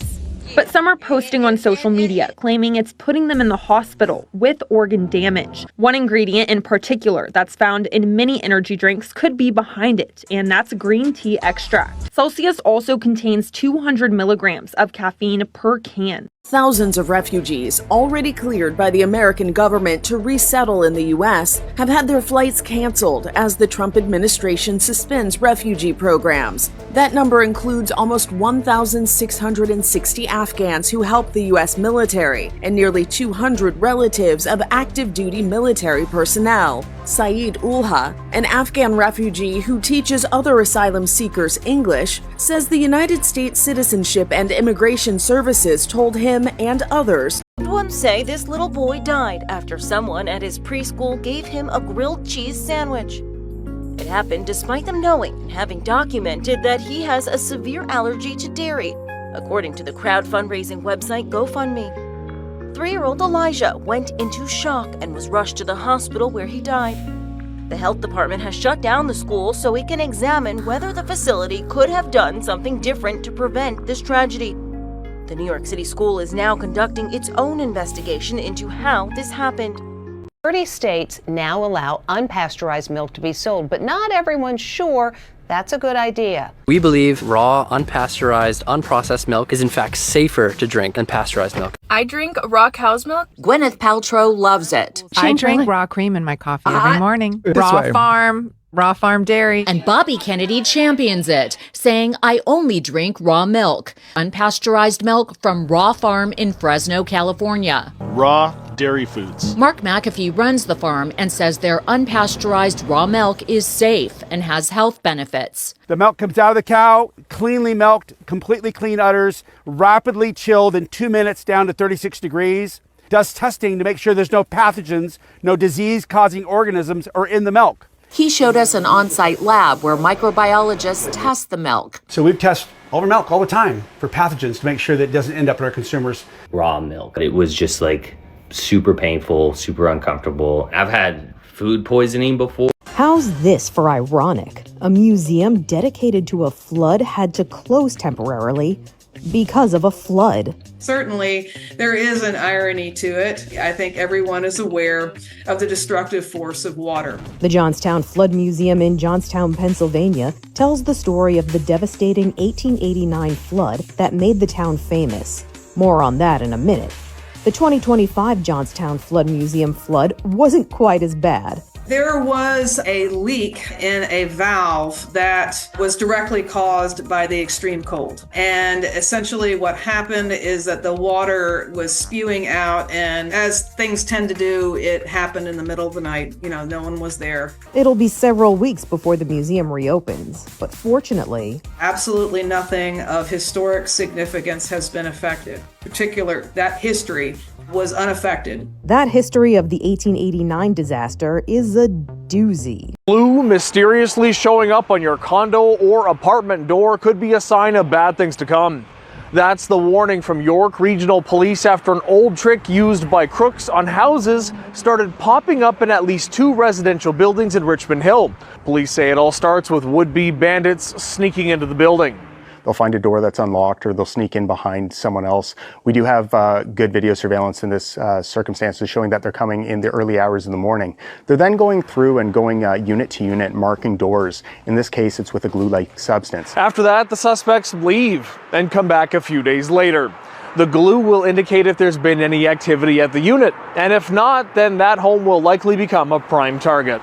Now, we have seen in these circumstances that they've taken precautions to actually jam the locks of fire exits and side entrances so that they can come back and open them up without any difficulty. They then gain entry. But in this case, they're actually defeating the lock mechanisms in the door, which takes some time, and then gaining entry, milling about because they know no one's there, and then leaving. The chances of 2 rivers 2,000 miles apart mysteriously turning blood red at the same time. And we don't know the cause for either. Worried residents in both Lima, Peru and Buenos Aires, Argentina have shared footage online reporting strong odors accompanying the discoloration. One local described the scene saying, "It looks like a stream of blood. We have never seen it like this." Now, while we don't know for sure what's caused either yet, I wouldn't go as far as saying it's a scene from a biblical prophecy.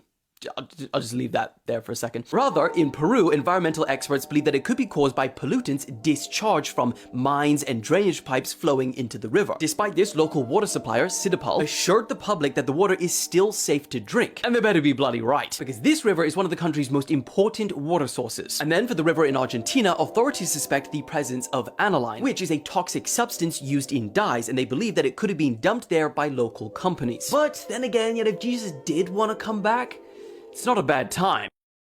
Are you calling the police on a 12-year-old that's out here cutting grass? Stick with us on this one because 12-year-old Reggie Fields, pictured right there, is running his own business this summer in Maple Heights. He's cutting lawns and cleaning up yards, and that's what he was doing the other day when someone called 911 asking police to make him stop. Danita, pretty silly stuff here, but it sure did, and over a piece of grass about this big. At first, this discouraged that young man, but that one call helped him get more business than he could have ever imagined.